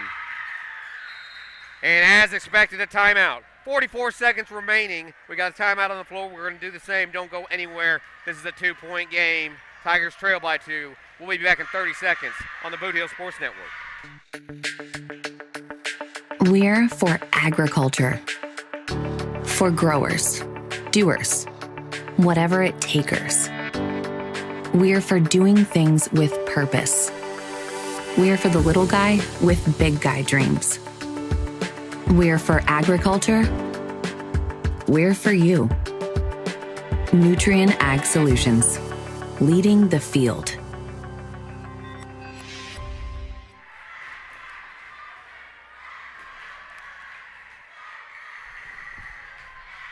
We are rocking in Joe Parkinson Gymnasium. Tiger fans getting loud. The cheerleaders leading them on. We got a 2-point game. 44 seconds remaining. It'll be South Pembescott basketball to inbounds. Tigers got to be careful as they've got foul trouble on a couple players, including Moten.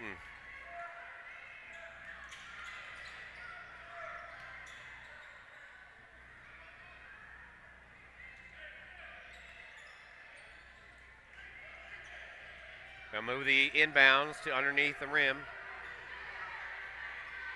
That'll be Hernandez to inbounds for South Pem. Here comes the defense. Cannot foul, and he did. That'll be Moten's 5th.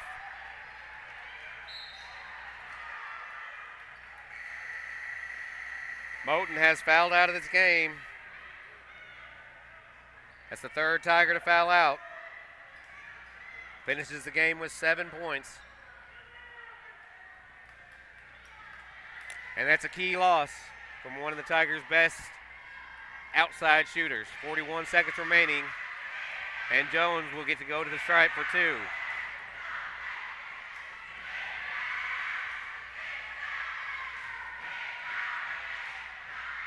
First shot. In and out.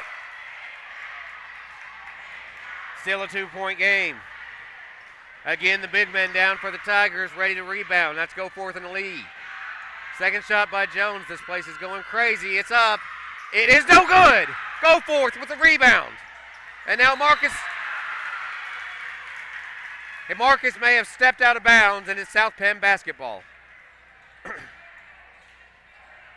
Still a 2-point game with 37 seconds. The Tigers had their shot right there. Goforth coming down with the rebound. Unfortunately, Marcus slipped out of bounds. Here's a pass. It goes to Grimes. Jones double covered. He's going to drive, get rid of it. Down to Hernandez. Shots up and good. 4-point game, 25 seconds to go. Lee's going to take it up. Time is ticking. Lee driving it, giving it off to Goforth. And a foul called, a blocking foul against Lee.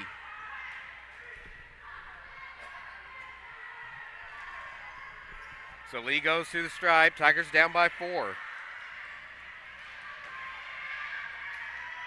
Foul was against Hernandez. He's got 4. At this point, it doesn't really matter unless we get to overtime. Lee, first shot, no good.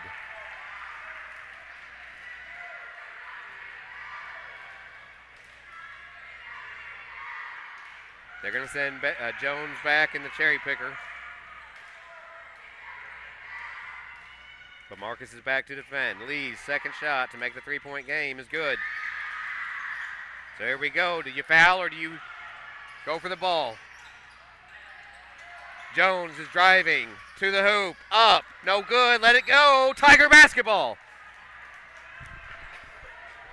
Tigers trail by 3 with 10 seconds to go. They have the ball. Hold on.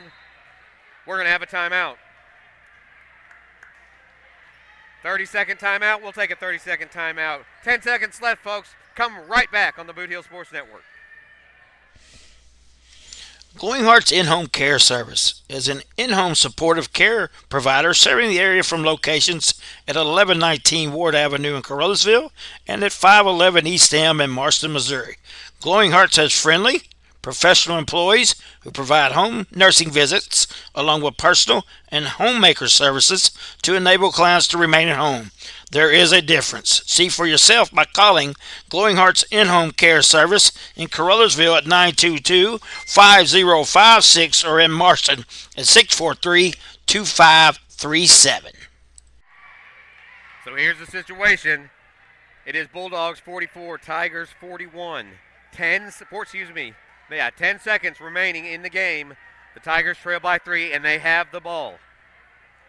Who's the shooter?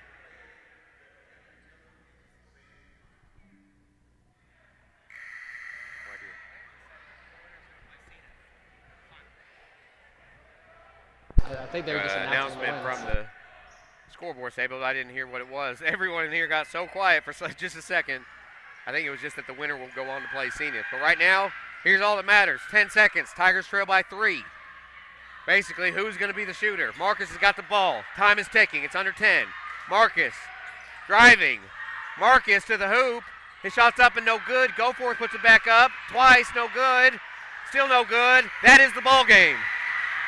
South Pemiscot knocks off the Carruthersville Tigers at home, 44-41.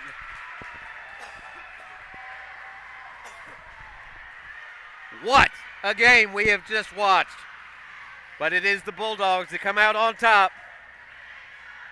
Somewhat of an upset when it comes, it's just a 2-seed versus 3-seed, but Tigers had the home court advantage. And the Bulldogs will move on to play the Zenith Hornersville Lions on Wednesday for the Bootheel Conference 8th grade championship. I'll tell you what, I am out of breath. That was one heck of a ball game, back and forth. South Penn started out strong. The Tigers came back, took the lead for a while. It was tied, and then South Penn pulled away. The Tigers could not come back at the end, and they fall by 3. So we'll take a 30-second timeout, come back, wrap this one up, and that'll do it for us for day 2 of the Bootheel Conference tournament, 7th and 8th graders. We'll be right back after this. Hey, would you like your own slice of heaven? You can do that at Little Pizza Heaven in Carruthersville, Missouri. You can eat in, take out, or have it delivered. You can call 573-333-0490 or go by and see Christy and the gang at 503 Ward Avenue, Carruthersville, Missouri. a Caruthersville tradition. Welcome back to Joe Parkinson Gymnasium as day 2 of the Bootheel Conference Tournament for middle schoolers is over.